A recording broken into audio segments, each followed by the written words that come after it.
ਵਾਹਿਗੁਰੂ ਜੀ ਕਾ ਖਾਲਸਾ ਵਾਹਿਗੁਰੂ ਜੀ ਕੀ ਫਤਿਹ। TV 84 ਦੇ ਸਾਰੇ ਦਰਸ਼ਕਾਂ ਦਾ ਮੈਂ ਅਮਰਵੀਰ ਸਿੰਘ ਤਹਿ ਦਿਲੋਂ ਸਵਾਗਤ ਕਰਦਾ। ਵਿਊਅਰਸ, ਅੱਜ 13 ਅਗਸਤ 2017 ਦਾ ਦਿਨ ਹੈ। ਅੱਜ ਤੋਂ ਠੀਕ 31 ਸਾਲ ਪਹਿਲਾਂ ਅੱਜ ਦੇ ਦਿਨ 20ਵੀਂ ਸਦੀ ਦੇ ਮਹਾਨ ਸਿੱਖ ਫਿਲਾਸਫਰ ਸਰਦਾਰ ਕਪੂਰ ਸਿੰਘ ਸਾਨੂੰ ਸਦੀਵੀ ਵਿਛੋੜਾ ਦੇ ਗਏ ਸਨ। ਅੱਜ 13 ਅਗਸਤ ਨੂੰ ਉਹਨਾਂ ਦੀ 31ਵੀਂ ਬਰਸੀ ਹੈ।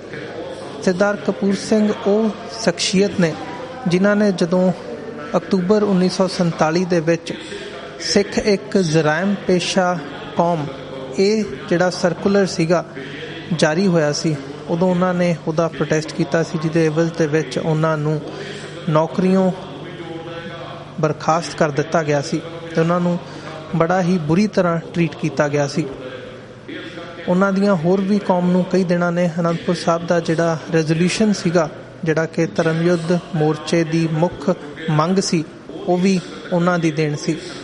ਸੋ ਅੱਜ ਇਸ ਮਹਾਨ ਸ਼ਖਸੀਅਤ ਨੂੰ ਯਾਦ ਕਰਦਿਆਂ, ਸ਼ਰਧਾ ਦੇ ਫੁੱਲ ਭੇਟ ਕਰਦਿਆਂ ਅੱਜ Gurdwara Sikh Cultural Society Richmond Hill New York ਵਿਖੇ ਸਮਾਗਮ ਕਰਵਾਇਆ ਜਾ ਰਿਹਾ, ਖਾਸ ਤੌਰ 'ਤੇ ਜੋ ਉਹਨਾਂ ਨੂੰ ਐਜ਼ ਏ ਟ੍ਰਿਬਿਊਟ ਦੇਣ ਦੇ ਲਈ ਅੱਜ ਇੱਥੇ ਸੰਗਤਾਂ ਨੇ ਜਿਹੜੀਆਂ ਉਹ ਇਕੱਠੀਆਂ ਹੋ ਰਹੀਆਂ ਨੇ।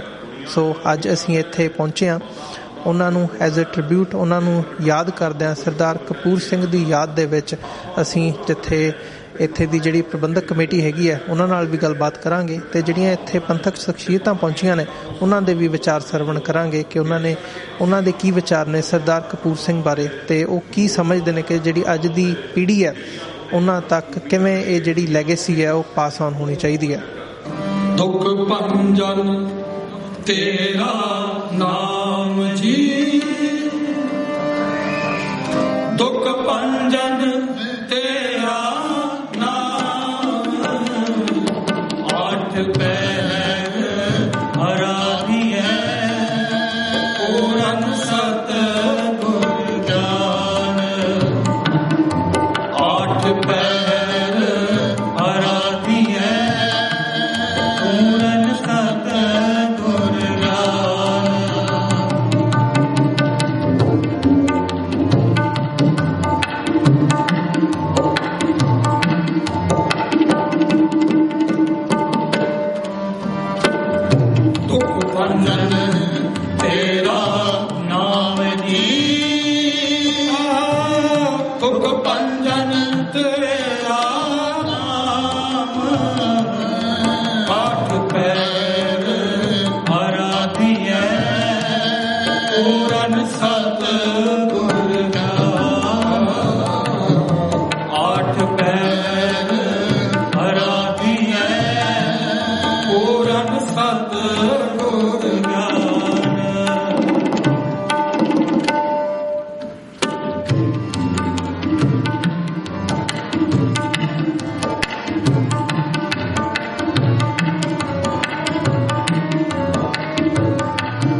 ਆਠ ਪਹਿਰ ਆਰਾਧੀਐ ਪੂਰਨ ਸਤ ਗੁਰ ਗਿਆਨ ਆਠ ਪਹਿਰ ਆਰਾਧੀਐ ਪੂਰਨ ਸਤ ਗੁਰ ਗਿਆਨ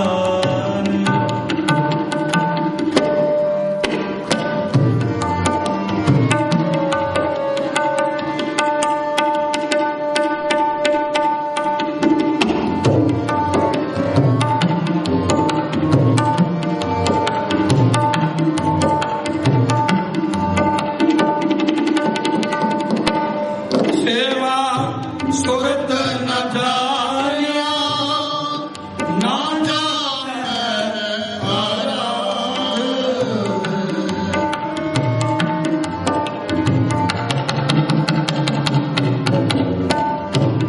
ਸੇਵਾ ਸੁਰਤ ਨ ਜਾਣਿਆ ਨਾ ਜਾਣੈ ਆਰਾਧ ਕੋਟ ਤੇਰੀ ਜਗ ਜੀਵਨਾ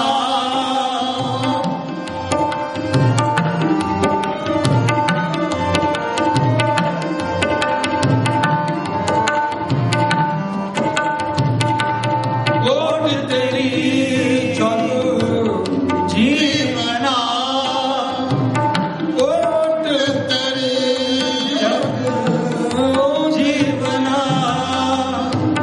ਮੇਰੇ ਠਾਕੁਰ ਅਗਮ ਆਧਾਰ ਮੇਰੇ ਠਾਕੁਰ ਅਗਮ ਆਧਾਰ ਦੁਖ ਭੰਜਨ ਤੇਰਾ ਨਾਮ ਜੀ ਦੁਖ ਭੰਜਨ ਤੇਰਾ ਨਾਮ ਆਠ ਪਹਿਰ ਆਰਾਧੀਐ ਪੂਰਨ ਸਤ ਗੁਰ ਗਿਆਨ ਆਠ ਪਹਿਰ ਆਰਾਧੀਐ ਪੂਰਨ ਸਤ ਗੁਰ ਗਿਆਨ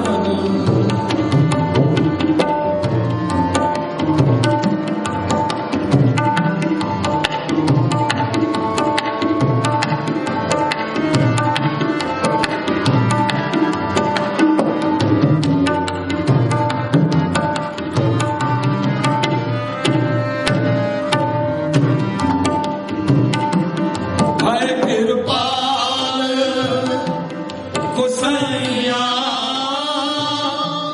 ਨੱਠੇ ਸੋਗ ਸੰਤਾਪ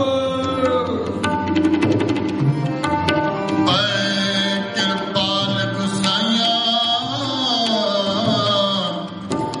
ਨੱਠੇ ਸੋਗ ਸੰਤਾਪ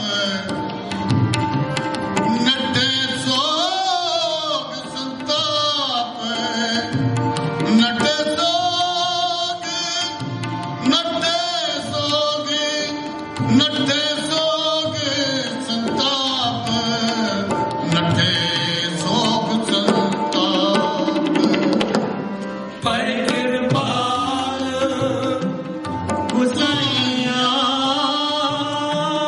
ਨੱਠੇ ਸੋਗ ਸੰਤਾਪ ਭਗਤੀ ਵਾਉਨਾ ਲਗ ਗਈ ਸਤਿਗੁਰ ਰੱਖੇ ਆਪ ਆਪ ਸਤਿਗੁਰ ਰੱਖੇ ਆਪ ਸਤਿਗੁਰ ਰੱਖੇ ਆਪ ਭਗਤੀ ਵਾਉਨਾ ਲਗ ਗਈ ਸਤਿਗੁਰ ਰੱਖੇ ਆਪ ਗੁਰ ਕਾ ਬਚਨ ਫਸੇ ਜੀ ਲਾਏ ਚਰਨ ਡੋਬੇ ਦਸ ਕਰਨ ਨੇਵੇ ਪਾਏ ਨ ਸਾਕੇ ਜਾਲੇ ਪਾਏ ਨ ਸਾਕੇ ਜਾਲੇ ਆਪਣੀ ਪਾਵਨਾ ਲਾ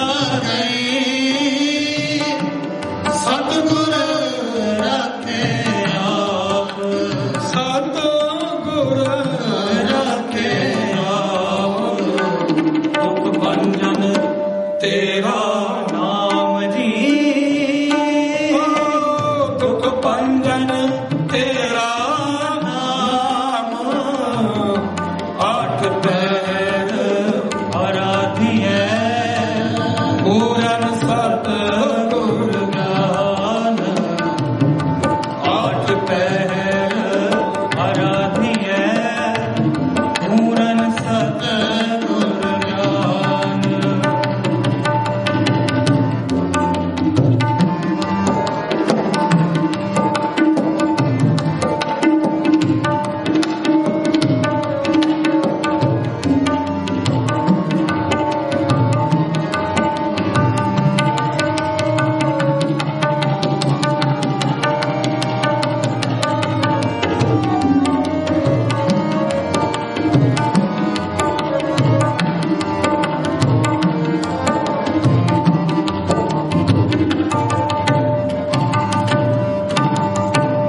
ਗੁਰ ਨਾਰਾਇਣ ਦਇ ਗੁਰ ਗੁਰ ਸੱਚਾ ਸਿਰਜਣਹਾਰ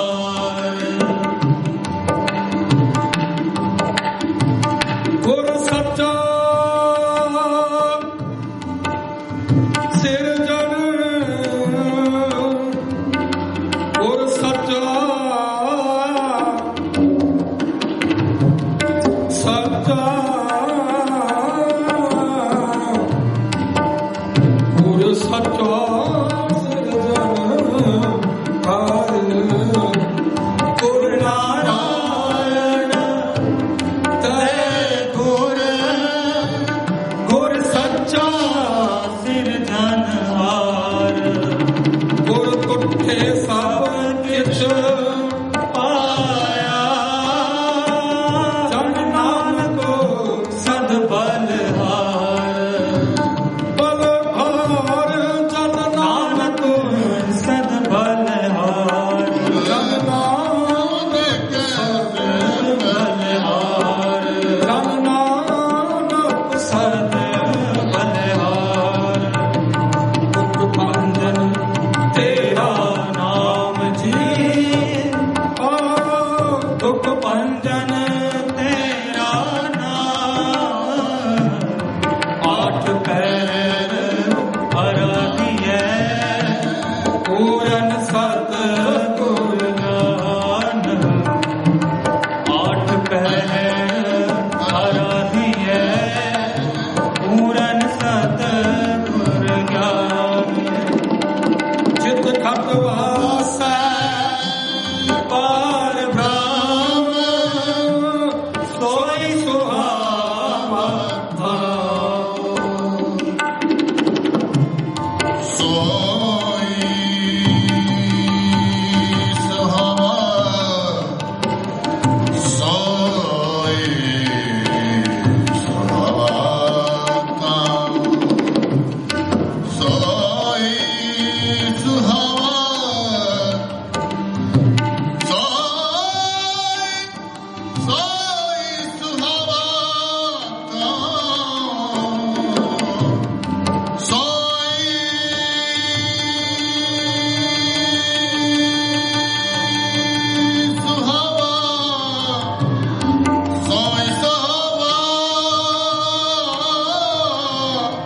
ਸੋਈ ਸੁਹਾਵਾ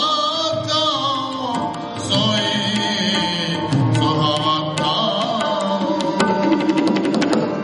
ਚਿਤ ਖਟ ਵਾਸੈ ਪਾਰ ਬ੍ਰਹਮ ਸੋਈ ਸੁਹਾਵਾ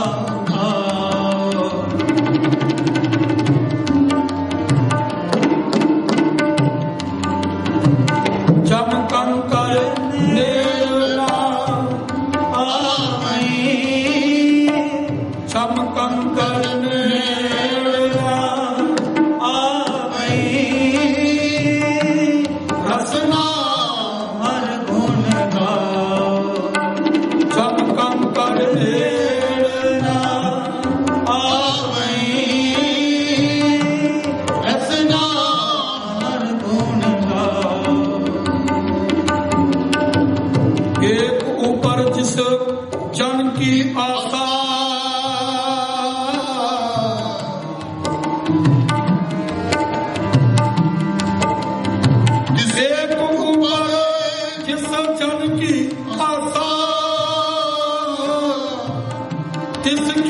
कटिए चमकी आसा तिसकी कटिए चमकी आसा चमकन करने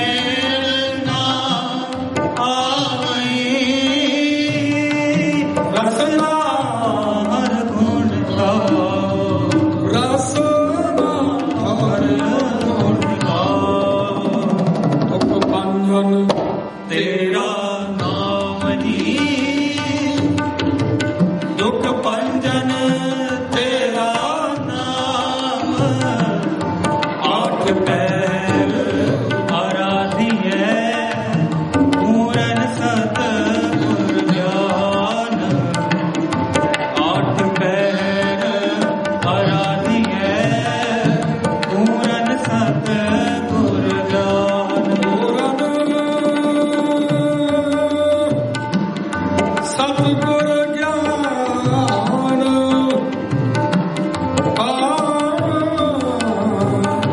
पूरन सतगुर ज्ञान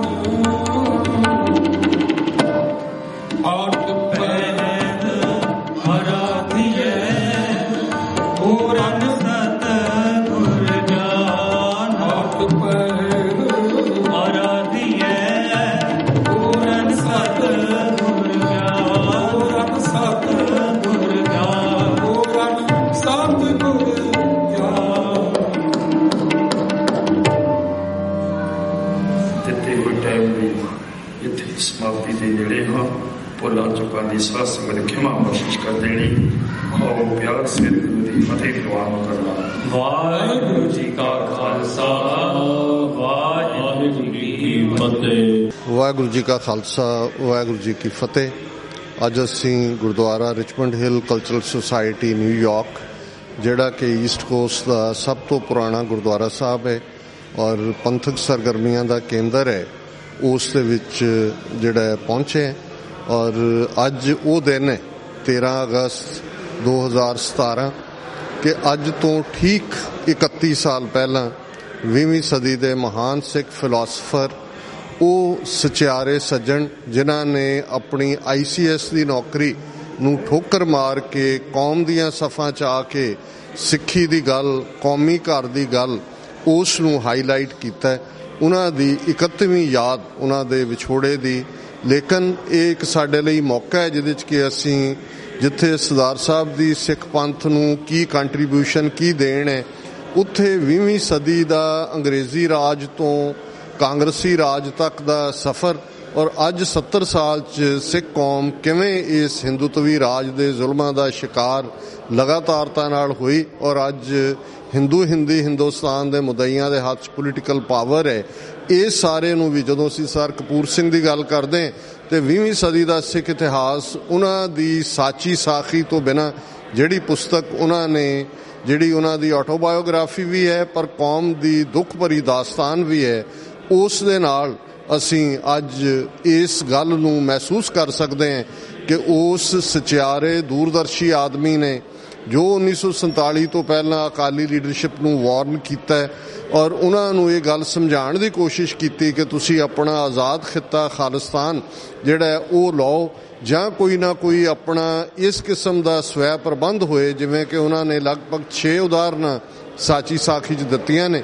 ਉਹਨਾਂ ਸਾਰੀਆਂ ਦੇ ਬਾਵਜੂਦ ਅਕਾਲੀ ਅਹਿਮਕ ਲੀਡਰਸ਼ਿਪ ਨੇ ਕਾਂਗਰਸੀਆਂ 'ਤੇ ਇਤਬਾਰ ਕਰਕੇ ਆਪਣੀ ਕਿਸਮਤ ਆਪ ਘੜਨ ਦਾ ਹੱਕ ਗਾਂਧੀ ਔਰ ਨਹਿਰੂ ਦੇ ਹਵਾਲੇ ਕੀਤਾ। ਔਰ ਅੱਜ ਜਦੋਂ ਕਿ 2 ਦਿਨ ਬਾਅਦ, ਕੱਲ੍ਹ ਦਾ ਦਿਨ 14 ਅਗਸਤ ਪਾਕਿਸਤਾਨ ਦਾ ਆਜ਼ਾਦੀ ਦਿਨ ਹੈ, 15 ਅਗਸਤ ਭਾਰਤ ਦਾ ਆਜ਼ਾਦੀ ਦਿਨ ਹੈ ਔਰ ਅਸੀਂ 70 ਸਾਲ ਦੇ ਵਿੱਚ ਜਿੰਨਾ ਸਫ਼ਰ ਕੀਤਾ, ਇੱਕ ਤੋਂ ਬਾਅਦ ਇੱਕ ਘੱਲੂਘਾਰਾ, ਜੂਨ 84, ਨਵੰਬਰ 84 ਔਰ ਅੱਜ ਵੀ ਇਹ ਸਫਰਿੰਗ ਲਗਾਤਾਰਤਾ ਨਾਲ ਜਾਰੀ ਹੈ। ਇਹ ਗੱਲ ਸਾਨੂੰ ਯਾਦ ਕਰਵਾਉਂਦੀ ਹੈ ਕਿ ਜਿਵੇਂ ਇਹ ਪੰਜਾਬੀ 'ਚ ਅਸੀਂ ਕਹਿੰਦੇ ਹਾਂ ਕਿ ਅੱਜ ਯਾਦ ਆਇਆ ਮੈਨੂੰ ਉਹ ਸੱਜਣ ਜਿਹਦੇ ਮਗਰ ਉਲਾਂਬੜਾ ਜਗਦਾ ਹੈ।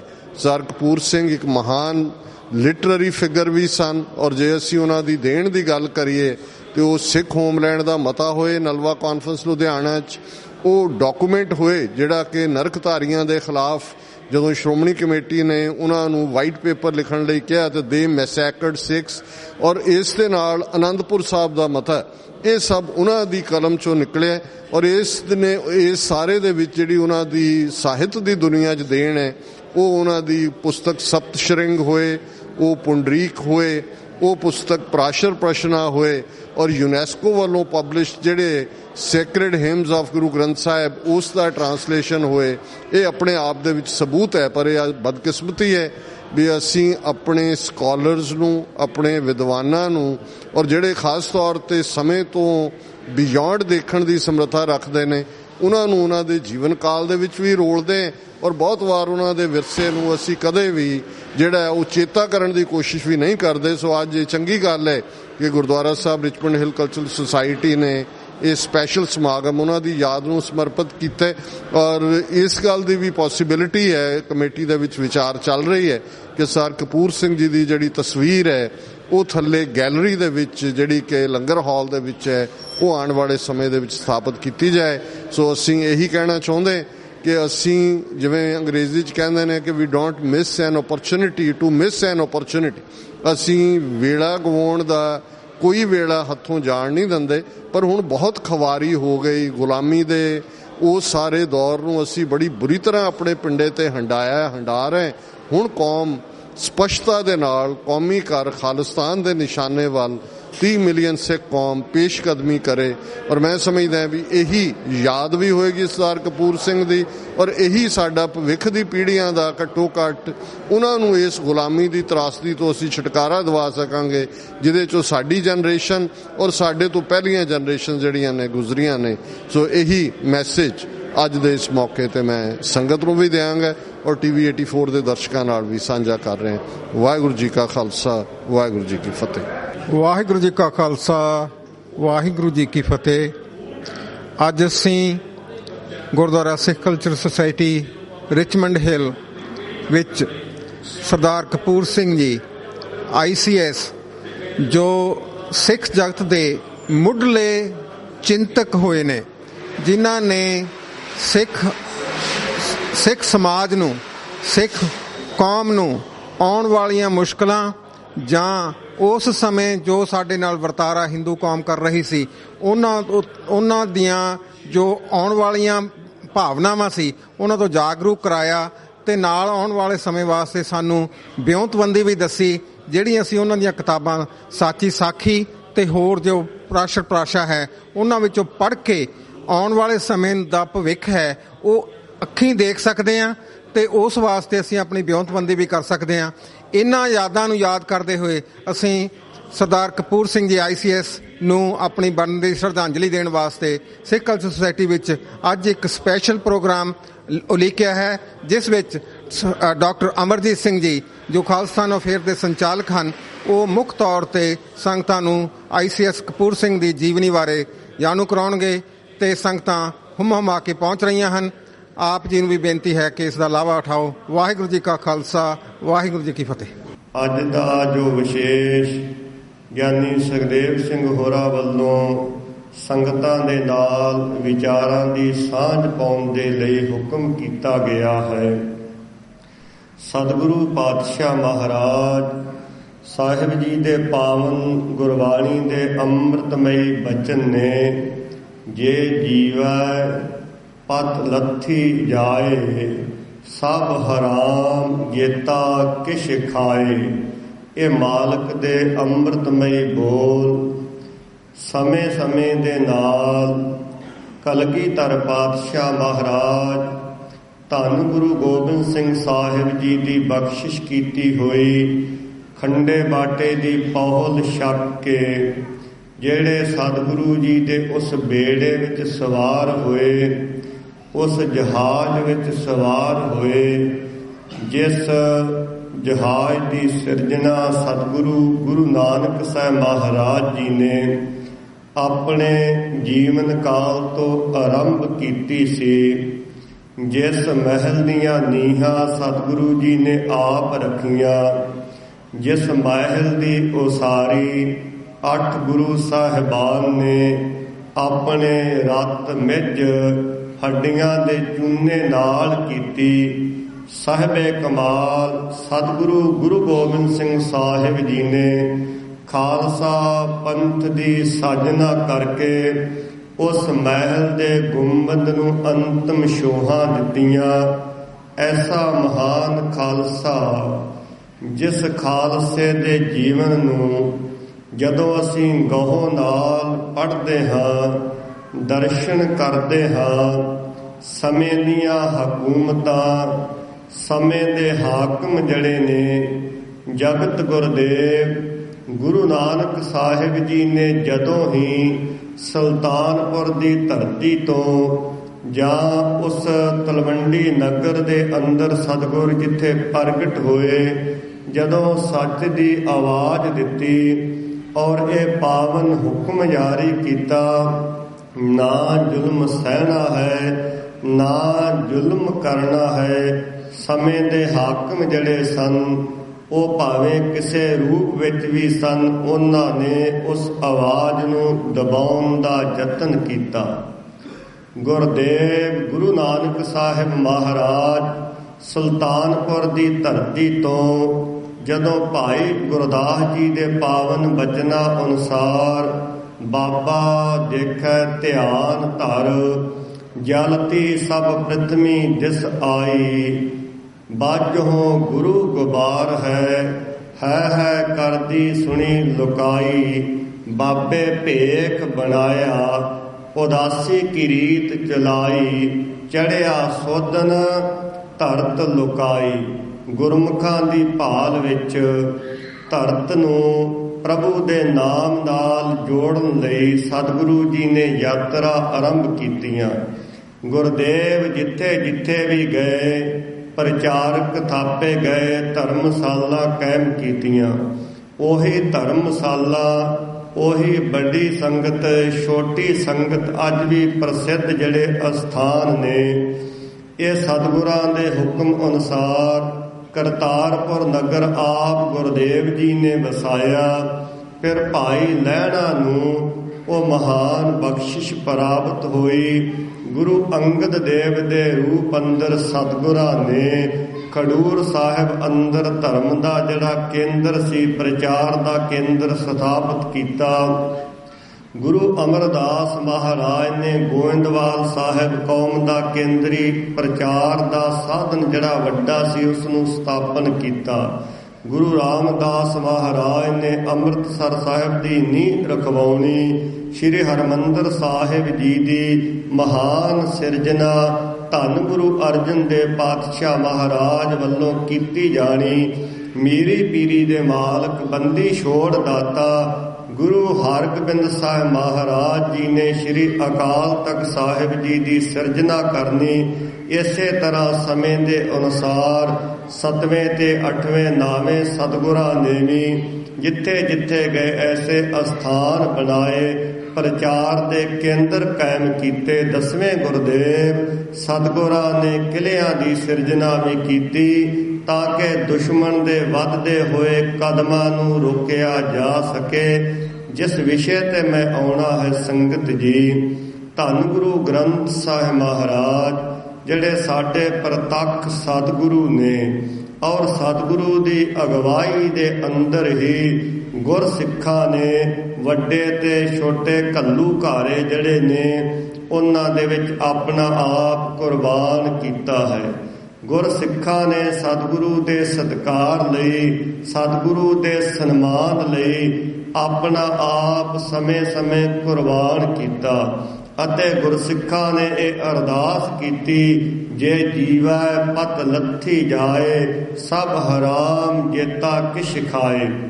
ਪਿਛਲੇ ਇਸੇ ਹਫ਼ਤੇ ਦੇ ਅੰਦਰ ਇਹ 3-4 ਇਤਿਹਾਸਕ ਜਿਹੜੇ ਦਿਹਾੜੇ ਨੇ, ਜਿਨ੍ਹਾਂ ਦਿਹਾੜਿਆਂ ਤੇ ਕੌਮ ਦਾ ਮਾਨ ਜਿਹੜਾ ਹੈ ਉਹ ਸਿਰ ਨਾਲ ਉੱਚਾ ਹੁੰਦਾ, ਉਹ ਦਿਹਾੜੇ ਲੰਘ ਕੇ ਗਏ ਨੇ।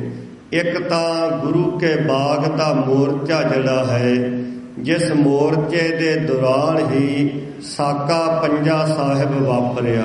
ਸੰਖੇਪ ਰੂਪ ਵਿੱਚ ਬੇਨਤੀ ਕਰਾਂ, ਉਹ ਗੁਰ ਅਸਥਾਨ, ਜਿਨ੍ਹਾਂ ਗੁਰ ਅਸਥਾਨਾਂ ਦਾ ਪ੍ਰਬੰਧ ਸਮੇਂ ਦੇ ਅਨੁਸਾਰ ਉਦਾਸੀ ਮਹਾਤਮਾ ਦੇ ਕੋਲ ਸੀ, ਉਦਾਸੀ ਮਹਾਤਮਾ ਨੇ ਗੁਰਬਾਣੀ ਪੜ੍ਹਨੀ, ਗੁਰਬਾਣੀ ਪੜ੍ਹਾਉਣੀ ਇਹ ਜੀਵਨ ਦਾ ਟੀਚਾ ਸੀ।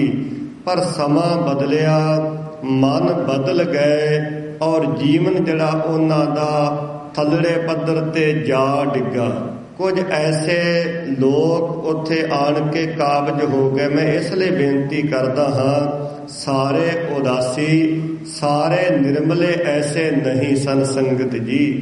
ਕੇਸਗੜ੍ਹ ਸਾਹਿਬ ਦੇ ਉਸ ਸਮੇਂ ਦੇ ਜਿਹੜੇ ਮਹੰਤ ਸਨ, ਉਹਨਾਂ ਨੇ ਆਪ ਆਣ ਕੇ ਸਮੇਂ ਦੇ ਅਨੁਸਾਰ ਗੁਰਦੁਆਰਾ ਸੁਧਾਰ ਲਹਿਰ ਦੇ ਮੁਖੀਆਂ ਨੂੰ ਚਾਬੀਆਂ ਦਿੱਤੀਆਂ, ਪ੍ਰਬੰਧ ਸੌਂਪਿਆ ਔਰ ਆਪਣਾ ਆਪ ਜਾ ਕੇ ਉਹਨਾਂ ਨੇ ਉਸ ਅਸਥਾਨ ਤੇ ਜਦੋਂ ਸਾਕਾ ਪੰਜਾ ਸਾਹਿਬ ਵਾਪਰਦਾ ਹੈ, ਜਦੋਂ ਸੰਗਤਾਂ ਨੂੰ ਪ੍ਰਸ਼ਾਦਾ ਲੰਗਰ ਛਕਾਉਣ ਦੀ ਗੱਲ ਆਉਂਦੀ, ਉਹਨਾਂ ਨੇ ਜਾ ਕੇ ਉਸ ਵਿੱਚ ਸ਼ਾਮਲ ਹੋ ਕੇ ਹਿੱਸਾ ਲਿਆ, ਆਪਣੀ ਕੁਰਬਾਨੀ ਦਿੱਤੀ। ਔਰ ਇਸੇ ਤਰ੍ਹਾਂ ਹੀ ਕੁਝ ਹੋਰ ਅਸਥਾਨ ਨੇ ਜਿੱਥੇ ਉਹਨਾਂ ਮਹਾਤਮਾ ਨੇ ਚੰਗੇ ਕਾਰਜ ਕੀਤੇ। ਪਰ ਸਾਕਾ ਨਨਕਾਣਾ ਸਾਹਿਬ ਜਿਵੇਂ ਵਾਪਰਿਆ, ਜਿਵੇਂ ਮਹੰਤ ਨਾਰਾਇਣੂ ਨੇ ਉੱਥੇ ਸਾਰਾ ਕੁਝ ਕੀਤਾ, ਇਸੇ ਤਰ੍ਹਾਂ ਦਾ ਇੱਕ ਸੁੰਦਰ ਦਾਸ ਨਾਮ ਦਾ ਮਹੰਤ ਜਿਹੜਾ ਸੀ, ਜਿਹੜਾ ਗੁਰਦੁਆਰਾ ਗੁਰੂ ਕਾ ਬਾਗ ਸ਼੍ਰੀ ਅੰਮ੍ਰਿਤਸਰ ਸਾਹਿਬ ਦੇ ਬਿਲਕੁਲ ਨੇੜੇ ਉਹ ਧਾਰਮਿਕ ਅਸਥਾਨ ਪੰਜਵੇਂ ਸਤਿਗੁਰਾਂ ਦੀ ਚਰਨ ਛੋਹ ਪ੍ਰਾਪਤ ਹੈ, ਉਸ ਅਸਥਾਨ ਤੇ ਉਸ ਮਹੰਤ ਦਾ ਕਬਜ਼ਾ ਸੀ। ਇਤਿਹਾਸਕਾਰ ਲਿਖਦੇ ਨੇ ਉਸ ਮਹੰਤ ਦੀ ਮੱਤ ਮਾਰੀ ਗਈ ਔਰ ਉਸ ਮਹੰਤ ਨੇ ਵੀ ਕੁਝ ਐਸੇ ਲੋਕ ਜੈਸੇ ਮਹੰਤ ਨਾਰਾਇਣੂ ਵਰਗੇ ਸਨ, ਉਹਨਾਂ ਨੂੰ ਨੇੜੇ ਲਾ ਕੇ ਔਰ ਆਪਣੇ ਕੋਲ ਦੱਸਦੇ ਨੇ 20 ਤੋਂ ਵੱਧ ਐਸੀਆਂ ਕੁਝ ਇਸਤਰੀਆਂ ਲੈ ਆਂਦੀਆਂ ਜਿਨ੍ਹਾਂ ਦਾ ਜੀਵਨ ਵੀ ਧਰਮ ਤੋਂ ਡਿੱਗਾ ਹੋਇਆ ਸੀ। ਜਦੋਂ ਸਿੱਖਾਂ ਨੂੰ ਪਤਾ ਚੱਲਿਆ ਗੁਰੂ ਦੇ ਦੁਆਰੇ ਤੇ ਐਸੇ ਕੁਕਰਮ ਹੋ ਰਹੇ ਨੇ, ਸੰਗਤ ਜੀ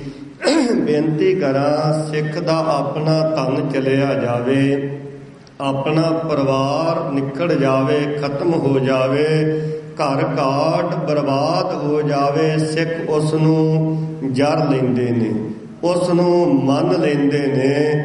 ਪਰ ਗੁਰੂ ਦਾ ਦੁਆਰਾ, ਸਤਿਗੁਰੂ ਦੇ ਘਰ ਵੱਲ ਕੋਈ ਕੌੜੀ ਨਿਗਾਹ ਨਾਲ ਦੇਖੇ ਜਾਂ ਸਤਿਗੁਰੂ ਦੇ ਦੁਆਰੇ ਦੀ ਕੋਈ ਬੇਅਦਬੀ ਕਰੇ, ਉਸ ਨੂੰ ਸਿੱਖ ਕਦੀ ਵੀ ਸਹਾਰਦਾ ਨਹੀਂ। ਪਰ ਹੋਵੇ ਉਹ ਗੁਰੂ ਦਾ ਸਿੱਖ, ਜਾਗਦੀ ਜ਼ਮੀਰ ਵਾਲਾ ਹੋਵੇ।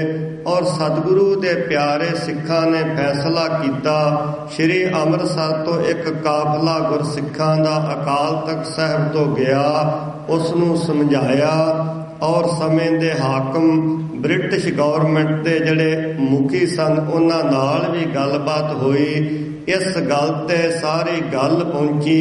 ਉਹਨਾਂ 20 ਇਸਤਰੀਆਂ ਦੇ ਵਿੱਚੋਂ ਇੱਕ ਈਸ਼ਵਰੀ ਨਾਂ ਦੀ ਜਿਹੜੀ ਜਨਾਨੀ ਸੀ, ਇਸਤਰੀ ਸੀ, ਉਸ ਨੂੰ ਉਸਨੇ ਘਰ ਵਿੱਚ ਵਸਾ ਲਿਆ, ਉਸ ਦੇ ਨਾਲ ਵਿਆਹ ਕਰਵਾ ਲਿਆ। ਪਰ ਉਹਦਾ ਮਨ ਜਿਹੜਾ ਸੀ, ਜੀਵਨ ਜਿਹੜਾ ਅੱਜ ਵੀ ਧਰਮ ਦੇ ਰਸਤੇ ਤੇ ਨਾ ਤੁਰਿਆ। ਗੁਰੂ ਦੇ ਸਿੱਖ ਉਸ ਅਸਥਾਨ ਲਈ ਕੁਝ ਬਾਲਣ ਲੈਣ ਬਾਹਰ ਗਏ ਨੇ, ਉਹਨਾਂ ਨੂੰ ਪੁਲਿਸ ਨੂੰ ਫੜਾਇਆ ਗਿਆ, ਉਹਨਾਂ ਤੇ ਟਾਰਚ ਕੀਤਾ ਗਿਆ। ਇਸ ਤੋਂ ਬਾਅਦ ਸਿੱਖਾਂ ਨੇ ਮੋਰਚਾ ਲਾਇਆ, ਗੁਰੂ ਕੇ ਬਾਗ ਦੇ ਅੰਦਰੋਂ ਉਸ ਮਹੰਤ ਨੂੰ, ਉਸ ਦੇ ਗੁੰਡਿਆਂ ਨੂੰ ਬਾਹਰ ਕੱਢਿਆ ਤੇ ਗੁਰੂ ਕੇ ਬਾਗ ਦਾ ਮੋਰਚਾ ਜਿਹੜਾ ਫਤਿਹ ਹੋਇਆ। ਪਰ ਇਸ ਮੋਰਚੇ ਦੇ ਦੌਰਾਨ ਅਨੇਕਾਂ ਸਿੰਘਾਂ ਤੇ ਤਸ਼ੱਦਦ ਵੀ ਹੋਇਆ ਔਰ ਸਾਕਾ ਪੰਜਾ ਸਾਹਿਬ ਵੀ ਵਾਪਰਿਆ। ਇਹ ਵੀ ਘਟਨਾ ਜਿਹੜੀ ਪਿਛਲੇ ਹਫ਼ਤੇ ਲੰਘ ਕੇ ਗਈ ਹੈ। ਦੂਸਰੀ ਘਟਨਾ ਹੈ, ਕੌਮ ਨੇ ਅੱਜ ਵੀ ਉਸ ਨੂੰ, ਘਟਨਾ ਨੂੰ ਜੇ ਕੋਈ ਕਹੇ ਭੁੱਲ ਜਾਓ, ਉਸ ਕੌਮ ਦੇ ਜਾਗਦੇ ਹੋਏ ਉਹ ਮਹਾਨ ਯੋਧੇ ਜਿਹੜੇ ਨੇ, ਉਹ ਭਾਵੇਂ ਮੈਂ ਦੇਖਦਾ ਹਾਂ ਕੌਮ ਦੇ ਬਹਾਦਰਾਂ ਨੇ ਆਪਣੇ ਸਰੀਰ ਲਾ ਕੇ, ਆਪਣਾ ਆਪ ਕੁਰਬਾਨ ਕਰਕੇ, ਆਪਣੇ ਪਰਿਵਾਰ ਲਾ ਕੇ ਵੀ ਉਸ ਦੁਸ਼ਮਣ ਦੇ ਕਦਮਾਂ ਨੂੰ ਰੋਕਿਆ। ਉਹ ਸੀ ਇੱਕ ਸਾਕਾ, ਇੱਕ ਘੱਲੂਘਾਰਾ, ਜਿਸ ਨੂੰ ਤੀਜਾ ਘੱਲੂਘਾਰਾ ਆਪਾਂ ਆਖਦੇ ਹਾਂ, ਜੂਨ 1984 ਦਾ। ਇਹ ਉਹ ਘੱਲੂਘਾਰਾ ਸੀ। ਉਹ ਇੱਕ ਗਿਣੀ ਮਿਣੀ ਹਿੰਦੁਸਤਾਨ ਦੀ ਜ਼ਾਲਮ ਹਕੂਮਤ ਜਿਹੜੀ ਸੀ, ਉਸ ਇੰਦਰਾ ਦੀ ਹਕੂਮਤ ਨੇ ਗਿਣੀ ਮਿਣੀ ਸਾਜ਼ਿਸ਼ ਦੇ ਤਹਿਤ ਸ਼੍ਰੀ ਅਕਾਲ ਤਖਤ ਸਾਹਿਬ, ਕੌਮ ਦੇ ਕੇਂਦਰੀ ਅਸਥਾਨ ਸ਼੍ਰੀ ਹਰਿਮੰਦਰ ਸਾਹਿਬ, ਅਨੇਕਾਂ ਹੋਰ ਗੁਰਧਾਮਾਂ ਨੂੰ ਨਿਸ਼ਾਨਾ ਬਣਾਉਂਦਿਆਂ ਹੋਇਆਂ ਆਪਣੇ ਬਾਦਸ਼ਾਹੀ ਉਸ ਸਿੱਕੇ ਨੂੰ ਮਨਾਉਣ ਦੇ ਲਈ ਆਪਣੀਆਂ ਫੌਜਾਂ ਨੂੰ ਚੜਾਇਆ। ਪਰ ਬਲਿਹਾਰ ਹਾਂ ਉਹਨਾਂ ਗੁਰਸਿੱਖਾਂ ਤੋਂ ਜਿਨ੍ਹਾਂ ਗੁਰਸਿੱਖਾਂ ਨੇ ਆਪਣਾ ਆਪ ਕੁਰਬਾਨ ਕਰਦਿਆਂ ਹੋਇਆਂ ਸ਼੍ਰੀਮਾਨ ਸੰਤ ਬਾਬਾ ਜਰਨੈਲ ਸਿੰਘ ਜੀ ਖਾਲਸਾ ਭਿੰਡਰਾਂ ਵਾਲਿਆਂ ਦੀ ਅਗਵਾਈ ਦੇ ਵਿੱਚ ਲੰਮਾ ਸੰਘਰਸ਼ ਕਰਕੇ ਆਏ ਹੋਏ ਦੁਸ਼ਮਣ ਨੂੰ ਦੱਸ ਦਿੱਤਾ ਕਿ ਇਹ ਇਤਿਹਾਸ ਕਿਵੇਂ ਗੁਰੂ ਦੇ ਸਿੱਖ ਦੁਹਰਾ ਦਿੰਦੇ ਨੇ। ਚਮਕੌਰ ਦੀ ਗੜੀ ਦਾ ਇਤਿਹਾਸ ਜਿਹੜਾ ਸੀ ਉਹ ਸ਼੍ਰੀ ਅੰਮ੍ਰਿਤਸਰ ਸਾਹਿਬ ਦੀ ਧਰਤੀ ਤੇ ਦੁਹਰਾਇਆ ਗਿਆ। ਮੁੱਠੀ ਭਰ ਯੋਧਿਆਂ ਨੇ ਹਿੰਦੁਸਤਾਨ ਦੀਆਂ ਸਾਰੀਆਂ ਜਿਹੜੀ ਹਕੂਮਤ ਦੀਆਂ ਫੌਜਾਂ ਸਨ ਉਹਨਾਂ ਦਾ ਮੁਕਾਬਲਾ ਕੀਤਾ। ਇਸ ਸਾਰੇ ਨੂੰ ਕਰਨ ਕਰਾਉਣ ਵਾਲੇ ਜਿਹੜੇ ਵੀ ਲੋਕ ਸ਼ਾਮਲ ਸਨ, ਉਹ ਭਾਵੇਂ ਇੰਦਰਾ ਗਾਂਧੀ ਹੋਵੇ, ਉਸ ਨੂੰ ਕੀਤੇ ਦਾ ਸਬਕ ਭਾਈ ਸਤਵੰਤ ਸਿੰਘ, ਭਾਈ ਕੇਰ ਸਿੰਘ, ਭਾਈ ਬੇਅੰਤ ਸਿੰਘ ਹੋਰਾਂ ਨੇ ਦਿੱਤਾ। ਔਰ ਇਸੇ ਹੀ ਲੜੀ ਦੇ ਵਿੱਚ ਆਉਂਦਾ ਹੈ ਫੌਜ ਦਾ ਮੁਖੀ ਜਰਨਲ ਵੈਦਿਆ। ਜਰਨਲ ਵੈਦਿਆ ਨੇ ਸਾਰੀ ਫੌਜ ਨੂੰ ਆਰਡਰ ਦੇ ਕੇ ਔਰ ਸ਼੍ਰੀ ਹਰਿਮੰਦਰ ਸਾਹਿਬ, ਸ਼੍ਰੀ ਅਕਾਲ ਤਖਤ ਸਾਹਿਬ, ਫਿਰ ਦਿਨ ਵੀ ਸੰਗਤ ਜੀ ਵੇਖੋ, ਜੇ ਇਹਨਾਂ ਦੇ ਮਨ ਦੀ ਕੋਈ ਐਸੀ ਗੱਲ ਹੈ ਕਿ ਕੇਵਲ ਸੰਤਾਂ ਨੂੰ ਫੜਨ ਦੇ ਲਈ ਨਹੀਂ, ਐਸਾ ਨਹੀਂ। ਬੈਠੇ ਨੇ ਵਿਦਵਾਨ ਜਿਹੜੇ ਰੋਜ਼ਾਨਾ ਟੀਵੀ ਤੇ ਐਸੇ ਪ੍ਰੋਗਰਾਮ ਦੇ ਕੇ ਸੁਚੇਤ ਕਰਦੇ ਨੇ ਸੰਗਤਾਂ ਨੂੰ, ਔਰ ਮੈਂ ਦੇਖਦਾ ਹਾਂ ਕਿ ਸੰਤ ਕੋਈ ਲੁਕੇ ਹੋਏ ਨਹੀਂ ਸਨ। ਸੰਤਾਂ ਨੇ ਆਪ ਪਹਿਲਾਂ ਗ੍ਰਿਫਤਾਰੀਆਂ ਦਿੱਤੀਆਂ ਨੇ, ਆਪ ਸਮੇਂ-ਸਮੇਂ ਸੰਘਰਸ਼ ਦੀ ਅਗਵਾਈ ਵੀ ਕੀਤੀ। ਪਰ ਜੇ ਹਕੂਮਤ ਨੇ ਐਸਾ ਕੁਝ ਕੀਤਾ, ਆਪ ਕਹਿਣ ਲੱਗੇ ਅਸੀਂ ਸਾਹਮਣੇ ਹਾਂ, ਸਾਡਾ ਜੀਵਨ ਸਾਹਮਣੇ ਹੈ, ਕੇਵਲ ਤੇ ਕੇਵਲ ਸੰਗਤ ਜੀ ਕੌਮ ਦੀ ਨਸਲ ਕੁਸ਼ੀ ਕਰਨ ਦੇ ਲਈ ਗੁਰੂ ਅਰਜਨ ਦੇਵ ਮਹਾਰਾਜ ਜੀ ਦੀ ਸ਼ਹਾਦਤ ਦਾ ਗੁਰਪੁਰਬ ਦਾ ਉਹ ਦਿਨ ਚੁਣਿਆ ਗਿਆ ਔਰ ਇਹ ਸਾਰਾ ਕੁਝ ਕੀਤਾ ਗਿਆ। ਇੱਕ ਵੱਖਰਾ ਪ੍ਰਸੰਗ ਹੈ ਕਿਵੇਂ ਸ਼੍ਰੀ ਹਰਿਮੰਦਰ ਸਾਹਿਬ ਤੇ ਹਮਲਾ ਹੋਇਆ, ਕਿਵੇਂ 15 ਦਿਨ ਦਾ ਇੱਕ ਲਾਡਲਾ ਮਾਤਾ ਪ੍ਰੀਤਮ ਕੌਰ ਦਾ ਬੱਚਾ, ਉਸ ਦੀ ਗੋਦ ਵਿੱਚ ਸ਼੍ਰੀ ਹਰਿਮੰਦਰ ਸਾਹਿਬ ਦਾ ਉਹ ਕੋਨਾ ਜਿਸ ਨੂੰ ਗਲੀ ਸ਼ਬੀਰ ਵਾਲੀ ਆਖਿਆ ਜਾਂਦਾ ਹੈ, ਉਸ ਦੇ ਉੱਪਰ ਕੁਆਟਰ ਬਣੇ ਹੋਏ ਨੇ। ਉਹਨਾਂ ਕੁਆਟਰਾਂ ਦੇ ਵਿੱਚ ਉਹ ਬੀਬੀ ਜੀ, ਉਹਨਾਂ ਦੇ ਪਤੀ, ਹੋਰ ਸਤਿਗੁਰੂ ਜੀ ਦੀ ਦਰ ਦੇ ਗੁਰਸਿੱਖ ਜਿਹੜੇ ਸੇਵਾ ਨਿਭਾਉਣ ਵਾਲੇ ਸਨ, ਰਹਿੰਦੇ ਸਨ।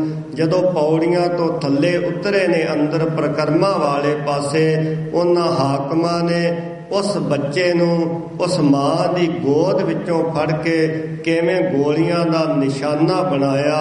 ਇੱਥੋਂ ਪਤਾ ਚੱਲਦਾ ਹੈ ਕਿ ਸਿੱਖਾਂ ਨੂੰ ਕੇਵਲ ਤੇ ਕੇਵਲ ਇਸੇ ਲਈ ਮਾਰ ਮਕਾਉਣ ਦਾ ਜਿਹੜਾ ਸੀ ਹਕੂਮਤ ਨੇ ਤਹਈਆ ਕੀਤਾ ਸੀ ਕਿ ਸਿੱਖਾਂ ਨੂੰ ਸਬਕ ਸਿਖਾਉਣਾ ਹੈ। ਪਰ ਗੁਰੂ ਦੇ ਸਿੱਖ, ਗੁਰੂ ਦੇ ਪਿਆਰ ਵਾਲੇ ਉਹ ਮਹਾਨ ਯੋਧੇ ਨੇ। ਇੱਥੇ ਮੈਂ ਰੁਕ ਕੇ ਇਸ ਤੋਂ ਪਹਿਲਾਂ ਇਤਿਹਾਸ ਦਾ ਉਹ ਦਿਨ ਜਿਹੜਾ ਲੰਘਿਆ ਹੈ ਉਹ ਨਾਲ ਦੀ ਨਾਲ ਲੜੀ ਜੁੜ ਸਕੇ, ਆਪ ਜੀ ਦੇ ਸਨਮੁਖ ਰੱਖਾਂ। ਇਹ ਗੱਲ ਹੈ ਸੰਨ 1739 ਤੇ 40 ਦੀ। 1739 ਨੂੰ ਨਾਦਰ ਸ਼ਾਹ ਨੇ ਹਿੰਦੁਸਤਾਨ ਤੇ ਹਮਲਾ ਕੀਤਾ, ਦਿੱਲੀ ਨੂੰ ਲੁੱਟਿਆ, ਹੋਰ ਦਿੱਲੀ ਦੇ ਹਾਕਮਾਂ ਦੇ ਸ਼ਾਹੀ ਖਜ਼ਾਨਿਆਂ ਨੂੰ ਲੁੱਟਿਆ। ਲੁੱਟਦਾ ਲੁੱਟਦਾ ਉਹ ਪੰਜਾਬ, ਜਿਸ ਨੂੰ ਇੱਕ ਪਾਏਦਾਨ ਵਾਂਗ ਹਾਕਮ ਸਮਝਦੇ ਸਨ, ਬਾਹਰੋਂ ਆਉਣਾ, ਹਮਲਾ ਕਰਕੇ ਲੁੱਟ ਕੇ ਲੈ ਜਾਣਾ। ਦੱਸਦੇ ਨੇ ਪੰਜਾਬ ਦੇ ਕੰਨੀ ਦੋ ਆਵਾਜ਼ਾਂ ਪੈਂਦੀਆਂ ਸਨ ਉਸ ਸਮੇਂ, ਅਤੇ ਜਗਤ ਗੁਰਦੇਵ ਗੁਰੂ ਨਾਨਕ ਸਾਹਿਬ ਮਹਾਰਾਜ ਜਦੋਂ ਪ੍ਰਗਟ ਹੋਏ ਉਸ ਸਮੇਂ ਪੰਜਾਬ ਦੇ ਕੰਨਾਂ ਵਿੱਚ ਇੱਕ ਤਾਂ ਆਵਾਜ਼ ਪੰਜਾਬ ਦੀਆਂ, ਹਿੰਦੁਸਤਾਨ ਦੀਆਂ ਬਹੂ ਬੇਟੀਆਂ ਦੇ ਰੋਣ ਤੇ ਕਰਲਾਉਣ ਦੀ ਆਵਾਜ਼ ਸੀ।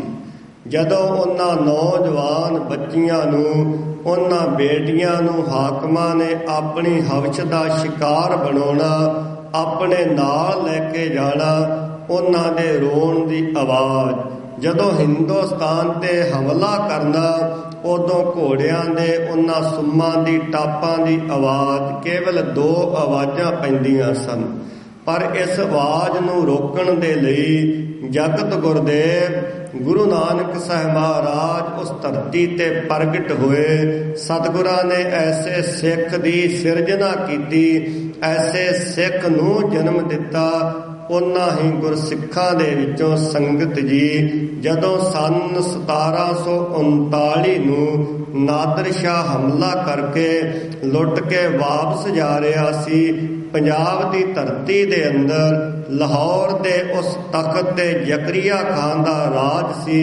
ਉਸ ਜ਼ਾਲਮ ਨੇ ਹੁਕਮ ਕੀਤਾ ਹੋਇਆ ਸੀ, ਪੰਜਾਬ ਦੇ ਅੰਦਰ ਕੋਈ ਵੀ ਸਿੱਖ ਜੜਾ ਹੈ ਉਸ ਨੂੰ ਮੈਂ ਜੀਂਦਾ ਨਹੀਂ ਰਹਿਣ ਦੇਣਾ। ਕੌਮ ਦੇ ਕੇਂਦਰੀ ਅਸਥਾਨ ਹਰਿਮੰਦਰ ਸਾਹਿਬ ਤੇ ਲਗਾਤਾਰ ਆਪਣਾ ਉਹ ਪ੍ਰਭਾਵ ਪਾ ਕੇ ਕਬਜ਼ੇ ਵਿੱਚ ਕਰਨਾ ਚਾਹੁੰਦਾ ਸੀ। ਜਦੋਂ ਨਾਦਰ ਸ਼ਾਹ ਲੁੱਟ ਕੇ ਜਾ ਰਿਹਾ ਸੀ, ਗੁਰੂ ਦੇ ਪਿਆਰੇ ਸਿੱਖਾਂ ਨੇ ਉਹਨੂੰ ਰੋਕਿਆ। ਉਹਦੇ ਕੋਲੋਂ ਬਹੁ ਬੇਟੀਆਂ ਹਿੰਦੁਸਤਾਨ ਦੀਆਂ ਉਹਨਾਂ ਧੀਆਂ ਨੂੰ ਛਡਾਇਆ। ਵਿਸ਼ੇਸ਼ ਕਰਕੇ ਜਿਹੜੇ ਹਿੰਦੂ ਧਰਮ ਦੇ ਨਾਲ ਸੰਬੰਧਿਤ ਲੋਕ ਸਨ, ਜਿਹੜੇ ਆਪਣੀ ਜ਼ਮੀਰ ਮਾਰ ਚੁੱਕੇ ਸਨ, ਉਸ ਮਰੀ ਹੋਈ ਜ਼ਮੀਰ ਵਾਲੇ ਲੋਕਾਂ ਦੀਆਂ ਬੇਟੀਆਂ ਨੂੰ, ਉਹਨਾਂ ਦੀਆਂ ਪਤਨੀਆਂ ਨੂੰ ਖਾਲਸੇ ਨੇ ਛਡਾ ਕੇ ਉਹਨਾਂ ਦੇ ਘਰਾਂ ਵਿੱਚ ਪਹੁੰਚਾਇਆ।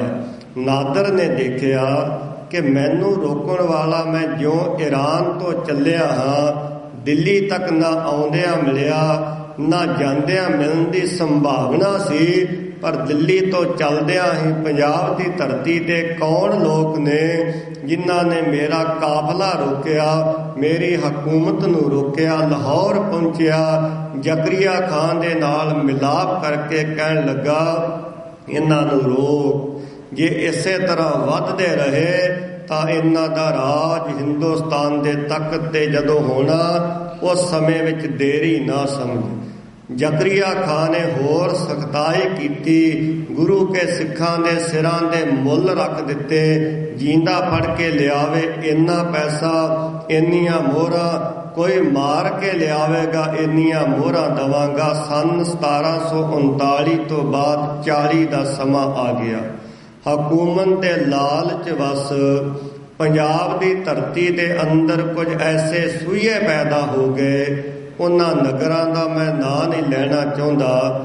ਅੱਜ ਪੰਜਾਬ ਅੰਦਰ ਸੰਗਤ ਜੀ ਕੁਝ ਐਸੇ ਨਗਰ ਨੇ ਜਿਹੜੇ ਬੜਾ ਮਾਣ ਕਰਦੇ ਨੇ, ਅਸੀਂ ਖਾਨਦਾਨੀ ਘਰਾਣੇ ਹਾਂ, ਸਾਡਾ ਸੰਬੰਧ ਗੁਰੂ ਸਾਹਿਬਾਨ ਦੇ ਨਾਲ ਰਿਹਾ। ਪਰ ਸੱਚ ਇਹ ਹੈ ਸੰਗਤ ਜੀ, ਜਦੋਂ ਇਤਿਹਾਸ ਲਿਖਿਆ ਪੜ੍ਹਾਂਗੇ ਉਹ ਉਹੀ ਘਰਾਣੇ ਨੇ, ਉਹੀ ਪਰਿਵਾਰ ਨੇ ਜਿਨ੍ਹਾਂ ਨੇ ਸਰਕਾਰ ਨਾਲ ਮਿਲ ਕੇ ਔਰ ਪਰਿਵਾਰਾਂ ਦੇ ਪਰਿਵਾਰ ਸ਼ਹੀਦ ਕਰਾਏ, ਔਰ ਬੱਬਰ ਅਕਾਲੀ ਲਹਿਰ ਦੇ ਵਿੱਚ ਅਨੇਕਾਂ ਯੋਧਿਆਂ ਨੂੰ ਸ਼ਹੀਦ ਕਰਵਾਇਆ।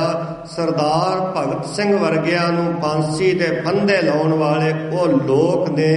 ਸਮਾਂ ਆਵੇਗਾ, ਸਾਰਾ ਸੱਚ ਸਾਹਮਣੇ ਆਵੇਗਾ। ਰਹੋ ਵਿਚਾਰ ਇਹਨਾਂ ਦੇ ਵਿੱਚ ਹੀ ਇੱਕ ਮੰਡਿਆਲੇ ਦੇ ਨਗਰ ਦਾ ਰਹਿਣ ਵਾਲਾ, ਜੋ ਅੰਮ੍ਰਿਤਸਰ ਦੇ ਬਿਲਕੁਲ ਨੇੜੇ ਨਗਰ ਹੈ, ਉਸ ਨਗਰ ਦਾ ਮੱਸਾ ਰੰਗੜ ਜਿਸ ਦਾ ਨਾਮ ਹੈ, ਵੱਡਾ ਨਾਮ ਉਸ ਦਾ ਮੈਨੂੰ ਇਸ ਵੇਲੇ ਯਾਦ ਨਹੀਂ, ਉਸ ਲਈ ਖਿਮਾ ਮੰਗਾਂਗਾ।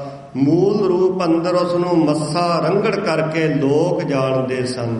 ਉਸ ਨੂੰ ਜ਼ਕਰੀਆ ਖਾਨ ਨੇ ਅੰਮ੍ਰਿਤਸਰ ਕੋਤਵਾਲੀ ਦਾ ਇੰਚਾਰਜ ਹਾਕਮ ਲਾ ਦਿੱਤਾ। ਉਹਦੇ ਹੌਸਲੇ ਇੰਨੇ ਵੱਧ ਗਏ, ਉਸਨੇ ਸ਼੍ਰੀ ਹਰਿਮੰਦਰ ਸਾਹਿਬ ਦੀਆਂ ਪਰਿਕਰਮਾ ਅੰਦਰ ਆਪਣੇ ਘੋੜੇ ਲਿਆਣ ਕੇ ਬੰਨ੍ਹ ਦਿੱਤੇ।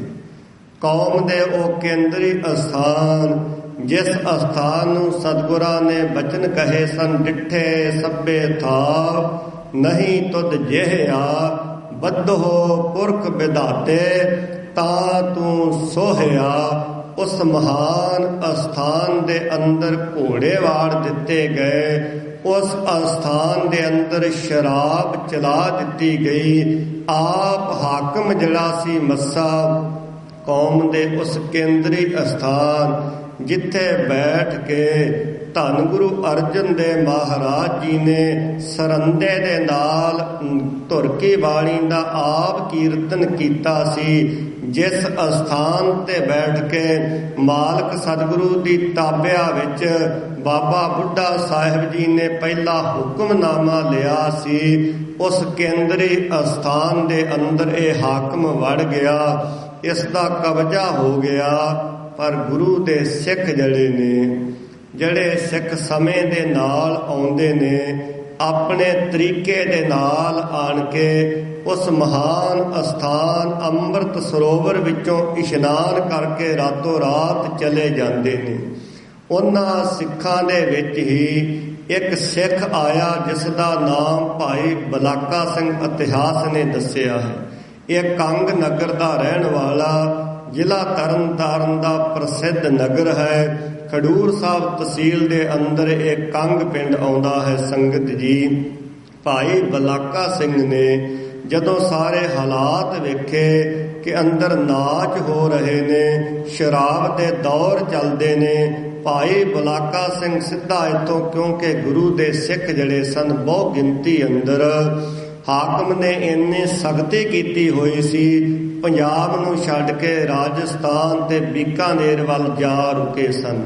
ਬੁੱਢਾ ਜੌੜ ਦੀ ਧਰਤੀ ਤੇ ਜਥੇਦਾਰ ਬੁੱਢਾ ਸਿੰਘ, ਜਿਹੜਾ ਉਸ ਸਮੇਂ ਬੁੱਢਾ ਦਲ ਦੇ ਜਥੇਦਾਰ ਸਨ, ਉਹ ਸਾਰੇ ਸਿੱਖ ਉੱਥੇ ਇਕੱਠੇ ਬੈਠੇ ਹੋਏ ਸਨ। ਦੀਵਾਨ ਸਜਿਆ ਹੋਇਆ ਸੀ। ਸਰਦਾਰ ਜਿਸ ਨੇ ਜਾ ਕੇ ਇਹ ਸਾਰੀ ਖਬਰ ਦਿੱਤੀ, ਜਾ ਕੇ ਕਹਿਣ ਲੱਗਾ, ਗੁਰੂ ਦੇ ਸਿੱਖੋ, ਜੋ ਹਾਲਾਤ ਸ਼੍ਰੀ ਅੰਮ੍ਰਿਤਸਰ ਦੀ ਪਾਵਨ ਧਰਤੀ ਦੇ ਮੈਂ ਦੇਖ ਕੇ ਆਇਆ ਹਾਂ, ਜਿਨ੍ਹਾਂ ਹਾਲਾਤਾਂ ਦੇ ਅੰਦਰ ਕੌਮ ਦੇ ਕੇਂਦਰੀ ਅਸਥਾਨ ਇਸ ਸਮੇਂ ਆਇਆ ਹੋਇਆ ਹੈ, ਜੇ ਤਾਂ ਤੁਹਾਡੀ ਜ਼ਮੀਰ ਜਾਗਦੀ ਹੈ, ਆਓ ਉਸ ਹਾਕਮ ਨੂੰ ਸਬਕ ਸਿਖਾਉਣ ਦੇ ਲਈ ਸ਼੍ਰੀ ਅੰਮ੍ਰਿਤਸਰ ਸਾਹਿਬ ਵੱਲ ਨੂੰ ਕੂਚ ਕਰੀਏ। ਕੌਮ ਦੇ ਉਸ ਜਰਨੈਲ ਜਥੇਦਾਰ ਬੁੱਢਾ ਸਿੰਘ ਨੇ ਦੱਸਦੇ ਨੇ, ਆਪਣੇ ਮਿਆਨ ਵਿੱਚੋਂ ਤਲਵਾਰ ਨੂੰ ਬਾਹਰ ਕੱਢਿਆ, ਆਵਾਜ਼ ਦਿੱਤੀ, ਹੈ ਕੋਈ ਗੁਰੂ ਗੋਬਿੰਦ ਸਿੰਘ ਮਹਾਰਾਜ ਜੀ ਦਾ ਪਿਆਰਾ ਸਿੱਖ ਜਿਹੜਾ ਇਸ ਕਾਰਜ ਲਈ ਅੱਗੇ ਆਵੇ, ਨਹੀਂ ਤਾਂ ਮੈਂ ਆਪ ਜਾਣ ਲਈ ਤਿਆਰ ਹਾਂ। ਇਹ ਹਨ ਕੌਮ ਦੇ ਜਰਨੈਲ, ਕੌਮ ਦੇ ਆਗੂ। ਅੱਜ ਦੇ ਸਮੇਂ ਅੰਦਰ ਦੇਖੀਏ, ਮੈਂ ਖਿਮਾ ਮੰਗ ਕੇ ਕਹਾਂਗਾ, ਇਸ ਸਮੇਂ ਕੌਮ ਦੀ ਕੋਈ ਅਗਵਾਈ ਕਰ ਸਕੇ, ਕੋਈ ਆਗੂ ਅਖਵਾ ਸਕੇ, ਕਿਸੇ ਪਾਸੇ ਕੋਈ ਵੀ ਦਿਸਦਾ ਨਹੀਂ, ਬਲਕਿ ਸਤਿਗੁਰੂ ਦੇ ਬਚਨ ਨੇ, ਕਲਗੀਧਰ ਪਾਤਸ਼ਾਹ ਦੇ, ਸਭ ਆਪਣੀ ਆਪਣੀ ਰੁਝਾਨਾਂ, ਆਪਣੀ ਆਪਣੀ ਕੁਰਸੀਆਂ ਦੇ ਲਈ, ਆਪਣੀਆਂ ਆਪਣੀਆਂ ਹਕੂਮਤਾਂ ਦੇ ਲਈ ਹਰ ਕੋਈ ਲੱਗਾ ਹੋਇਆ ਹੈ। ਪਰ ਸਾਹਿਬ ਕਹਿੰਦੇ, ਕੋਈ ਹਰਿਆ ਬੂਟ ਰਹਿਓ ਰੀ, ਮਾਲਕ ਕਿਰਪਾ ਕਰਨਗੇ। ਜਥੇਦਾਰ ਬੁੱਢਾ ਸਿੰਘ ਨੇ ਆਵਾਜ਼ ਦਿੱਤੀ, ਉਸ ਆਵਾਜ਼ ਨੂੰ ਸੁਣਿਆ ਸਰਦਾਰ ਮਹਿਤਾਬ ਸਿੰਘ ਮੀਰਾ ਕੋਟੀਏ ਨੇ, ਉਸ ਆਵਾਜ਼ ਨੂੰ ਸੁਣਿਆ ਸਰਦਾਰ ਸੁੱਖਾ ਸਿੰਘ ਜੀ ਮਾੜੀ ਕੰਬੋਕੀ ਵਾਲਿਆਂ ਨੇ। ਉਸ ਆਵਾਜ਼ ਨੂੰ ਸੁਣ ਕੇ ਕਹਿਣ ਲੱਗੇ, ਸਾਨੂੰ ਆਗਿਆ ਬਖਸ਼ੋ, ਅਸੀਂ ਜਾਂ ਤਾਂ ਉੱਥੇ ਸ਼ਹੀਦ ਹੋ ਜਾਵਾਂਗੇ, ਜਾਂ ਅਸੀਂ ਉਸ ਦਾ ਸਿਰ ਲੈ ਕੇ ਤੁਹਾਡੇ ਚਰਨਾਂ ਵਿੱਚ ਇੱਥੇ ਹਾਜ਼ਰ ਹੋ ਜਾਵਾਂਗੇ। ਸੰਗਤ ਜੀ, ਭਾਈ ਸਾਹਿਬ ਭਾਈ ਮਹਿਤਾਬ ਸਿੰਘ ਜੀ, ਸਰਦਾਰ ਸੁੱਖਾ ਸਿੰਘ ਜੀ ਮਾੜੀ ਕੰਬੋਕੀਆਂ ਵਾਲਿਆਂ ਨੇ ਆਪਣੇ ਘੋੜੇ ਲਏ, ਨਾਲ ਗਾਤਰੇ ਤਲਵਾਰਾਂ ਪਾਈਆਂ, ਹੱਥਾਂ ਵਿੱਚ 2 ਨੇਜੇ ਲਏ ਨੇ। ਚੱਲਦਿਆਂ ਚੱਲਦਿਆਂ ਪੰਜਾਬ ਦੀ ਧਰਤੀ ਤੇ ਪਹੁੰਚੇ ਨੇ। ਅੱਜ ਜਦੋਂ ਅਸੀਂ ਦਰਿਆ ਹਰੀਕਿਆਂ ਵਾਲਾ ਬਿਆਸ ਦਰਿਆ ਪਾਰ ਕਰਦੇ ਹਾਂ ਤਾਂ ਅੱਗੇ ਇੱਕ ਸਭਰਾ ਨਗਰ ਆਉਂਦਾ ਹੈ। ਇਤਿਹਾਸਕਾਰ ਦੱਸਦੇ ਨੇ, ਉਸ ਨਗਰ ਵਿੱਚ ਆਣ ਕੇ ਉਹਨਾਂ ਨੇ ਆਖਰੀ ਪੜਾਅ ਕੀਤਾ। ਉੱਥੇ ਕੁਝ ਠੀਕਰੀਆਂ ਲਈਆਂ ਔਰ ਭੇਸ ਜਿਹੜਾ ਸੀ ਉਹਨਾਂ ਹਾਕਮਾਂ ਵਰਗਾ ਧਾਰਨ ਕੀਤਾ। ਉਹਨਾਂ ਠੀਕਰੀਆਂ ਨੂੰ ਮੋਹਰਾਂ ਦਾ ਰੂਪ ਦਿੱਤਾ ਗਿਆ ਔਰ ਪੱਟੀ ਦੇ ਨੰਬਰਦਾਰਾਂ ਦੇ ਭੇਖ ਦੇ ਵਿੱਚ ਸ਼੍ਰੀ ਅੰਮ੍ਰਿਤਸਰ ਸਾਹਿਬ ਦੀ ਧਰਤੀ ਅੰਦਰ ਪ੍ਰਵੇਸ਼ ਕੀਤੇ ਨੇ। ਔਰ ਉਸੇ ਭੇਸ ਵਿੱਚ ਜਦੋਂ ਪਾਵਨ ਅਸਥਾਨ ਤੇ ਪਹੁੰਚੇ ਨੇ ਅੱਜ ਗੁਰਦੁਆਰਾ ਜਿਹੜਾ ਲਾਚੀ ਬੇਰੀ, ਕਿਉਂਕਿ ਪਰਿਕਰਮਾ ਉਦੋਂ ਛੋਟੀਆਂ ਸਨ, ਇਹ ਤਾਂ 1960-62 ਤੋਂ ਬਾਅਦ ਹੁਣ ਵਾਲਾ ਜਿਹੜਾ ਰੂਪ ਹੈ ਸ੍ਰੀ ਹਰਿਮੰਦਰ ਸਾਹਿਬ ਪਰਿਕਰਮਾ ਦਾ, ਇਹ ਹੋਂਦ ਵਿੱਚ ਆਇਆ। ਛੋਟੀਆਂ ਪਰਿਕਰਮਾ ਸਨ। ਉਸ ਬੇਰੀ ਦੇ ਨਾਲ ਘੋੜਿਆਂ ਨੂੰ ਬੰਨ੍ਹਿਆ ਗਿਆ। ਜਿਹੜੇ ਉੱਥੇ ਖੜੇ ਹੋਏ ਪਹਿਰੇਦਾਰ ਸਨ ਉਹਨਾਂ ਨੇ ਪੁੱਛ ਪੜਤਾਲ ਕੀਤੀ।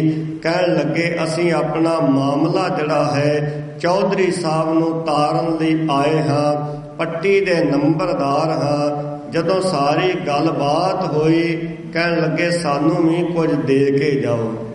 ਇਹ ਮਨੁੱਖੀ ਫਿਤਰਤ ਹੈ।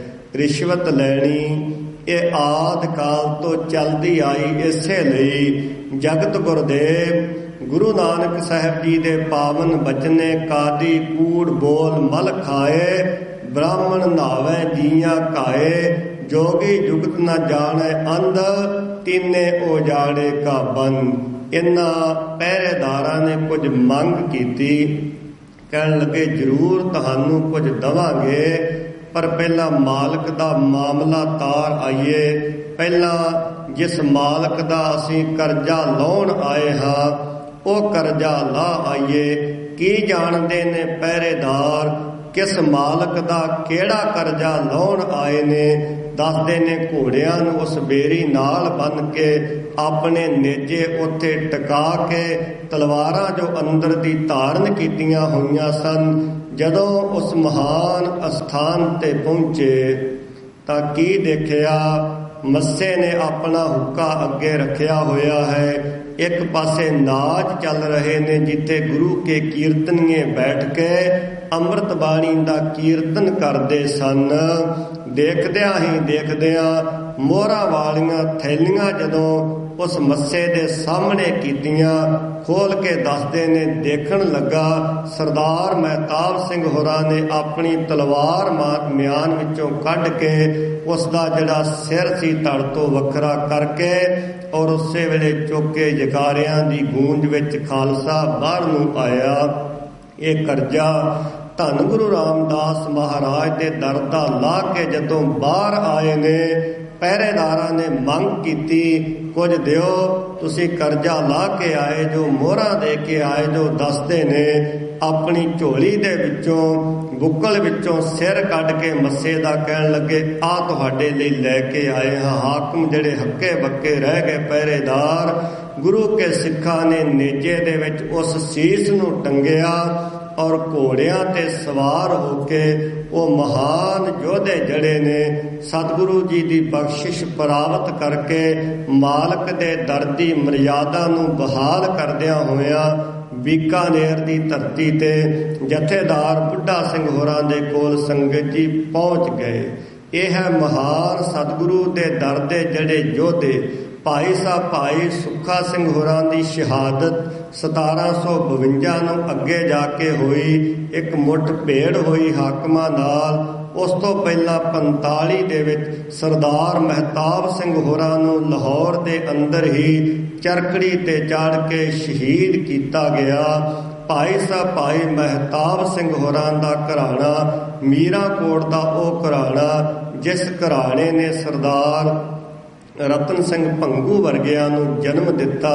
ਇਹ ਮਹਾਨ ਯੋਧੇ ਨੇ ਜਿਨ੍ਹਾਂ ਦੇ ਮਨ ਦੇ ਅੰਦਰ ਸਤਿਗੁਰਾਂ ਦੀ ਇਹ ਪਾਵਨ ਪੰਕਤੀ ਜਿਹੜੀ ਸੀ, ਜੇ ਜੀਵੈ ਪਤ ਲੱਥੀ ਜਾਏ ਸਭ ਹਰਾਮ ਜੇਤਾ ਕਿਛ ਕਾਏ। ਸੰਗਤ ਜੀ ਉੱਥੇ ਆਈਏ। ਇਹ ਸਾਡੀਆਂ ਪਰੰਪਰਾਵਾਂ, ਸਾਡਾ ਇਤਿਹਾਸ ਜਿਹੜਾ ਹੈ ਗੁਰੂ ਦੇ ਸਿੱਖ ਸਮੇਂ-ਸਮੇਂ ਦੁਹਰਾਉਂਦੇ ਆਏ ਨੇ।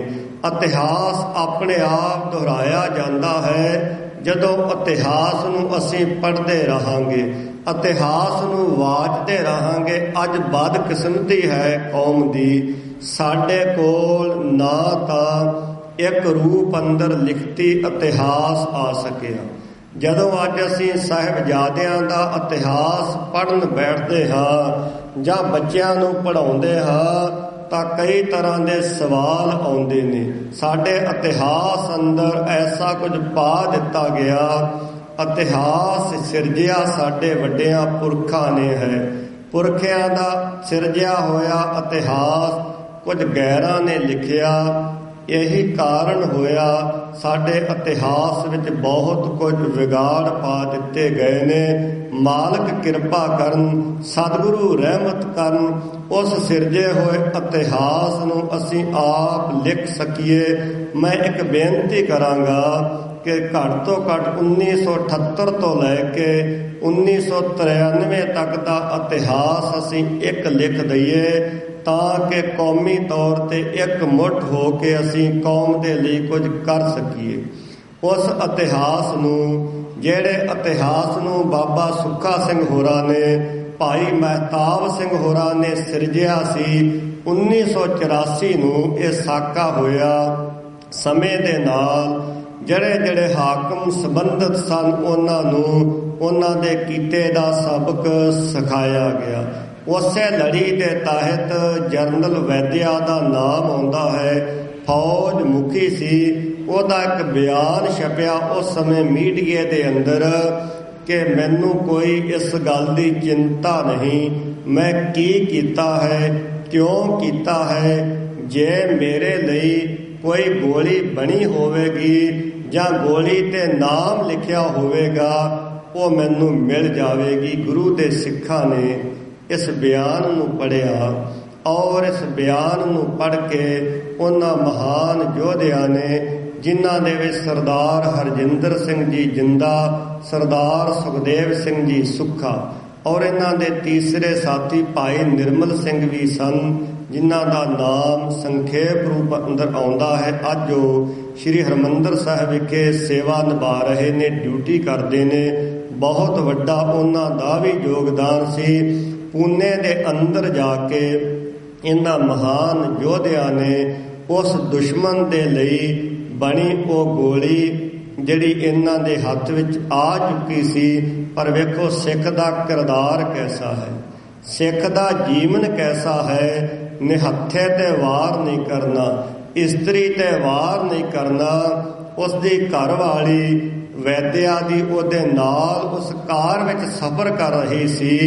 ਪਰ ਇਹਨਾਂ ਮਹਾਨ ਯੋਧਿਆਂ ਨੇ ਸਤਿਗੁਰੂ ਦੇ ਦਰ ਦੀ ਬਖਸ਼ਿਸ਼ ਨੂੰ ਪ੍ਰਾਪਤ ਕਰਦਿਆਂ ਹੋਇਆ ਆਪਣਾ ਜੋ ਮਿਥਿਆ ਹੋਇਆ ਟੀਚਾ ਸੀ, ਉਸ ਟੀਚੇ ਨੂੰ ਸਰ ਕਰਦਿਆਂ ਹੋਇਆ ਸੰਗਤ ਜੀ 1986 ਨੂੰ ਅਗਸਤ ਦੇ ਮਹੀਨੇ ਵਿੱਚ ਉਸ ਦੁਸ਼ਮਣ ਨੂੰ ਮੌਤ ਦੇ ਘਾਟ ਉਤਾਰ ਦਿੱਤਾ।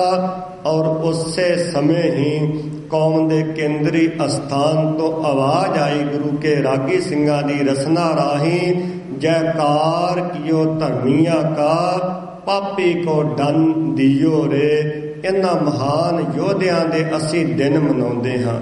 ਇਸੇ ਹਫ਼ਤੇ ਹੀ ਕੌਮ ਦੇ ਉਸ ਮਹਾਨ ਯੋਧੇ ਦਾ ਸ਼ਹਾਦਤ ਦਾ ਦਿਨ ਵੀ ਲੰਘ ਕੇ ਗਿਆ ਹੈ, ਜਿਸ ਯੋਧੇ ਨੂੰ ਮੈਂ ਸਮਝਦਾ ਹਾਂ ਸ਼੍ਰੀਮਾਨ ਸੰਤ ਬਾਬਾ ਜਰਨੈਲ ਸਿੰਘ ਹੋਰਾਂ ਤੋਂ ਬਾਅਦ ਜੇ ਇਤਿਹਾਸ ਅੰਦਰ ਇਸ ਸਦੀ ਵਿੱਚ ਦੇਖਦੇ ਹਾਂ ਤਾਂ ਉਸ ਯੋਧੇ ਦਾ ਨਾਮ ਆਉਂਦਾ ਹੈ। ਉਹ ਸਨ ਭਾਈ ਸਾਹਿਬ ਭਾਈ ਸੁਖਦੇਵ ਸਿੰਘ ਜੀ ਬੱਬਰ, ਪਿੰਡ ਦਾਸੂਵਾਲ, ਤਹਿਸੀਲ ਪੱਟੀ, ਅੱਜ ਦਾ ਜ਼ਿਲ੍ਹਾ ਸ਼੍ਰੀ ਤਰਨਤਾਰਨ ਸਾਹਿਬ।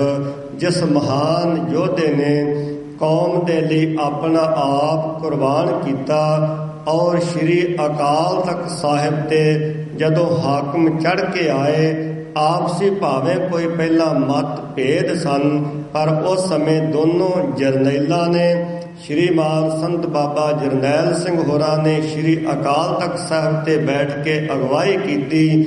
ਇਹਨਾਂ ਨੇ ਨਾਨਕ ਨਾਮ ਅਸਥਾਨ ਜਿਹੜਾ ਹੈ, ਨਿਵਾਸ ਹੈ, ਉੱਥੇ ਬੈਠ ਕੇ ਕੌਮ ਦੀ ਅਗਵਾਈ ਕਰਦਿਆਂ ਦੁਸ਼ਮਣ ਦੇ ਉਹਨਾਂ ਕਦਮਾਂ ਨੂੰ ਰੋਕਿਆ ਅਤੇ ਆਪਣਾ ਆਪ ਨਿਸ਼ਾਵਰ ਕੀਤਾ। ਕੁਝ ਸਿੱਖਾਂ ਨੇ ਭਾਈ ਸਾਹਿਬ ਭਾਈ ਸੁਖਦੇਵ ਸਿੰਘ ਹੋਰੀ ਉਸ ਤੋਂ ਬਾਅਦ ਵਿਚਰਦੇ ਰਹੇ।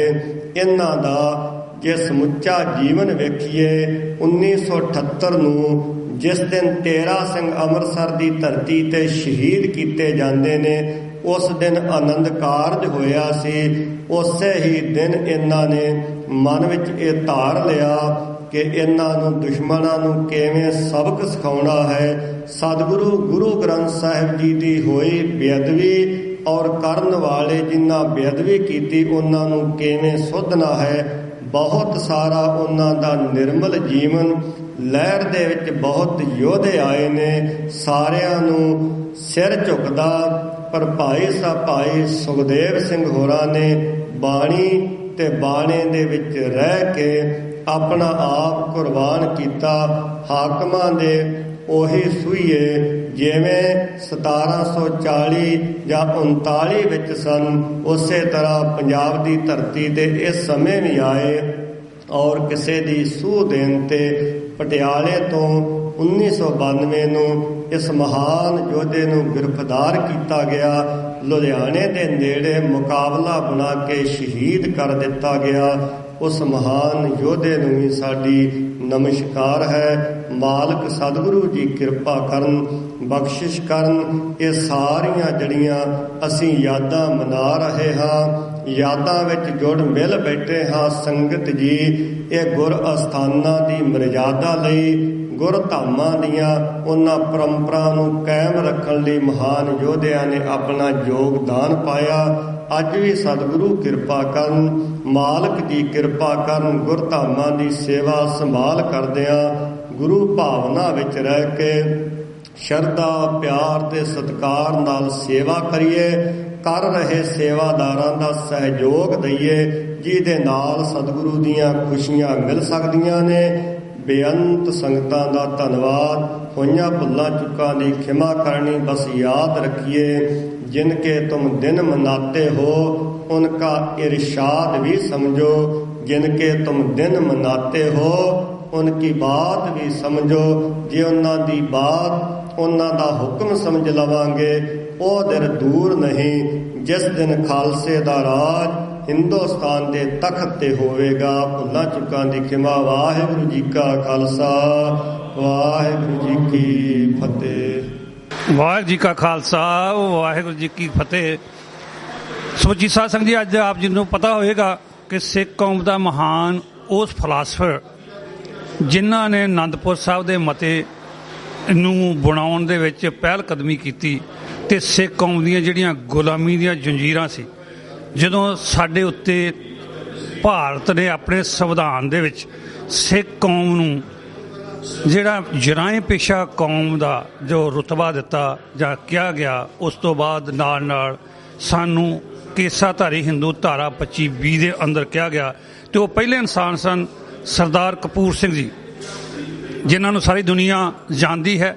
ਜਦੋਂ ਉਹਨਾਂ ਦਾ ਨਾਂ ਲਿਆ ਜਾਂਦਾ ਹੈ ਤੇ ਮੈਂ ਸਮਝਦਾ ਸਿੱਖ ਇਤਿਹਾਸ ਬੜਾ ਅਧੂਰਾ ਰਹਿ ਜਾਂਦਾ ਹੈ ਜੇਕਰ ਉਹੋ ਜਿਹੇ ਮਹਾਂਪੁਰਸ਼ ਨੂੰ ਯਾਦ ਨਾ ਕੀਤਾ ਜਾਵੇ, ਜਿਨ੍ਹਾਂ ਨੇ ਸਿੱਖ ਕੌਮ ਪ੍ਰਤੀ ਬਹੁਤ ਅਹਿਮ ਕਦਮ ਉਠਾਏ ਤੇ ਸਿੱਖ ਕੌਮ ਦੀ ਆਵਾਜ਼ ਨੂੰ ਬੁਲੰਦ ਕੀਤਾ। ਉਹਨਾਂ ਦੇ ਪਾਏ ਹੋਏ ਪੂਰਨਿਆਂ ਦੇ ਉੱਤੇ ਹੀ ਸੰਤ ਬਾਬਾ ਜਰਨੈਲ ਸਿੰਘ ਜੀ ਨੇ ਜੋ ਨੀਂਹ ਉਹਨਾਂ ਨੇ ਰੱਖੀ ਸੀ, ਉਹਦੇ ਉੱਤੇ ਪਹਿਰਾ ਦਿੰਦਿਆਂ ਆਨੰਦਪੁਰ ਦੇ ਮਤੇ ਦੀ ਪ੍ਰੋੜਤਾ ਕੀਤੀ। ਪਰ ਸਾਡੇ ਕਈ ਜਿਹੜੇ ਲੀਡਰ ਨੇ, ਉਹ ਆਪਾਂ ਨੂੰ ਪਤਾ ਹੈ ਗਦਾਰ ਹੋਣ ਦੇ ਨਾਤੇ ਉਸ ਚੀਜ਼ ਨੂੰ ਸਿਰੇ ਨਾ ਚਾੜ ਸਕੇ, ਨਾ ਚੜਾਇਆ ਗਿਆ। ਅੱਜ ਉਹਨਾਂ ਨੂੰ ਯਾਦ ਕੀਤਾ ਜਾ ਰਿਹਾ ਹੈ। 31 ਸਾਲ ਪਹਿਲਾਂ ਉਹ ਸਿੱਖ ਕੌਮ ਨੂੰ ਸਦਾ ਵਾਸਤੇ ਵਿਛੋੜਾ ਦੇ ਗਏ। ਸਾਨੂੰ ਉਹੋ ਜਿਹਾ ਫਲਾਸਫਰ ਬੰਦਾ ਬੜਾ ਘੱਟ ਲੱਭ ਰਹੇ ਹਨ। ਪਰ ਅੱਜ ਮੈਂ ਫਿਰ ਦਾਤ ਦਿੰਦਾ ਹਾਂ ਸਿੱਖ ਕੌਮ ਨੂੰ ਕਿ ਸਿੱਖ ਕੌਮ ਫਿਰ ਆਪਣੇ ਪੈਰਾਂ ਦੇ ਉੱਤੇ ਖੜੀ ਹੋ ਕੇ ਦੁਨੀਆ ਦੇ ਹਰ ਕੋਨੇ ਤੱਕ ਆਪਣੀ ਆਵਾਜ਼ ਜਿਹੜੀ ਆ ਉਹ ਬੁਲੰਦ ਕਰ ਰਹੀ ਹੈ। ਇਸੇ ਦੇ ਨਾਲ ਕੜੀ ਦੇ ਨਾਲ ਜੋੜਦਿਆਂ 15 ਅਗਸਤ ਆ ਰਹੀ ਹੈ, ਜਿਹੜੀ ਟਿਊਜ਼ਡੇ ਹੈ। ਉਸ ਦਿਨ ਸਿੱਖ ਕੌਮ ਨੂੰ, ਸਮੁੱਚੀਆਂ ਸੰਗਤਾਂ ਨੂੰ ਬੇਨਤੀ ਕੀਤੀ ਜਾਂਦੀ ਹੈ ਕਿ ਜਿਹੜਾ ਭਾਰਤ ਨੇ ਪੰਜਾਬ ਦੇ ਉੱਤੇ ਕਬਜ਼ਾ ਕੀਤਾ ਹੋਇਆ ਹੈ, ਉਸ ਕਬਜ਼ੇ ਨੂੰ ਜੜ੍ਹਾਂ ਤੋਂ ਉਖਾੜਨ ਵਾਸਤੇ ਸਿੱਖ ਕੌਮ ਨੇ ਯੂਨਾਈਟਿਡ ਨੇਸ਼ਨ ਸਾਹਮਣੇ 47 ਸਟਰੀਟ ਦੇ ਉੱਤੇ 11:30 ਵਜੇ ਤੋਂ ਲੈ ਕੇ 2:30 ਵਜੇ ਤੱਕ ਦਾ ਪ੍ਰੋਗਰਾਮ ਹੈ। ਉਸ ਦੇ ਵਿੱਚ ਸਮੁੱਚੇ ਗੁਰਦੁਆਰਾ ਸਾਹਿਬਾਨ, ਸਮੁੱਚੀਆਂ ਪੰਥਕ ਜਥੇਬੰਦੀਆਂ, ਸਮੁੱਚੀ ਸਾਧ ਸੰਗਤ ਦੇ ਸਹਿਯੋਗ ਦੇ ਨਾਲ ਪੰਜਾਬ ਇੰਡੀਪੈਂਡੈਂਸ ਰੈਲੀ ਦਾ ਜਿਹੜਾ ਆਯੋਜਿਤ ਕੀਤੀ ਗਈ ਹੈ। ਸਮੁੱਚੀਆਂ ਸੰਗਤਾਂ ਨੂੰ ਬੇਨਤੀ ਹੈ ਕਿ ਤੁਸੀਂ ਉਸ ਦੇ ਵਿੱਚ ਹੁਮਾ ਕੇ ਪਹੁੰਚੋ। ਤੇ ਅੱਜ ਆਪਾਂ ਗੁਰਦੁਆਰਾ ਸਾਹਿਬ ਰਿਚਮੰਡ ਹਿੱਲ ਦੇ ਵਿੱਚ ਉਸ ਮਹਾਨ ਯੋਧੇ ਜਰਨੈਲ ਨੂੰ ਅਸੀਂ ਆਪਣੀ ਸ਼ਰਧਾ ਦੇ ਸੁਮਨ ਜਿਹੜੇ ਆ ਉਹ ਭੇਟ ਕਰਨ ਆਏ ਹਾਂ।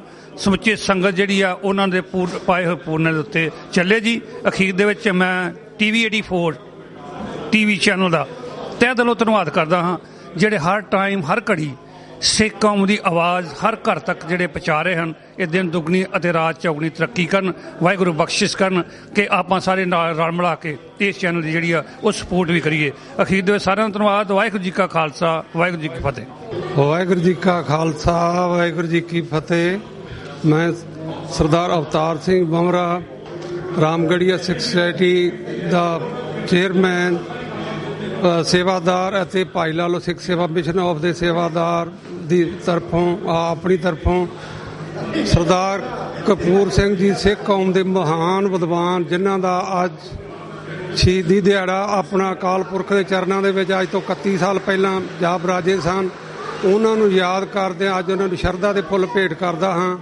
ਅਤੇ ਸਾਰੀ ਸੰਗਤ ਵੱਲੋਂ ਜੋ ਵੀ ਆਪਣਾ ਉਹਨਾਂ ਦੇ ਕੰਮ ਕੀਤੇ ਉਹਨਾਂ ਨੂੰ ਹਮੇਸ਼ਾ ਯਾਦ ਰੱਖਾਂਗੇ।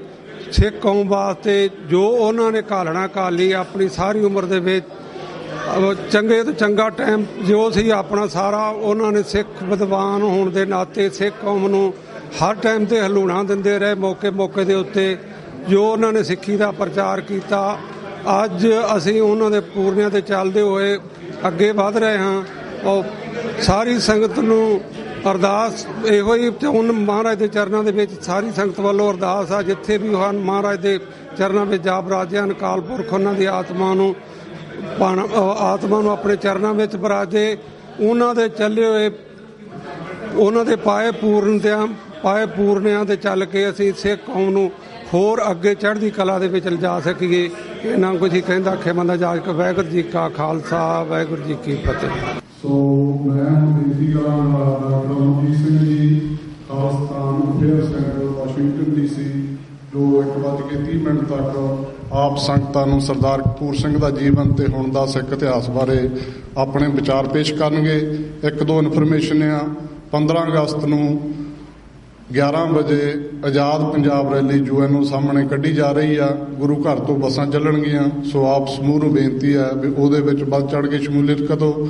ਜਦੋਂ ਕਿ ਇੰਡੀਆ ਆਪਣਾ ਕੋਈ ਆਜ਼ਾਦੀ ਦਿਵਸ ਮਨਾ ਰਹੀ ਹੈ, ਪਰ ਸਾਨੂੰ ਅਜੇ ਆਜ਼ਾਦੀ ਜਿਹੜੀ ਨਸੀਬ ਨਹੀਂ ਹੋਈ, ਸੋ ਅਸੀਂ ਆਪਣੀ ਆਜ਼ਾਦ ਪੰਜਾਬ ਰੈਲੀ ਜਿਹੜੀ ਉਹ ਕਰ ਰਹੇ ਹਾਂ, ਸੋ ਉਹਦੇ ਵਿੱਚ ਆਪ ਦੀ ਸ਼ਮੂਲੀਅਤ ਜ਼ਰੂਰੀ ਹੈ ਜੀ।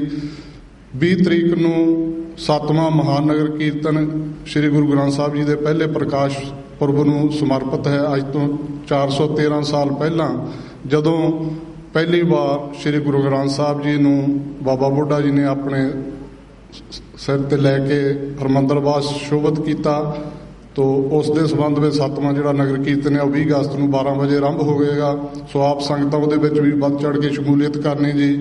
ਇੱਕ ਫਤਿਹ ਸਪੋਰਟਸ ਕਲੱਬ ਵੱਲੋਂ ਬਾਹਰ ਬੱਚਿਆਂ ਦੀ ਰਜਿਸਟ੍ਰੇਸ਼ਨ ਹੋ ਰਹੀ ਹੈ, ਜੋ ਹਰ ਸਾਲ ਹੀ ਬੱਚਿਆਂ ਨੂੰ ਖੇਡਾਂ ਵੱਲ ਉਤਸ਼ਾਹਿਤ ਕਰਦੇ ਆ। ਉਹਨਾਂ ਦੀ ਰਜਿਸਟ੍ਰੇਸ਼ਨ ਚੱਲ ਰਹੀ ਆ, ਸੋ ਜਿਨ੍ਹਾਂ ਨੇ ਵੀ ਰਜਿਸਟ੍ਰੇਸ਼ਨ ਕਰਾਉਣੀ ਹੈ ਬਾਹਰ ਗੇਟ ਤੇ ਉਹਨਾਂ ਨੂੰ ਮਿਲ ਸਕਦੇ ਆ।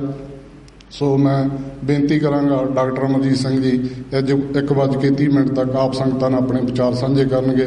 ਵਾਹਿਗੁਰੂ ਜੀ ਕਾ ਖਾਲਸਾ, ਵਾਹਿਗੁਰੂ ਜੀ ਕੀ ਫਤਿਹ। ਇੱਕ ਨਾ ਨਾਦ ਨਾ ਵੇਦ ਨਾ ਗਿਹ ਰਸ, ਰਸ ਕਸ ਨਾ ਜਾਣੰਤ। ਇੱਕ ਨਾ ਸਿੱਧ ਨਾ ਬੁੱਧ ਨਾ ਅਕਲ ਸਰ, ਸੇ ਅੱਖਰ ਕਾ ਭਿਓ ਨਾ ਲਹੰਤ।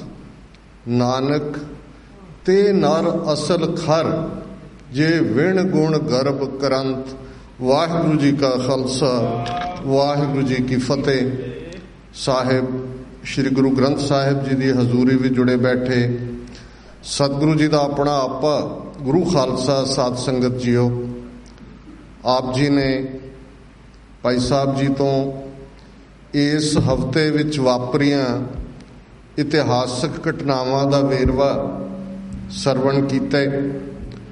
ਸ਼ਾਇਦ ਹੀ 365 ਦਿਨਾਂ ਚੋਂ ਕੋਈ ਸਾਲ ਦਾ ਦਿਨ ਐਸਾ ਹੋਏਗਾ ਜਿਸ ਦਿਨ ਸਿੱਖ ਇਤਿਹਾਸ ਦੇ ਸੂਰਮੇ, ਨਾਇਕ, ਵਿਦਵਾਨ, ਸਿਮਰਨ ਸੇਵਾ ਦੀਆਂ ਬੁਲੰਦੀਆਂ ਨੂੰ ਛੂਹਣ ਵਾਲੇ ਕਿਸੇ ਸਿੰਘ ਸਿੰਘਣੀ ਨਾਲ ਸੰਬੰਧਿਤ ਕੋਈ ਦਿਨ ਨਾ ਹੋਏ।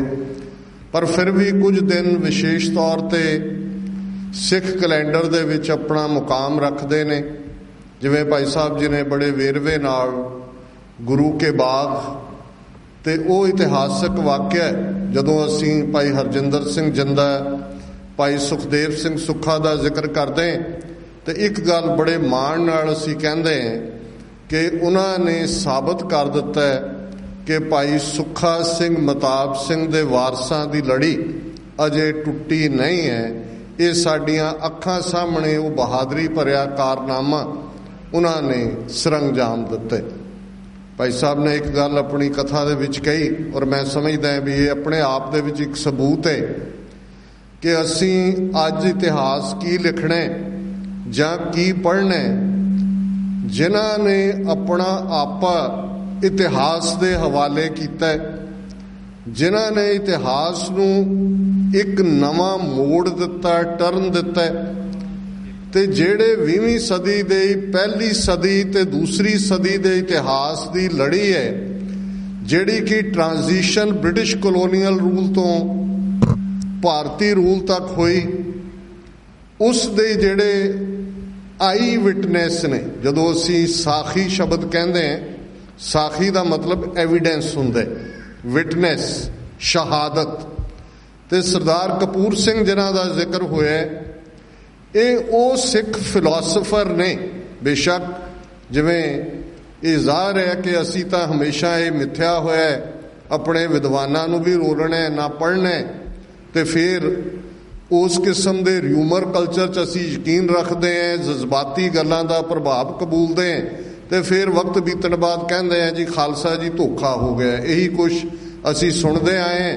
ਤੇ ਜਾਂ ਇਹ ਉੱਠਣ ਲੱਗਿਆ ਜਿਵੇਂ ਸਰ ਕਪੂਰ ਸਿੰਘ ਜੋਕਿੰਗਲੀ ਕਿਹਾ ਕਰਦੇ ਸੀ ਕਿ ਜੀ ਉਹਨਾਂ ਗੱਲਾਂ ਸੁਣਨੀਆਂ ਨੇ ਸਿੱਖਾਂ ਨੇ, ਸੁਣ ਕੇ ਉੱਠ ਪੈਣਾ, ਤੇ ਫਿਰ ਉਹਨਾਂ ਮਿੱਟੀ ਝਾੜਦਿਆਂ ਕਹਿਣਾ ਸ਼ਾਹ ਮੁਹੰਮਦ ਦਾ ਇੱਕ ਸਰਕਾਰ ਬਾਜੋਂ ਫੌਜਾਂ ਜਿੱਤ ਕੇ ਅੰਤ ਨੂੰ ਹਾਰੀਆਂ ਨੇ।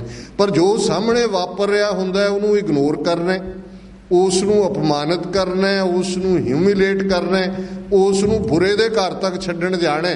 ਤੇ ਇਸ ਦੀ ਆਪਣੇ ਆਪ ਵਿੱਚ ਉਦਾਹਰਣ ਸਰਦਾਰ ਕਪੂਰ ਸਿੰਘ ਨੇ। ਜਦੋਂ ਅਸੀਂ ਭਾਈ ਗੁਰਦਾਸ ਜੀ ਤੋਂ ਸਿੱਖ ਵਿਦਵਤਾ ਦਾ ਉਹ ਦੌਰ ਦੇਖਦੇ, ਲਗਭਗ 4 ਸਦੀਆਂ 'ਚ ਬੜੇ ਬੜੇ ਸਕਾਲਰ ਅਸੀਂ ਪੈਦਾ ਕੀਤੇ ਨੇ। ਭਾਈ ਨੰਦ ਲਾਲ ਜੀ ਦਾ ਜ਼ਿਕਰ ਹੁੰਦਾ, ਔਰ ਭਾਈ ਮਹਿਤਾਬ ਸਿੰਘ ਮੀਰਾਂਕੋਟ ਦੇ ਗ੍ਰੈਂਡਸਨ ਭਾਈ ਰਤਨ ਸਿੰਘ ਭੰਗੂ, ਜਿਨ੍ਹਾਂ ਨੇ ਸਾਡੇ ਇਤਿਹਾਸ ਦਾ ਜਿਹੜਾ ਸਭ ਤੋਂ ਪ੍ਰਾਚੀਨ ਤੇ ਮੁੱਖ ਸੋਮ ਹੈ ਪ੍ਰਾਚੀਨ ਪੰਥ ਪ੍ਰਕਾਸ਼, ਜਿਸ 'ਚੋਂ ਸਾਰਾ ਕੁਝ ਨਿਕਲੇ। ਜੇ ਗਿਆਨੀ ਗਿਆਨ ਸਿੰਘ ਦਾ, ਔਰ ਉਸ ਤੋਂ ਬਾਅਦ ਭਾਈ ਸੰਤੋਖ ਸਿੰਘ, ਸਭ ਭਾਈ ਵੀਰ ਸਿੰਘ, ਸਭ ਦਾ ਆਧਾਰ ਭਾਈ ਰਤਨ ਸਿੰਘ ਭੰਗੂ ਦਾ ਪ੍ਰਾਚੀਨ ਪੰਥ ਪ੍ਰਕਾਸ਼ ਹੈ। ਇੱਕ ਉਹ ਪੁਸਤਕ ਬਿਆਨ ਕਰਦੀ ਹੈ ਸਾਰੇ ਮਿਸਲ ਪੀਰੀਅਡ ਨੂੰ, ਪੋਸਟ 10ਵੇਂ ਪਾਤਸ਼ਾਹ ਦੇ ਜੋਤੀ ਜੋਤ ਸਮਾਨ ਤੋਂ ਬਾਅਦ ਦੇ ਪੀਰੀਅਡ ਨੂੰ।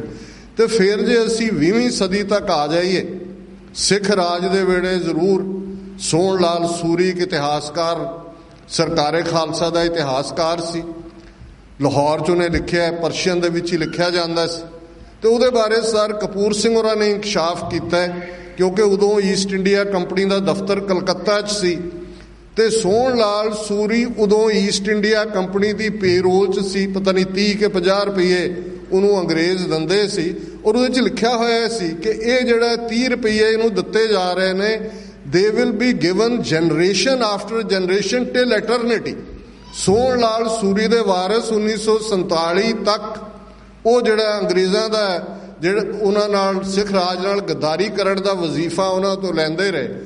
ਔਰ ਜਦੋਂ ਅਸੀਂ ਫਿਰ 20ਵੀਂ ਸਦੀ 'ਚ ਆ ਜਾਂਦੇ, doctor Ganda Singh, sir Karam Singh historian, ਸਭ ਤੋਂ ਪਹਿਲਾਂ ਮੈਂ ਸਮਝਦਾ ਹਾਂ ਵੀ ਜੇ ਮਾਡਰਨ ਪੈੜਾਂ ਦੇ ਉੱਤੇ ਆਪਣੀ ਖਾਲਸਾ ਕਾਲਜ ਅੰਮ੍ਰਿਤਸਰ 'ਚੋਂ ਪੜ੍ਹਾਈ ਛੱਡ ਕੇ ਕਿਵੇਂ ਪਿੰਡ ਘੁੰਮ ਕੇ ਉਹਨਾਂ ਨੂੰ ਜਦੋਂ ਪਤਾ ਲੱਗਦਾ ਸੀ ਕਿ ਫਲਾਂ ਪਿੰਡ 'ਚ ਇੰਨੇ ਸਾਲ ਦਾ 100 ਸਾਲ ਦੇ ਲਾਗੇ ਪਹੁੰਚਿਆ ਬਜ਼ੁਰਗ ਹੈ, ਤੇ ਉਹ ਕਹਿੰਦੇ ਸੀ ਇਤਿਹਾਸ ਦੀ ਇੱਕ ਕਿਤਾਬ ਹੈ, ਭੱਜੇ ਜਾਂਦੇ ਸੀ ਉਸ ਦੇ ਜਿਹੜੀ ਹੈ ਐਵੀਡੈਂਸ ਰਿਕਾਰਡ ਕਰਨਾ। ਉਹਨਾਂ ਜ਼ਮਾਨਿਆਂ 'ਚ ਹੀ ਪਲੇਗ ਪਈ, ਕਈ ਵਾਰ ਉਹਨਾਂ ਜਾਣਾ ਤੇ ਉਹਨਾਂ ਨੂੰ ਪਤਾ ਲੱਗਣਾ ਕਿ ਉਹ ਬਜ਼ੁਰਗ ਚੜ੍ਹਾਈ ਕਰਕੇ ਉਹਨਾਂ ਰੋਣ ਲੱਗ ਜਾਣਾ ਕਿ ਇੱਕ ਇਤਿਹਾਸ ਦੀ ਕਿਤਾਬ ਹੋਰ ਜ਼ਾਇਆ ਹੋ ਗਈ। ਔਰ ਸਰ ਕਰਮ ਸਿੰਘ ਹਿਸਟੋਰੀਅਨ ਨੇ ਪਹਿਲੀ ਵਾਰ ਸਾਇੰਟੀਫਿਕ ਫੁਟਿੰਗ ਦੇ ਉੱਤੇ ਇਤਿਹਾਸ ਦੀ ਗੱਲ, ਡਾਕਟਰ ਗੰਡਾ ਸਿੰਘ, ਇਸ 'ਚ ਕੋਈ ਸ਼ੱਕ ਨਹੀਂ ਹੈ। ਜਿਹੜੇ ਬਹੁਤ ਸਾਰੇ ਭੁਲੇਖੇ, ਉਹ ਭਾਵੇਂ ਚੰਦੂ ਦੇ ਦਿਵਾਲੇ ਘੁੰਮਣ ਦੀ ਗੱਲ ਸੀ ਜਾਂ ਹੋਰ, ਕਿਉਂਕਿ ਡਾਕਟਰ ਗੰਡਾ ਸਿੰਘ ਜਾਂ ਫਿਰ ਅਸੀਂ ਸਰ ਕਪੂਰ ਸਿੰਘ ਜਿਨ੍ਹਾਂ ਦਾ ਜ਼ਿਕਰ ਕਰਦੇ ਹਾਂ, ਇਹਨਾਂ ਨੇ ਮੂਲ ਸੋਰਸਿਸ ਤੱਕ ਪਹੁੰਚ ਕੀਤੀ। ਅਰਬੀ, ਫਾਰਸੀ, ਸੰਸਕ੍ਰਿਤ, ਇਹਨਾਂ ਜ਼ਬਾਨਾਂ ਦੇ ਵਿਦਵਾਨ ਸਨ। ਤੇ ਕਿਉਂਕਿ ਜਿਹੜੀ ਰਾਇਲ ਲੈਂਗੁਏਜ ਸੀ, ਕੋਰਟ ਲੈਂਗੁਏਜ ਸੀ, ਉਹ ਫਾਰਸੀ ਸੀ। ਸੋ ਇਹਨਾਂ ਨੇ ਜੇ ਅੱਜ ਜਹਾਂਗੀਰ ਦੇ ਉੱਤੇ ਫੋਕਸ ਆਇਆ ਤੇ ਕੋਈ ਫਾਰਸੀ ਪੜ੍ਹੇਗਾ, ਤੌਜ਼ਕੇ ਜਹਾਂਗੀਰੀ ਪੜ੍ਹੇਗਾ, ਜਹਾਂਗੀਰ ਦੀ ਜਿਹੜੀ ਆਟੋਬਾਇਓਗ੍ਰਾਫੀ ਹੈ, ਤੇ ਪਤਾ ਲੱਗੇਗਾ ਕਿ ਵਾਪਰਿਆ ਕੀ ਹੈ, ਹੋਇਆ ਕੀ ਹੈ। ਸੋ ਡਾਕਟਰ ਗੰਡਾ ਸਿੰਘ ਨੇ ਵੀ ਬਹੁਤ ਵੱਡਾ ਕੰਮ ਕੀਤਾ ਸਿੱਖ ਹਿਸਟਰੀ ਦੇ ਵਿੱਚ, ਕੋਈ ਸ਼ੱਕ ਨਹੀਂ। ਪਰ ਸਰਦਾਰ ਕਪੂਰ ਸਿੰਘ, ਜਿਨ੍ਹਾਂ ਨੂੰ ਸਾਥੋਂ ਵਿਛੜਿਆਂ ਅੱਜ 13 ਅਗਸਤ 2017 ਨੂੰ 31 ਵਰੇ ਬੀਤ ਗਏ ਨੇ। ਠੀਕ ਅੱਜ ਦੇ ਦਿਨ ਉਹ ਗੁਰਪੁਰੀ ਸਿਧਾਏ ਔਰ ਉਹਨਾਂ ਦੀ ਕਹਾਣੀ ਜਿਹੜੀ ਕਿ ਜਦੋਂ ਅਸੀਂ ਸਾਚੀ ਸਾਖੀ ਦਾ ਜ਼ਿਕਰ ਕਰਦੇ ਹਾਂ, ਸੱਚੀ ਐਵੀਡੈਂਸ, ਉਹ ਉਹਨਾਂ ਦੀ ਕੋਈ ਸਵੈ ਜੀਵਨੀ ਨਹੀਂ ਹੈ। ਕੋਈ ਨਹਿਰੂ ਵਾਂਗ, ਗਾਂਧੀ ਵਾਂਗ ਉਹਨਾਂ ਨੇ ਕੋਈ ਆਪਣੇ ਆਪ ਨੂੰ ਵਡਿਆਣ ਦੀ ਗੱਲ ਨਹੀਂ ਕੀਤੀ ਹੈ, ਪਰ ਉਸ ਕਹਾਣੀ ਚੋਂ ਜਿਸ ਦੇ ਮੁੱਖ ਪੰਨੇ ਦੇ ਉੱਤੇ ਉਹਨਾਂ ਨੇ ਗੁਰਬਾਣੀ ਦੀ ਇਹ ਤੁਕ ਲਿਖੀ ਕਿ ਸੰਤਨ ਕੀ ਸੁਣ ਸਾਚੀ ਸਾਖੀ ਸੇ ਆਖੇ ਜੋ ਪੇਖੀ ਆਖੀ, ਕਿ ਇਹ ਸੰਤ ਦੀ ਫਕੀਰ ਦੀ ਇੱਕ ਸੱਚੀ ਕਹਾਣੀ ਹੈ ਔਰ ਜੋ ਮੈਂ ਅੱਖਾਂ ਨਾਲ ਦੇਖੀ, ਜੋ ਮੈਂ ਵਿਟਨੈਸ ਕੀਤੀ, ਉਸ ਨੂੰ ਮੈਂ ਬਿਆਨ ਕਰ ਰਿਹਾ।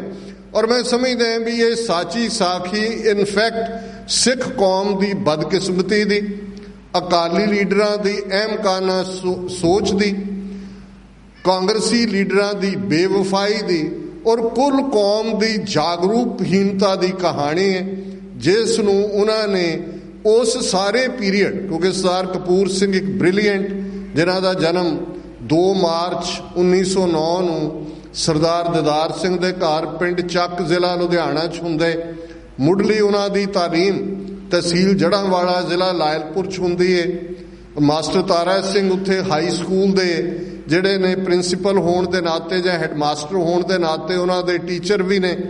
ਔਰ ਇਹ ਬ੍ਰਿਲੀਅੰਟ ਸਿੱਖ ਬੱਚਾ ਜਿਹੜਾ ਕਿ ਲਾਹੌਰ ਪਹੁੰਚਦਾ, ਮਾਸਟਰਸ ਦੇ ਵਿੱਚ ਜਿਹੜਾ ਫਿਲਾਸਫੀ ਦੇ ਵਿੱਚ ਜਿਹੜਾ ਉਹ ਟੌਪ ਕਰਦਾ ਹੈ ਪੰਜਾਬ ਯੂਨੀਵਰਸਿਟੀ 'ਚ।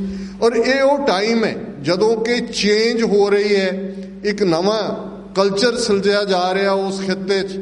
ਅਲਾਮਾ ਇਕਬਾਲ ਲਾਹੌਰ ਦੇ ਵਿੱਚ ਨੇ, ਜਿਹੜੇ PhD ਜਰਮਨੀ ਤੋਂ ਕਰਕੇ ਆਏ, ਲਾਅ ਦੀ ਪੜ੍ਹਾਈ ਸੀ, ਪੜ੍ਹਾਉਂਦੇ ਵੀ ਨੇ।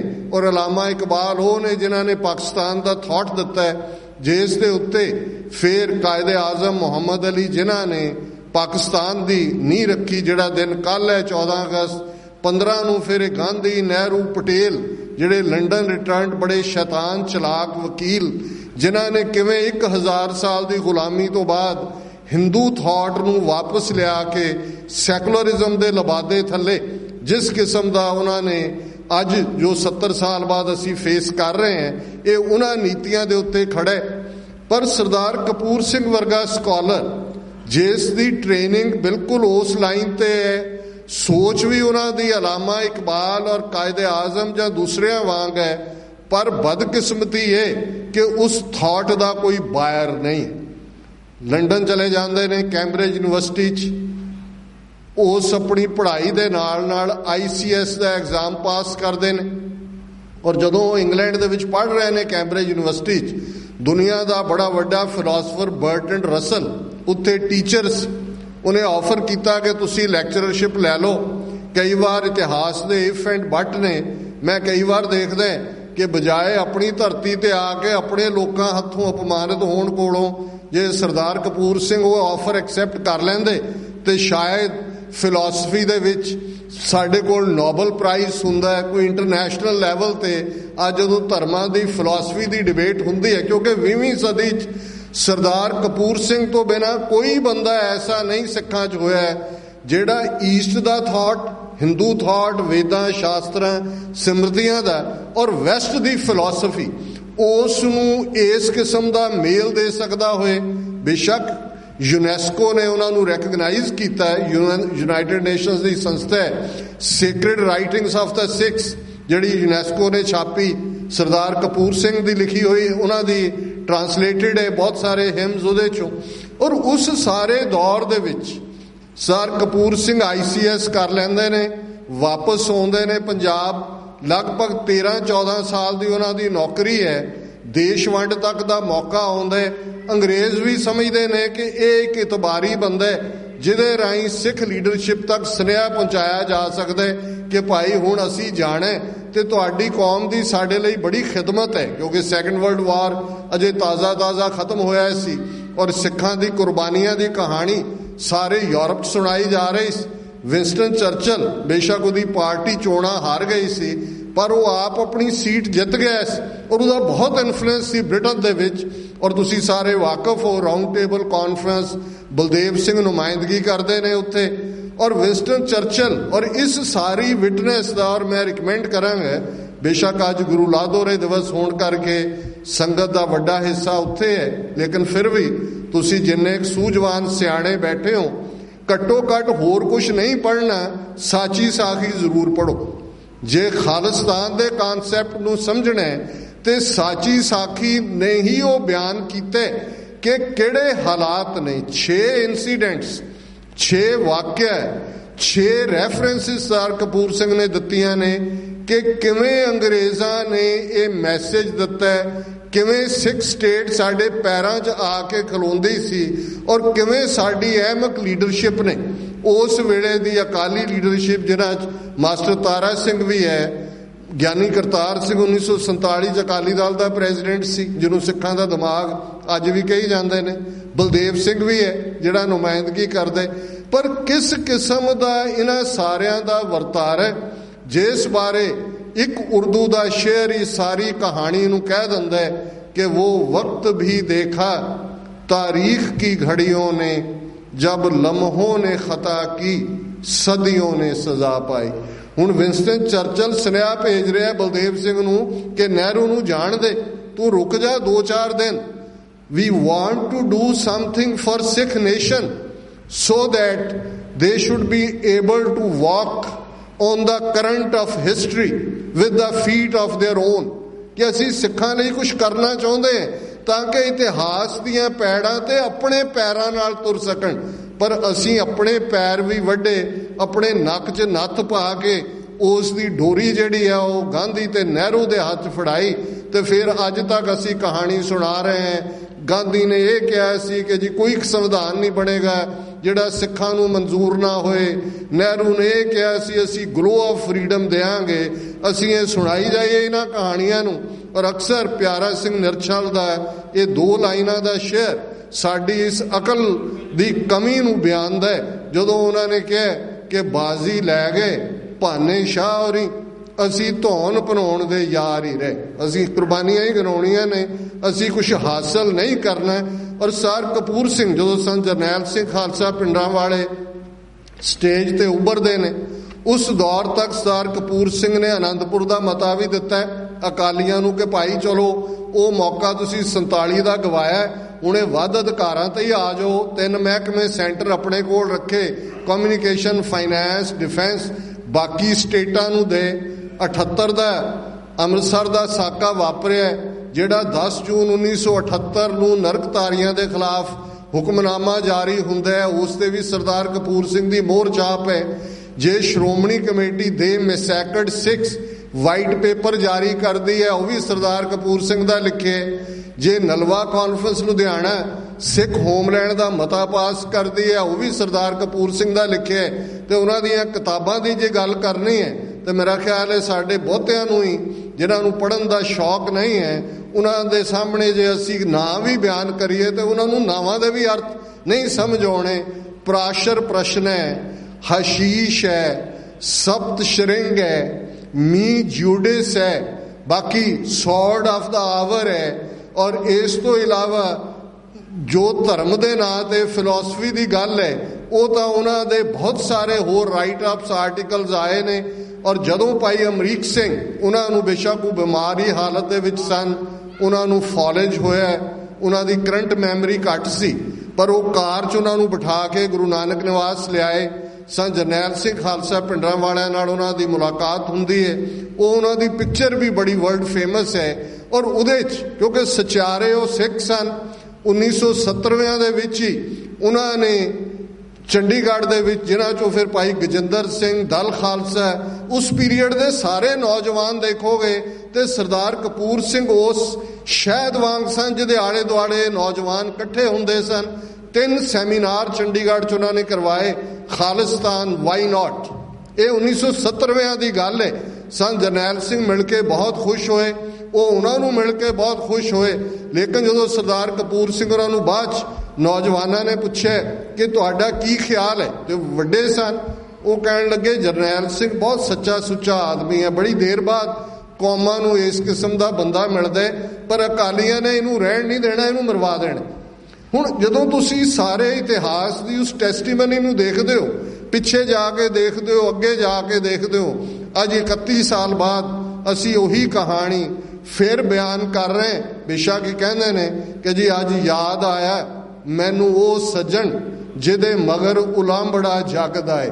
ਸਰਦਾਰ ਕਪੂਰ ਸਿੰਘ ਕਹਿੰਦੇ ਰਹੇ, ਬੇਸ਼ੱਕ ਉਹ ਮੈਂਬਰ ਪਾਰਲੀਮੈਂਟ ਵੀ ਬਣੇ 1962 ਤੋਂ 1967 ਤੱਕ, ਜੋ ਉਹਨਾਂ ਨੇ ਪਾਰਲੀਮੈਂਟ 'ਚ ਚੈਲੰਜ ਕੀਤਾ ਨਹਿਰੂ ਨੂੰ। ਜੇ 1947 'ਚ ਸਰਦਾਰ ਕਪੂਰ ਸਿੰਘ ਡਿਪਟੀ ਕਮਿਸ਼ਨਰ ਕਾਂਗੜਾ ਨਾ ਹੁੰਦੇ ਤੇ ਜਿਹੜਾ ਨਹਿਰੂ ਦਾ, ਪਟੇਲ ਦਾ ਤੇ ਚੰਦੂ ਲਾਲ ਤ੍ਰਿਵੇਦੀ ਪੰਜਾਬ ਦੇ ਗਵਰਨਰ ਦਾ ਸਰਕੂਲਰ ਸੀ ਕਿ ਸਿੱਖ ਸਾਰੇ criminal tribe and a menace to the law abiding Hindus, ਕਿ ਸਿੱਖ ਇੱਕ ਜ਼ਰਾਇਮ ਪੇਸ਼ਾ ਕਬੀਲਾ ਤੇ ਕਾਨੂੰਨ ਮੰਨਣ ਵਾਲੇ ਹਿੰਦੂਆਂ ਦੇ ਲਈ ਖਤਰਾ ਨੇ। ਉਦੋਂ ਡਿਸਟ੍ਰਿਕਟ ਕਾਂਗੜਾ ਪੰਜਾਬ ਦਾ ਹਿੱਸਾ ਸੀ। ਸਰਦਾਰ ਕਪੂਰ ਸਿੰਘ ਨੇ ਪ੍ਰੋਟੈਸਟ ਕੀਤਾ। ਉਹਨਾਂ ਨੇ ਕਿਹਾ ਇਹ ਤੁਸੀਂ ਸਿੱਖਾਂ ਨੂੰ ਜ਼ਰਾਇਮ ਪੇਸ਼ਾ ਕਬੀਲਾ ਦੱਸ ਰਹੇ ਹੋ। ਉਹਦੀ ਸਜ਼ਾ 15-16 ਸਾਲ ਦੀ ਉਹਨਾਂ ਦੀ ਨੌਕਰੀ ਡਿਸਮਿਸ। ਉਹ ਲੜੇ, ਹਾਈ ਕੋਰਟ ਤੱਕ ਗਏ, ਸੁਪਰੀਮ ਕੋਰਟ ਤੱਕ ਗਏ, ਪਰ ਨਹਿਰੂ ਦੇ ਸਾਹਮਣੇ ਕੌਣ ਖਲੋ ਸਕਦਾ ਸੀ। ਤੇ 2 ਲਾਈਨਾਂ 'ਚ ਸਰਦਾਰ ਕਪੂਰ ਸਿੰਘ ਨੇ ਸਿੱਖਾਂ ਦੀ ਵਿਥਿਆ ਬਿਆਨ ਕੀਤੀ, ਮੁਲਕ ਹਿੰਦੂ ਕਾ ਰਾਜ ਤਿਕੜੀ ਕਾ, ਗੁਰੂ ਰਾਖਾ ਭਾਈ ਸਿਖੜੇ ਕਾ, ਕਿ ਇਹ ਤਿਕੜੀ ਨਹਿਰੂ, ਪਟੇਲ, ਤ੍ਰਿਵੇਦੀ, ਅੱਜ ਉਹ ਤਿਕੜੀ ਅਮਿਤ ਸ਼ਾਹ, ਨਰਿੰਦਰ ਮੋਦੀ ਤੇ ਉਸ RSS ਦੇ ਮੁਖੀ ਮੋਹਨ ਭਾਗਵਤ ਦੀ ਹੈ। ਇਹ ਤਿਕੜੀ ਨੇ ਹੀ ਰੂਲ ਕੀਤੇ ਤੇ ਸਰਦਾਰ ਕਪੂਰ ਸਿੰਘ ਕਹਿੰਦੇ ਹੀ ਚਲੇ ਗਏ। ਸਰਦਾਰ ਦਰਸ਼ਨ ਸਿੰਘ ਫੇਰੂਮਾਨ, ਉਹਨਾਂ ਨੇ 74 ਦਿਨ ਵਰਤ ਰੱਖ ਕੇ ਸ਼ਹਾਦਤ ਦਿੱਤੀ। ਉਦੋਂ ਸਰਦਾਰ ਕਪੂਰ ਸਿੰਘ MLA ਸਨ ਸਮਰਾਲਾ ਹਲਕੇ ਤੋਂ ਪੰਜਾਬ ਅਸੈਂਬਲੀ 'ਚ, ਔਰ ਉਹਨਾਂ ਦੀ ਜਿਹੜੀ ਉਹ ਸਪੀਚ ਹੈ, ਜੇ ਤੁਸੀਂ ਸਾਚੀ ਸਾਖੀ ਪੜ੍ਹੋਗੇ ਤੇ ਉਹਦੇ ਬੈਕ ਦੇ ਉੱਤੇ ਐਨੈਕਸਚਰ ਨੇ। ਪਾਰਲੀਮੈਂਟ 'ਚ ਉਹਨਾਂ ਨੇ ਜਦੋਂ ਪੰਜਾਬ ਪੁਨਰਗਠਨ ਐਕਟ ਦਾ ਬਿੱਲ ਪੇਸ਼ ਹੋਇਆ, ਉਹਨਾਂ ਦੀ ਤਕਰੀਰ, ਪੰਜਾਬ ਅਸੈਂਬਲੀ 'ਚ ਉਹਨਾਂ ਦੀ ਤਕਰੀਰ, ਉਹਨਾਂ ਨੇ ਕਿਹਾ ਮੈਂ ਇਸ ਸਿੰਗਾਊ ਜਜ਼ਬੇ ਵਾਲੇ ਸ਼ਹੀਦ ਸਿੰਘ ਦਰਸ਼ਨ ਸਿੰਘ ਫੇਰੂਮਾਨ ਨੂੰ ਸੈਲੂਟ ਕਰਦਾ ਤੇ ਇਸ ਨੂੰ ਮੈਂ ਸਿੱਖ ਹੋਮਲੈਂਡ ਦਾ ਪਹਿਲਾ ਸ਼ਹੀਦ ਐਲਾਨਦਾ। ਸੋ ਮੈਂ ਸਮਾਂ ਸੀਮੇ, ਸਾਡੇ ਪ੍ਰਬੰਧਕੀ ਸਾਰੇ ਵੀਰ ਬੈਠੇ ਹੋਏ ਨੇ, ਇਹਨਾਂ ਨੇ ਜਾ ਕੇ ਪਾਰਟਿਸਿਪੇਟ ਵੀ ਕਰਨਾ ਗੁਰੂ ਲਾਦੋਰੇ ਦੇ ਸਮਾਗਮ। ਸੋ ਮੈਂ ਸ਼ੁਕਰੀਆ ਅਦਾ ਕਰਦਾ ਕਿ ਬੜੇ ਸ਼ਾਰਟ ਨੋਟਿਸ ਦੇ ਉੱਤੇ ਇਹ ਪ੍ਰੋਗਰਾਮ ਉਲੀਕਿਆ ਗਿਆ, ਪਰ ਮੈਂ ਆਸ ਕਰਦਾ ਕਿ ਘੱਟੋ ਘੱਟ ਜੇ ਅਸੀਂ ਚਾਹੁੰਦੇ ਕਿ ਅਸੀਂ ਇਤਿਹਾਸ ਨਾਲ ਜੁੜੀਏ, ਜੇ ਅਸੀਂ ਚਾਹੁੰਦੇ ਕਿ ਭਵਿੱਖ ਦੇ ਵਿੱਚ ਅਸੀਂ ਇਹੀ ਨਾ ਕਹੀ ਜਾਈਏ ਕਿ we don't miss an opportunity to miss an opportunity, ਅਸੀਂ ਮੌਕਾ ਗਵਾਉਣ ਦਾ ਕੋਈ ਮੌਕਾ ਹੱਥੋਂ ਜਾਣ ਨਹੀਂ ਦੇਣਾ। ਤੇ ਫਿਰ ਆਪਣੇ ਸਾਲ ਦੇ ਕੈਲੰਡਰ 'ਚ ਜਿੱਥੇ ਅਸੀਂ ਯੋਧਿਆਂ ਨੂੰ ਯਾਦ ਕਰਦੇ ਹਾਂ, ਸ਼ਹੀਦੀ ਸਮਾਗਮ ਕਰਦੇ ਹਾਂ, ਉੱਥੇ ਭਾਈ ਗੁਰਦਾਸ ਜੀ, ਭਾਈ ਨੰਦ ਲਾਲ ਜੀ, ਪ੍ਰਾਚੀਨ ਪੰਥ ਪ੍ਰਕਾਸ਼ ਸਰ ਕਪੂਰ ਸਿੰਘ, ਘੱਟੋ ਘੱਟ 4-5 ਵਿਦਵਾਨਾਂ ਦੇ ਦਿਨ ਵੀ ਆਪਣੇ ਕੈਲੰਡਰ 'ਚ ਮਾਰਕ ਕਰ ਲਈਏ, ਤਾਂ ਕਿ ਪਤਾ ਹੋਏ ਕਿ ਅਸੀਂ ਕੀ ਸਾਂ, ਕੀ ਬਣਾ ਦਿੱਤੇ ਗਏ। ਤੇ ਜੇ ਅਸੀਂ ਗਵਾਚੇ ਰਹੇ, ਕਹਿੰਦੇ ਹਾਂ ਅਸੀਂ ਜੀ ਇਤਿਹਾਸ ਆਪਣੇ ਆਪ ਨੂੰ ਦੁਹਰਾਉਂਦਾ ਹੈ, ਚੁੱਪ ਕਰਕੇ ਨਹੀਂ ਇਤਿਹਾਸ ਦੁਹਰਾਉਂਦਾ। ਜੇ ਇਤਿਹਾਸ ਦੀ ਸਮਝ ਆਏਗੀ ਤੇ ਫਿਰ ਉਹ ਗਲਤੀਆਂ ਨਹੀਂ ਬੰਦਾ ਦੁਹਰਾਉਂਦਾ। ਸੂਰਬੀਰਤਾ ਦਾ ਪੰਥ ਦੁਹਰਾਉਂਦਾ ਰਿਹਾ, ਦੁਹਰਾਉਂਦਾ ਰਹੇਗਾ। ਪਰ ਅੱਜ ਅਸੀਂ ਜਿਸ ਮੁਕਾਮ ਤੇ ਖੜੇ, ਜਿਸ ਬ੍ਰਾਹਮਣਵਾਦ ਦੇ ਨਾਲ ਸਾਡਾ ਵਾਹ ਪਿਆ, ਇਹ ਮੁਗਲਾਂ ਤੋਂ ਵੱਧ ਜ਼ਾਲਮ ਨੇ ਤੇ ਅੰਗਰੇਜ਼ਾਂ ਤੋਂ ਵੱਧ ਚਲਾਕ ਨੇ। ਕੰਬੀਨੇਸ਼ਨ ਹੈ ਦੋਨਾਂ ਦਾ। ਇਹ ਚਾਣਕਿਆ ਦੀ ਔਲਾਦ ਹੈ ਤੇ ਅਸੀਂ ਜੇ ਇਹਨਾਂ ਦੇ ਨਾਲ ਲੜਨੇ ਤੇ ਫਿਰ ਇੰਟੈਲੈਕਟ ਦੇ ਲੈਵਲ ਤੇ। ਔਰ ਮੈਂ ਕਨਕਲੂਡ ਕਰਾਂ ਜਿਸ ਸ਼ਬਦ ਦੇ ਨਾਲ ਮੈਂ ਇਸ ਆਪਣੇ ਵਿਚਾਰਾਂ ਦੀ ਸ਼ੁਰੂਆਤ ਕੀਤੀ, ਇਹ ਸਰਦਾਰ ਕਪੂਰ ਸਿੰਘ ਹੋਰਾਂ ਦਾ ਫੇਵਰੇਟ। ਉਹ ਜਦੋਂ ਵੀ ਕੋਈ ਮਿਲਣ ਜਾਂਦਾ ਹੈ, ਮੈਨੂੰ ਅਖੀਰਲੇ 2 ਸਾਲ 84 ਤੋਂ 86 ਦੇ ਪੀਰੀਅਡ 'ਚ ਉਹਨਾਂ ਨਾਲ ਮਿਲਣ ਦਾ ਸਬੱਬ ਹੋਇਆ। ਉਹ ਆਪਣੇ ਭਰਾ ਦੇ ਘਰ, ਗੰਗਾ ਸਿੰਘ ਉਹਨਾਂ ਦਾ ਨਾਂ ਸੀ, ਜਗਰਾਵਾਂ ਦੇ ਵਿੱਚ 3 ਜਾਮਨ ਉਹਨਾਂ ਦੇ ਘਰ ਦਾ ਨਾਂ ਸੀ। ਤੇ ਜਦੋਂ ਉਹ ਫਿਰ ਬਹੁਤ ਆਵੇਸ਼ ਕਹਿ ਲੋ, ਜਜ਼ਬਾਤ ਚਾਹੁੰਦੇ ਸੀ, ਤੇ ਫਿਰ ਉਹ ਕਹਿੰਦੇ ਸੀ ਕਿ ਇੱਕ ਨਾ ਨਾਦ ਨਾ ਵੇਦ ਨਾ ਗਿਹ ਰਸ, ਰਸ ਕਸ ਨਾ ਜਾਣਨ, ਇੱਕ ਨਾ ਸਿੱਧ ਨਾ ਬੁੱਧ ਨਾ ਅਕਲ ਸਰ, ਸੇ ਅੱਖਰ ਕਾ ਭਿਓ ਨਾ ਲਹਨ, ਨਾਨਕ ਤੇ ਨਰ ਅਸਲ ਖਰ, ਜੇ ਵਿਣ ਗੁਣ ਗਰਭ ਕਰੰਤ। ਕਿ ਗੁਰੂ ਨਾਨਕ ਸਾਹਿਬ ਦਾ ਇਹ ਸ਼ਬਦ ਹੈ ਕਿ ਅਸਲੀ ਖੋਤੇ ਉਹ ਨੇ, ਨਾਨਕ ਤੇ ਨਰ ਅਸਲ ਖਰ। ਇੱਕ ਨਾ ਨਾਦ ਨਾ ਵੇਦ ਨਾ ਗਿਹ ਰਸ। ਨਾਦ ਮਿਊਜ਼ਿਕ ਨੂੰ ਕਹਿੰਦੇ ਨੇ, ਸੰਗੀਤ ਨੂੰ ਕਹਿੰਦੇ ਨੇ, ਸ਼ਬਦ ਨੂੰ ਕਹਿੰਦੇ ਨੇ, ਕਿ ਉਹਨਾਂ ਨੂੰ ਸ਼ਬਦ ਸੰਗੀਤ ਦਾ ਵੀ ਕੋਈ ਗਿਆਨ ਨਹੀਂ ਹੈ। ਵੇਦ ਲਰਨਿੰਗ ਨੂੰ ਕਹਿੰਦੇ ਨੇ, ਗਿਹ ਰਸ ਪੋਇਟਰੀ ਨੂੰ ਵੀ ਕਹਿੰਦੇ ਨੇ, ਗੁੱਝੇ ਰਸ ਨੂੰ ਵੀ ਕਹਿੰਦੇ ਨੇ। ਤੇ ਇਹ ਸਾਰਿਆਂ 'ਚੋਂ ਕੁਝ ਵੀ ਨਹੀਂ ਹੈ ਜਿਨ੍ਹਾਂ ਦੇ ਪੱਲੇ ਨਾ ਉਹਨਾਂ 'ਚ ਸਿੱਧੀ ਹੈ, ਨਾ ਕੋਈ ਸਪਿਰਿਚੁਅਲ ਐਕਸੈਲੈਂਸ ਹੈ, ਨਾ ਬੁੱਧੀ ਹੈ, ਨਾ ਇੰਟੈਲੈਕਟ ਹੈ, ਨਾ ਅਕਲ ਹੈ। ਅੱਖਰ ਕਾਪ ਹੋਏ ਉਹਨਾਂ ਦਾ ਹੰਤ, ਅਕਲ ਨਾਲ ਵੀ ਉਹਨਾਂ ਦਾ ਵੈਰ ਹੈ। ਤੇ ਨਾਨਕ ਤੇ ਨਰ ਅਸਲ ਖਰ, ਅਸਲੀ ਖੋਤੇ ਉਹ ਨੇ, ਕਿਉਂਕਿ ਕੁਝ ਵੀ ਨਾ ਹੋਣ ਦੇ ਬਾਵਜੂਦ ਨਾਨਕ ਤੇ ਨਰ ਅਸਲ ਖਰ ਵਿਣ ਗੁਣ ਗਰਬ ਕਰਨ, ਉਹ ਆਫਰੇ ਹੋਏ ਨੇ, ਚੌੜੇ ਹੋਏ ਤੁਰੇ ਫਿਰਦੇ ਨੇ ਕਿ ਜਿਵੇਂ ਉਹਨਾਂ ਨੂੰ ਸਭ ਕੁਝ ਆਉਂਦਾ। ਅਸੀਂ ਬਹੁਤ ਸਾਰੇ ਇਸ ਕੈਟਾਗਰੀ 'ਚ ਆਉਂਦੇ। ਸਤਿਗੁਰੂ ਰਹਿਮਤ ਕਰਨ। ਔਰ ਮੈਂ ਉਹਨਾਂ ਦੇ ਸ਼ਬਦਾਂ ਦੇ ਨਾਲ, ਜਦੋਂ ਭਾਵੇਂ ਉਦਾਸ ਵੀ ਹੁੰਦੇ ਸਨ ਉਹ ਉਪਰਾਮ ਵੀ, ਪਰ ਉਹ ਕਹਿੰਦੇ ਸੀ ਕਿ ਅਸੀਂ ਜਿੰਨੇ ਮਰਜ਼ੀ ਡੂੰਘੇ ਖੂਹ 'ਚ ਡਿੱਗੀਏ, ਗੁਰੂ ਕਲਗੀਧਰ ਪਾਤਸ਼ਾਹ ਸਾਨੂੰ ਕੱਢ ਲੈਣਗੇ। ਇਹ ਸਾਡੇ ਨਾਲ ਇਕਰਾਰਨਾਮਾ ਹੈ ਗੁਰੂ ਦਾ। ਪੰਥ ਖਾਲਸਾ ਖੇਤੀ ਮੇਰੀ, ਹਉ ਸੰਭਾਲ ਕਰੋ ਤਿਸਕੇਰੀ। ਕਿਸੇ ਵੀ ਭੁੱਲ ਚੁੱਕ ਲਈ ਖਿਮਾ ਦੀ ਜਾਚਨਾ। ਵਾਹਿਗੁਰੂ ਜੀ ਕਾ ਖਾਲਸਾ, ਵਾਹਿਗੁਰੂ ਜੀ ਕੀ ਫਤਿਹ। ਵਾਹਿਗੁਰੂ ਜੀ ਕਾ ਖਾਲਸਾ, ਵਾਹਿਗੁਰੂ ਜੀ ਕੀ ਫਤਿਹ। ਇਹ ਸਨ ਡਾਕਟਰ ਅਮਰਜੀਤ ਸਿੰਘ ਜੀ, ਜੋ ਉਸ ਮਹਾਨ ਵਿਦਵਾਨ ਸਰਦਾਰ ਕਪੂਰ ਸਿੰਘ ਦੀ ਅੱਜ 31ਵੀਂ ਬਰਸੀ ਜਿਹੜੀ ਆ ਗੁਰਦੁਆਰਾ ਸਿੱਖ ਕਲਚਰਲ ਸੁਸਾਇਟੀ 'ਚ ਮਨਾਈ ਜਾ ਰਹੀ ਆ, ਦੇ ਸੰਬੰਧ ਵਿੱਚ ਆਪਣੇ ਵਿਚਾਰ ਆਪ ਸੰਗਤਾਂ ਨਾਲ ਸਾਂਝੇ ਕਰ ਰਹੇ ਸੀ। ਭਾਈ ਸਾਹਿਬ ਜੀ ਉਹਨਾਂ ਦਾ ਬਹੁਤ ਬਹੁਤ ਧੰਨਵਾਦ ਤੇ ਗੁਰਦੁਆਰਾ ਸਿੱਖ ਕਲਚਰਲ ਸੁਸਾਇਟੀ ਪਹੁੰਚਣ ਦੇ ਜੀ ਆਇਆਂ ਜੀ। ਹੁਣ ਮੈਂ ਬੇਨਤੀ ਕਰਾਂਗਾ ਢਾਡੀ ਜਥਾ ਭਾਈ ਕੇਵਲ ਸਿੰਘ ਜੀ ਕੋਮਲ, ਜੋ ਆਪ ਸੰਗਤਾਂ ਨੂੰ 2:30 ਵਜੇ ਤੱਕ ਢਾਡੀ 12 ਸਿੱਖ ਇਤਿਹਾਸ ਸਰਵਣ ਕਰਾਉਣਗੇ ਜੀ। ਸੋ ਵਾਹਿਗੁਰੂ ਜੀ ਕਾ ਖਾਲਸਾ, ਵਾਹਿਗੁਰੂ ਜੀ ਕੀ ਫਤਿਹ।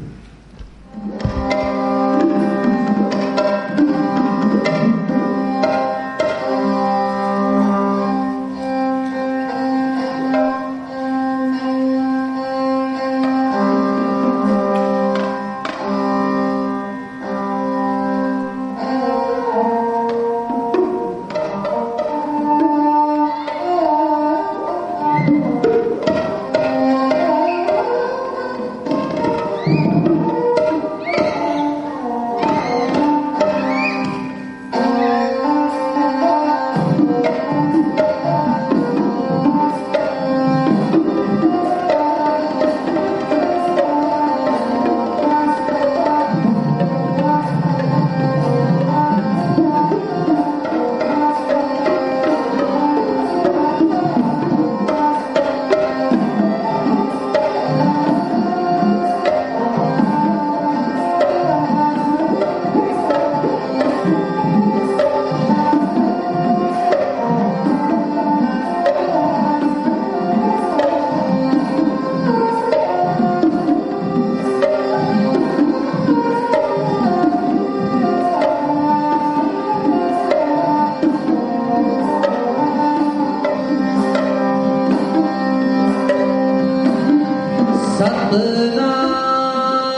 ਗੁਰੂ ਗ੍ਰੰਥ ਸਾਹਿਬ ਜੀ ਦੀ ਪਾਵਨ ਹਾਜ਼ਰੀ ਅੰਦਰ ਦੇਵਤਿਆਂ ਟੋਕਰੇ ਲਾ ਕੇ ਹਾਜ਼ਰੀਆਂ ਕਰ ਰਹੇ ਸਰਬੱਤ ਮਾਈ ਭਾਈ ਜੀਓ, ਸਮੂਹ ਖਾਲਸੇ ਦੇ ਦਰਸ਼ਨ ਦਿਦਾਰਿਆਂ ਦੀ ਖੁਸ਼ੀ ਵਿੱਚ ਆਪਣੇ ਢਾਡੀ ਜਥੇ ਵੱਲੋਂ ਫਤਿਹ ਅਰਜ਼ ਕਰ ਰਿਹਾ ਹਾਂ। ਪਿਆਰੇ ਕੋ ਖਾਲਸਾ ਜੀ, ਵਾਹਿਗੁਰੂ ਜੀ ਕਾ ਖਾਲਸਾ, ਵਾਹਿਗੁਰੂ ਜੀ ਕੀ ਫਤਿਹ।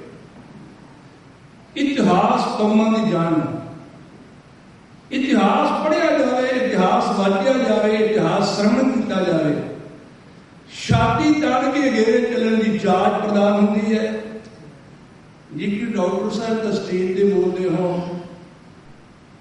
ਬੜੀ ਵਿਲੱਖਣਤਾਈ ਤੇ ਸੂਝ-ਬੂਝ ਨਾਲ ਆਪਣੇ ਤੇ ਫਿਰਦੇ ਹੋਏ ਆਰੇ ਨੂੰ, ਆਪਣੇ ਤੇ ਚੱਲਦੇ ਹੋਏ ਦੁਖਾਂਤ ਨੂੰ ਸੰਗਤ ਨਾਲ ਸਾਂਝਾ ਕਰਨ ਦਾ ਯਤਨ ਕਰਦੇ ਹੋ। ਅਸੀਂ ਸ਼ਰਮ ਨਹੀਂ ਨਾ ਕਰ ਸਕੀਏ, ਫਿਰ ਅਨੰਤਾ ਨਹੀਂ ਨਾ ਆਉਂਦਾ। ਇਤਿਹਾਸ ਵਿੱਚੋਂ ਕੌਮਾਂ ਰੋਸ਼ਨੀ ਲੈ ਕੇ ਅਗੇ ਵਧਦੀਆਂ ਨੇ। ਮੈਂ ਸਮੁੱਚੀ ਮੈਨੇਜਮੈਂਟ ਦਾ ਹੀ ਧੰਨਵਾਦੀ ਹਾਂ ਜਿਹੜੇ ਸਾਹਮਣੇ ਸਰੋਤੇ ਬਣ ਕੇ ਵਿੱਚ ਔਰ ਉਹਨਾਂ ਨੇ ਵਿਲੱਖਣ ਪੰਜਾਬ ਵੀ ਡਾਕਟਰ ਸਾਹਿਬ ਦੇ ਸਾਹਮਣੇ ਕੀਤੇ ਨੇ। ਦਾਸ ਦਾ ਜੱਥਾ ਇਤਿਹਾਸ ਪੱਖ ਲੈ ਕੇ ਸਟੇਜ ਤੇ ਹਾਜ਼ਰ ਹੋਇਆ ਹੈ। ਬਜ਼ੁਰਗਾਂ ਦਾ ਇਤਿਹਾਸ ਦਾ ਵੀ ਨਜ਼ਰ ਪੇਸ਼ ਕਰਨ ਦਾ ਯਤਨ ਕਰਾਂ। ਡਾਕਟਰ ਸਾਹਿਬ ਗੱਲ ਕਰ ਰਹੇ ਸਨ ਸਾਥੀ ਸਾਥੀ, ਜਦੋਂ ਕੋਈ ਗੁਲਾਮ ਹੋ ਜਾਂਦਾ ਹੈ, ਜਦੋਂ ਕੋਈ ਗੁਲਾਮੀ ਦਾ ਦੀਨਾ ਲਿਆ ਜਾਂਦਾ ਹੈ, ਉਸ ਵਕਤ ਦੇ ਨਾਂ ਨੂੰ ਪੜ੍ਹਨ ਵਾਸਤੇ ਲਿਟਰੇਚਰ ਦੀ ਖੋਲ ਹੁੰਦੀ ਹੈ, ਨਾ ਕੁਝ ਲਿਖਣ ਵਾਸਤੇ ਹੁੰਦੀ ਹੈ, ਨਾ ਕੁਝ ਸਰਵਣ ਕਰਨ ਵਾਸਤੇ ਹੁੰਦੀ ਹੈ। ਆਪਣੇ ਹੱਡੀ ਵਾਪਰਿਆ ਹੋਇਆ ਦੁਖਾਂਤ ਕੁਝ ਮੈਂ ਵਿਨੇ ਕਰਨਾ ਚਾਹੁੰਦਾ। ਸਾਡੀ ਸਾਖੀ ਦੇ ਨਾਲ ਗੱਲ ਕੀਤੀ, ਪਿੰਡਾਂ ਨੂੰ ਘੇਰੇ ਪੈਣੇ ਉਸ ਵਕਤ ਦੇ ਸੁਭਾਵ ਕੀ ਬਣ ਗਏ ਸਨ। ਨੌਜਵਾਨਾਂ ਨੂੰ ਗ੍ਰਿਫਤਾਰ ਕਰਕੇ ਜੇਲ੍ਹਾਂ ਅੰਦਰ ਡੱਕ ਦੇਣਾ ਇਹ ਸੁਭਾਵ ਕੀ ਬਣ ਗਿਆ ਸੀ। ਪਿੰਡ ਨੂੰ ਘੇਰਾ ਪੈ ਗਿਆ, ਮੈਂ ਵੀ ਘਰ ਵਿੱਚ ਸੀ, ਪੜ੍ਹ ਕੇ ਲਿਆਂਦਾ ਛੋਟੀ ਜਿਹੀ ਲਾਇਬ੍ਰੇਰੀ, ਉਹਨੂੰ ਫਰੋਲਣਾ ਆਰੰਭ ਕਰ ਦਿੱਤਾ। ਫਰੋਲਦਿਆਂ ਫਰੋਲਦਿਆਂ ਪੁਸਤਕ ਮਿਲ ਗਈ ਸਾਚੀ ਸਾਖੀ, ਬਣ ਕੇ ਨਾਲ ਲੈ ਗਏ। ਤੂੰ ਸਾਖੀ ਸਾਖੀ ਕੋ ਰੱਖੀ ਹੈ, ਸਾਚੀ ਸਾਖੀ ਘਰ ਰੱਖੀ ਹੈ। ਇਹਨੂੰ ਪਤਾ ਨਹੀਂ ਅੱਗੇ ਪਾਬੰਦੀ ਹੈ। ਇਹ ਉਸ ਬੰਦੇ ਨੇ ਲਿਖੀ ਹੋਈ ਪੁਸਤਕ ਹੈ, ਜਿਹਨੇ ਸਰਕਾਰ ਨੇ ਆਡਾ ਲਾਇਆ, ਮੱਥਾ ਲਾਇਆ। ਤੂੰ ਉਹਦੀ ਪੁਸਤਕ ਘਰੇ ਰੱਖੀ ਹੈ, ਉਹਦੇ ਵਿਚਾਰਾਂ ਨੂੰ ਤੂੰ ਗ੍ਰਹਿਣ ਕਰਦਾ ਹੋਵੇਗਾ। ਮੇਰੇ ਇਹਨਾਂ ਨੂੰ ਕਹਿਣ ਤੋਂ ਭਾਵ ਇਹ ਹੈ, ਜਦੋਂ ਲੋਕ ਗੁਲਾਮ ਹੋ ਜਾਣ, ਜਦੋਂ ਆਜ਼ਾਦ ਨਾ ਰਹਿਣ, ਨਾ ਕੁਝ ਬਜ਼ੁਰਗਾਂ ਦਾ ਲਿਖਿਆ ਪੜ੍ਹ ਸਕਦੇ ਹੈ, ਨਾ ਕਿਸੇ ਨਾਲ ਸਾਂਝਾ ਕਰ ਸਕਦੇ ਹੈ। ਦੁਸ਼ਵਾਰੀ ਝੱਲਣੀ ਪੈ ਗਈ ਇੰਨੀ ਗੱਲ ਤੋਂ। ਮੈਂ ਬੇਨਤੀ ਕਰਕੇ ਆਖਿਆ, ਆਉਣ ਵਾਲਿਓ ਸੱਜਣੋ, ਇਹਨੂੰ ਪੜ੍ਹ ਕੇ ਵੇਖ ਲਓ, ਇਹਦੇ ਵਿੱਚ ਲਿਖਿਆ ਕੀ ਹੈ। ਉਹ ਸੱਜਣ ਨੇ ਤੇ ਆਪਣਾ ਦੁਖਾਂਤ ਪੇਸ਼ ਕੀਤਾ। ਮੇਰੇ ਨਾਲ ਧੱਕਾ ਕਿਵੇਂ ਹੋਇਆ, ਹਿੰਦੁਸਤਾਨ ਦੀ ਸਰਕਾਰ ਨੇ ਮੇਰੇ ਨਾਲ ਜ਼ਬਰ ਕਿਵੇਂ ਕੀਤਾ, ਮੇਰੇ ਨਾਲ ਧੱਕਾ ਹੀ ਹੋਇਆ। ਇਹ ਆਪਣੇ ਨਹੀਂ ਹੈ, ਬੇਗਾਨੇ ਹੋ ਚੁੱਕੇ ਹੈ। ਉਹਨੇ ਸਿੱਧ ਕਰਨ ਦਾ ਜੁਨ ਕੀਤਾ ਇਹਦੇ ਅੰਦਰ। ਉਹਨੇ ਸਰਕਾਰ ਨੂੰ ਕਿਹੜੀ ਗੋਲੀ ਮਾਰਦੀ ਹੈ, ਪਰ ਫਿਰ ਵੀ ਉੱਤੇ ਬੈਣ ਲੱਗ ਰਿਹਾ। ਹੁਣ ਤੋਂ ਮਿਲਦੀ ਹੈ ਮਾਰਕੀਟ ਵਿੱਚੋਂ, ਵੱਖਰੀ ਗੱਲ ਹੈ। ਮੈਂ ਸਮੇਂ ਦੀ ਗੱਲ ਕਰਦਾ ਹਾਂ। ਇਤਿਹਾਸ ਜੇਕਰ ਪੜ੍ਹਿਆ ਨਹੀਂ ਜਾਏਗਾ, ਇਤਿਹਾਸ ਵਾਚਿਆ ਨਹੀਂ ਜਾਏਗਾ, ਨਹੀਂ ਪਤਾ ਲੱਗੇਗਾ ਸਾਡੇ ਨਾਲ ਕੀ ਹੋਇਆ, ਕੀ ਕਰਨਾ ਚਾਹੀਦਾ ਹੈ। ਜੇ ਅਸੀਂ ਇਹਦੀ ਸੋਝੀ ਨਹੀਂ ਰੱਖ ਸਕਦੇ ਤੇ ਅਸੀਂ ਸਰਵਣਤਾ ਕਰਨ ਦੀ ਸੋਝੀ ਰੱਖ ਸਕਦੇ ਹਾਂ ਨਾ। ਸਿਆਣੇ ਦਾਨਸ਼ਮੰਦਾਂ ਦੇ ਕੋਲੋਂ ਕਿ ਸਾਡੇ ਨਾਲ ਧੱਕੇ ਕਿਹੜੇ ਹੋ ਰਹੇ ਹੈ, ਅਸੀਂ ਬਰਦਾਸ਼ਤ ਹੀ ਕਰੀ ਜਾਵਾਂਗੇ।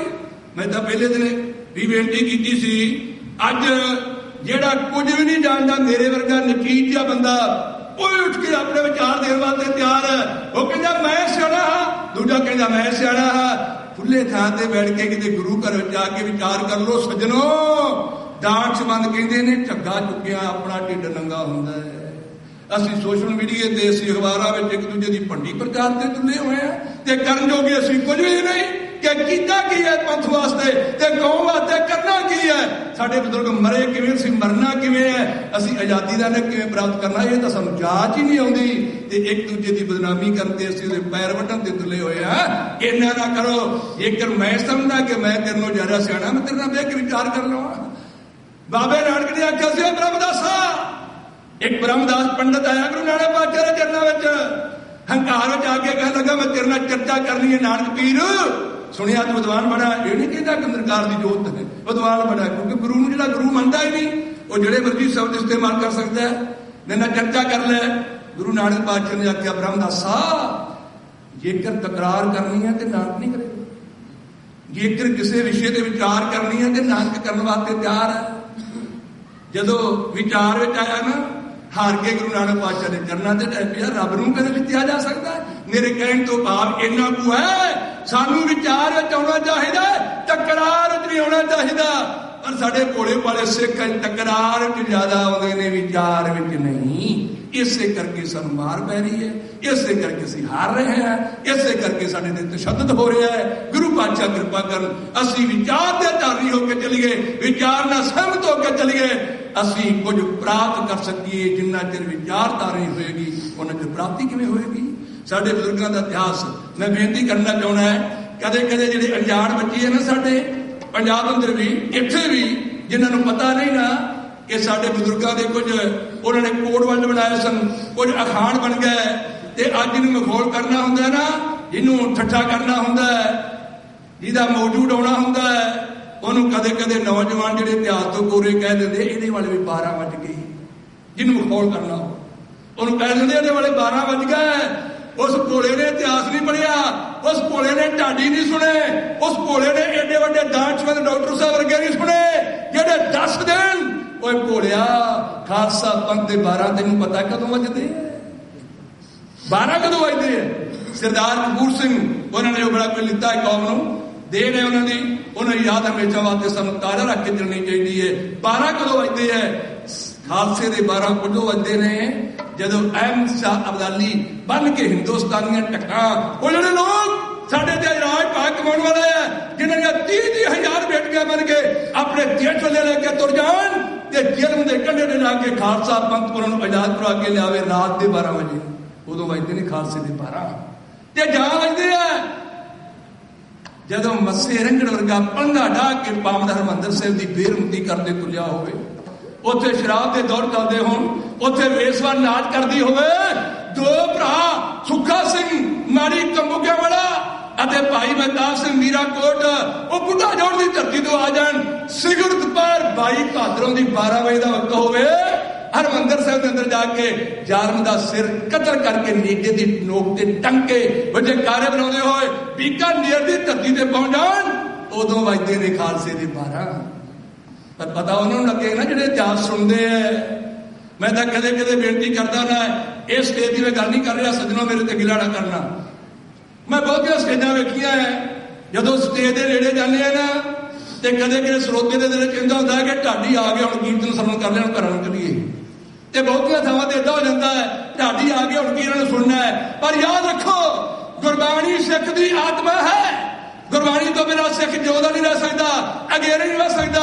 ਪਰ ਢਾਡੀਆਂ ਤੋਂ ਬਿਨਾਂ ਕੌਮ ਦਾ ਇਤਿਹਾਸ ਸੰਗਤ ਨਾਲ ਸਾਂਝਾ ਕੋਈ ਨਹੀਂ ਕਰ ਸਕਦਾ ਤੇ ਜਿਉਂਦਾ ਕੋਈ ਨਹੀਂ ਰਹਿ ਸਕਦਾ। ਇਤਿਹਾਸ ਇੱਕ ਮਨੁੱਖੀ ਸਰੀਰ ਦਾ ਢਾਂਚਾ ਸਮਝ ਲਓ ਤੇ ਗੁਰਬਾਣੀ ਆਤਮਾ ਸਮਝ ਲਓ।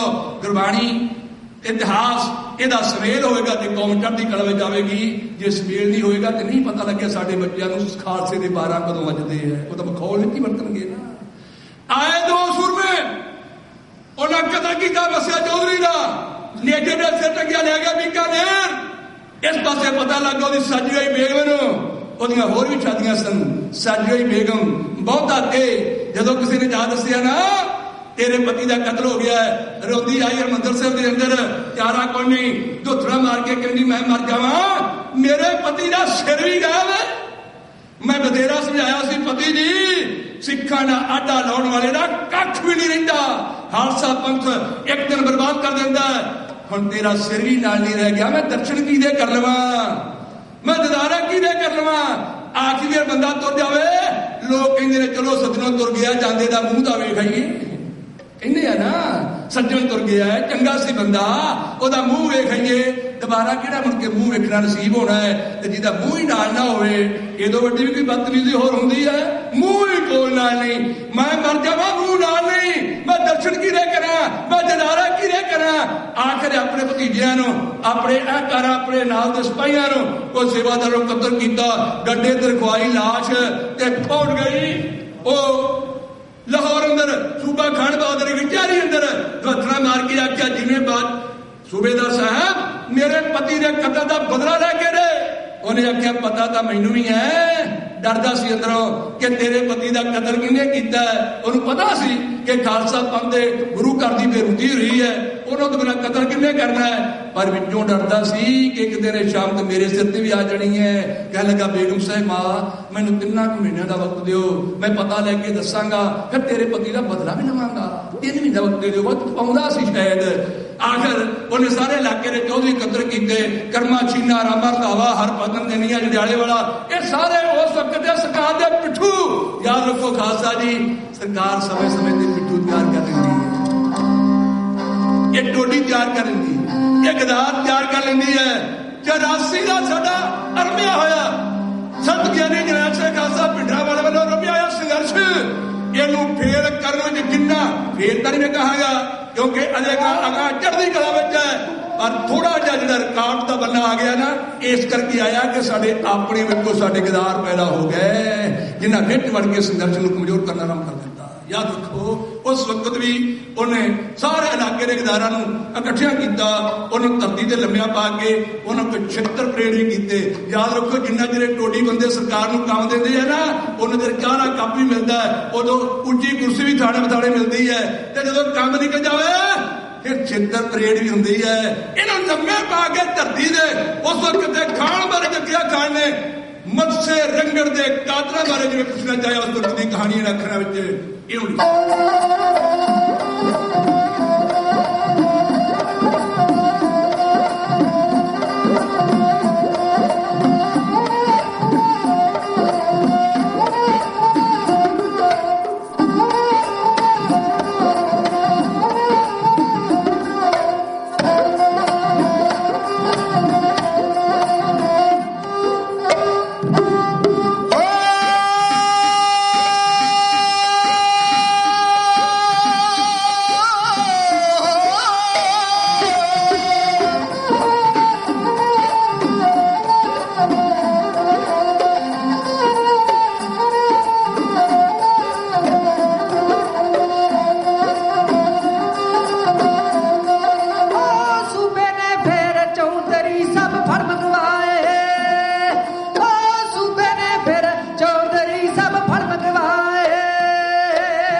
ਅਸਮਾਨ ਤੋਂ ਜਾਂ ਧਰਤੀ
ਸ਼ਹੀਦ ਜਾ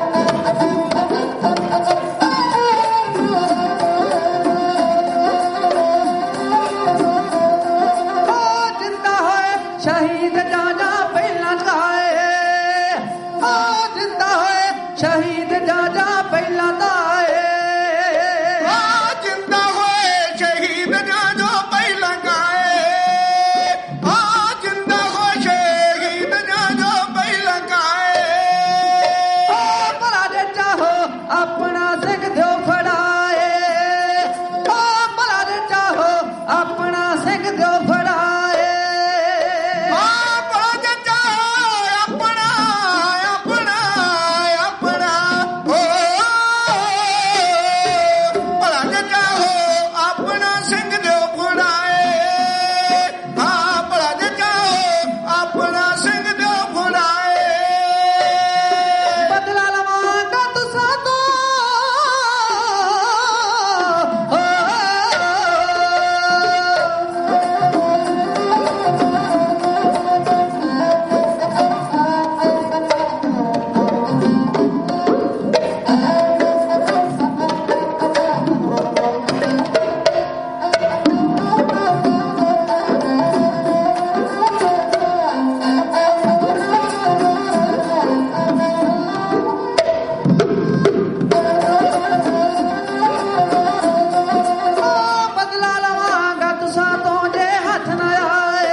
ਜ਼ਕਰੀਆ ਖਾਨ ਨੇ ਆਖਿਆ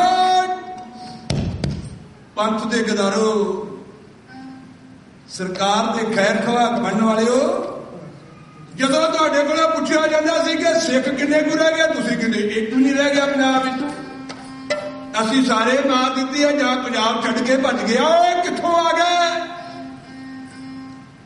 ਇਹ ਪਹਿਲਾਂ ਮਰੇ ਹੋਏ ਜਿੰਦਾ ਹੋ ਗਿਆ ਜਾਂ ਧਰਤੀ ਨੇ ਜਾਇਆ ਜਿਨ੍ਹਾਂ ਨੇ ਚੌਧਰੀ ਦਾ ਸਰਕਾਰ ਦੇ ਚੌਧਰੀ ਦਾ ਦਿਨ ਦੀ ਵੀ ਕਦਰ ਕੀਤਾ ਖੌਫ ਨਹੀਂ ਸਰਕਾਰ ਦਾ ਇਹ ਸਮਾਨ ਤੋਂ ਉਤਰੇ ਹਰ ਭਗਤ ਨਿਰੰਜਨੀਆ ਜੰਡਿਆਲੇ ਵਾਲਾ ਇਹਨਾਂ ਸਾਰਿਆਂ ਤੋਂ ਵੱਡਾ ਗਦਾਰ ਇਹ ਜਿਹੜੇ ਗਦਾਰ ਲੋਕ ਹੁੰਦੇ ਆ ਨਾ ਸਰਕਾਰੀ ਪਿੱਠੂ ਇਹ ਸਰਕਾਰ ਦੇ ਝਿੜਕਣ ਨੂੰ ਏਦਾਂ ਸਮਝਦੇ ਆ ਕਿ ਮੀਂਹ ਪਿਆ ਹੋਏ ਬੰਦਾ ਤੁਰਿਆ ਜਾਂਦਾ ਤਿਲਕੇ ਡਿੱਗ ਪਵੇ ਉੱਠ ਕੇ ਫਿਰ ਤੁਰ ਪਿਆ ਇਹ ਬਹੁਤੀ ਜ਼ਿਆਦਾ ਬੇਇੱਜ਼ਤੀ ਨਹੀਂ ਸਮਝਦੇ ਇਹ ਬੇਇੱਜ਼ਤੀ ਪ੍ਰੂਫ ਹੋ ਜਾਂਦੇ ਆ ਜਿਹੜੇ ਸਰਕਾਰੀ ਪਿੱਠੂ ਹੋ ਜਾਂਦੇ ਆ ਮੀਂਹ ਪਿਆ ਤਿਲਕ ਪਏ ਕਿਹੜਾ ਕਿਸੇ ਧੱਕਾ ਦਿੱਤਾ ਹੈ ਫਿਰ ਉੱਠ ਕੇ ਤੁਰ ਪਏ ਹਰ ਭਗਤ ਨਿਰੰਜਨੀਆ ਜੰਡਿਆਲੇ ਵਾਲਾ ਗੁੱਟ ਖਾ ਕੇ ਉੱਠਿਆ ਅੱਖ ਲੱਗਾ ਖਾਨ ਬਹਾਦਰ ਜੀ ਕਹਿੰਦੇ ਉਹ ਧਰਤੀ ਨੇ ਜਾਏ ਕਿ ਜਾਂ ਜਿਹੜੇ ਪਹਿਲਾਂ ਘਾਏ ਆ ਉਹ ਜਿੰਦਾ ਹੋ ਗਏ ਆ ਕਿ ਜਾਂ ਅਸਮਾਨ ਤੋਂ ਆਏ ਆ ਖਾਨ ਬਹਾਦਰ ਸਾਹਿਬ ਸਾਨੂੰ ਪੁੱਛਦੇ ਹੋ ਪਤਾ ਤਾਂ ਤੁਹਾਨੂੰ ਵੀ ਹੈ ਕਿ ਸਿੱਖ ਸਮੇਂ-ਸਮੇਂ ਸਿਰ ਤੇ ਫੇਰ ਉੱਥੇ ਆ ਕੇ ਪੈਦਾ ਹੋ ਜਾਂਦੇ ਆ ਜਦੋਂ ਲੋੜ ਪੈ ਜਾਵੇ ਖਾਸ ਉੱਥੇ ਤਦ ਛਿੰਨ ਵਿੱਚ ਹੀ ਪੈਦਾ ਹੋ ਜਾਂਦਾ ਜਿਹਦੇ ਗੁਰੂ ਘਰ ਦੀ ਬੇਪਤੀ ਹੋ ਰਹੀ ਭੁੱਲ ਤੁਹਾਨੂੰ ਵੀ ਕੋਈ ਨਹੀਂ ਸਿੱਖਾਂ ਨੇ ਕਤਲ ਕੀਤਾ ਹੋਵੇਗਾ ਨਾ ਮੱਸੇ ਚੌਧਰੀ ਦਾ ਹੋਰ ਕਿਹਨੇ ਕੀਤਾ ਹੋਵੇਗਾ ਫਿਰ ਸਾਡੇ ਕੋਲੋਂ ਪੁੱਛਦੇ ਹੋ ਇਹ ਸਾਰੀ ਸ਼ਾਮ ਤੇ ਸਾਡੀ ਬਲਾ ਇਹ ਸਾਰਾ ਸਿੱਖਾਂ ਦਾ ਨਜ਼ਲਾ ਇਹ ਗੁੱਸਾ ਜਿਹੜਾ ਹੈ ਇਹ ਸਾਡੇ ਤੇ ਚੜਾਉਣਾ ਚਾਹੁੰਦੇ ਹੋ ਜੇਕਰ ਪੁੱਛਦੇ ਹੋ ਨਾ ਫਿਰ ਸਾਡੀ ਜਾਨ ਕਿਉਂ ਖਾਂਦੇ ਹੋਏ ਇੱਕ ਮੀਰਾਂਕੋਟ ਦਾ ਰਹਿਣ ਵਾਲਾ, ਅੰਮ੍ਰਿਤਸਰ ਦੇ ਲਾਗੇ ਹੈ ਪਿੰਡ ਮੀਰਾਂਕੋਟ, ਉੱਥੋਂ ਦਾ ਰਹਿਣ ਵਾਲਾ, ਭੰਗੀਆਂ ਦਾ ਮੁੰਡਾ, ਭੰਗੂਆਂ ਦਾ ਸਰਦਾਰ ਮਹਿਤਾਬ ਸਿੰਘ ਭੰਗੂ, ਉਹਦੇ ਨਾਲ ਇੱਕ ਉਹਦਾ ਹੋਰ ਸੱਜਣ ਹੈ, ਬੜਾ ਪੱਕਾ ਯਾਰ ਉਹਦਾ ਭਰਾ ਹੈ, ਉਹ ਮਾਝੇ ਦੀ ਧਰਤੀ ਦਾ ਰਹਿਣ ਵਾਲਾ, ਮਾੜੀ ਕੰਬੋਕਾਂ ਦਾ ਰਹਿਣ ਵਾਲਾ, ਤਰਖਾਣ ਗੋਤ ਨਾਲ ਸੰਬੰਧ ਰੱਖਣ ਵਾਲਾ ਸਰਦਾਰ ਸੁੱਖਾ ਸਿੰਘ ਮਾੜੀ ਕੰਬੋਕਾਂ ਵਾਲਾ। ਇਹਨਾਂ ਦੋਵਾਂ ਨੇ ਦਿਨ ਦੀਵੀਂ ਸਿਖਰ ਦੁਪਹਿਰੇ ਭਾਦਰੋਂ ਦੇ 12 ਵਜੇ ਦੀ ਦੁਪਹਿਰ ਇਹਨਾਂ ਨੇ ਮੱਸੇ ਦਾ ਕਤਲ ਕੀਤਾ ਹੈ। ਸਾਡੀ ਕਿਉਂ ਜਾਨ ਖਾਂਦੀ ਹੋ ਜੇ ਤਾਕਤ ਤੇ ਸਰਕਾਰ ਵੀ, ਇਹਨਾਂ ਤੋਂ ਬਦਲਾ ਲੈ ਲਓ। ਅਸੀਂ ਨਾਮ ਤਜਵੀਜ਼ ਕਰ ਦਿੰਦੇ ਆ, ਤੁਹਾਨੂੰ ਨਾਮ ਦੱਸ ਦਿੰਦੇ ਆ, ਕੋਈ ਭੁਲੇਖਾ ਮਿਲੇ। ਉਹਨੇ ਉਸੇ ਵਕਤ ਨੂਰਦੀਨ ਫੌਜਦਾਰ ਨੂੰ ਆਪਣੇ ਕੋਲ ਬੁਲਾਇਆ, ਉਹਨੂੰ ਤਕੀਦ ਕਰਕੇ ਆਖਿਓ ਨੂਰਦੀਨਾ ਹੁਣੇ ਚੜ ਕੇ ਜਾ, ਪਹਿਲਾਂ ਮੀਰਾਂਕੋਟ ਤੇ ਚੜਾਈ ਕਰਕੇ ਜਾਣੀ। ਪਹਿਲਾਂ ਮਹਿਤਾਬ ਸਿੰਘ ਸੁਣਿਆ ਕਿ ਬੜਾ ਧਾੜਵੀ ਹੈ, ਉਹਨੂੰ ਪਕੜਨਾ ਹੈ, ਬਾਅਦ ਵਿੱਚ ਸੁੱਖਾ ਸਿੰਘ ਨੂੰ ਨਿਬੜਿਆ ਜਾਏਗਾ। ਪਹਿਲਾਂ ਮੀਰਾਂਕੋਟ ਤੇ ਜਾ, ਭਾਈ ਮਹਿਤਾਬ ਸਿੰਘ ਨੂੰ ਬੰਦੀ ਬਣਾ ਕੇ ਹੱਥਕੜੀ ਲਾ ਕੇ ਮੇਰੇ ਕੋਲ ਲੈ ਕੇ ਆ, ਮੈਂ ਵੇਖਾਂਗਾ ਸਰਕਾਰੀ ਚੌਧਰੀ ਦਾ ਕਤਲ ਕਿਵੇਂ ਹੁੰਦਾ। ਜੇਕਰ ਘਰ ਵਿੱਚ ਨਾ ਮਿਲੇ, ਉਹਦਾ ਬਾਲ ਬੱਚਾ ਅੱਗ ਲਾ ਕੇ ਸਾੜ ਕੇ ਤਬਾਹ ਕਰਦੇ। ਇਹ ਸੀ ਸਾਡੇ ਬਜ਼ੁਰਗਾਂ ਦੀ ਦਾਸਤਾਨ। ਆਪਣੇ ਘਰ ਤੱਕ ਦੇ, ਆਪਣੇ ਝੁੱਗੇ ਤੱਕ ਦੀ ਪਰਵਾਹ ਨਾ ਕਰਨੀ। ਕੌਮ ਤੋਂ ਜਿੰਦ ਨਿਸ਼ਾਵਰ ਕਰਨ ਵਾਸਤੇ ਤਲੀ ਤੇ ਜਾਨ ਟਕਾ ਕੇ ਤੁਰ ਪੈਣਾ, ਫਿਰ ਪਿੱਛਾ ਪਰਤ ਕੇ ਵੇਖਣਾ ਹੀ ਨਹੀਂ।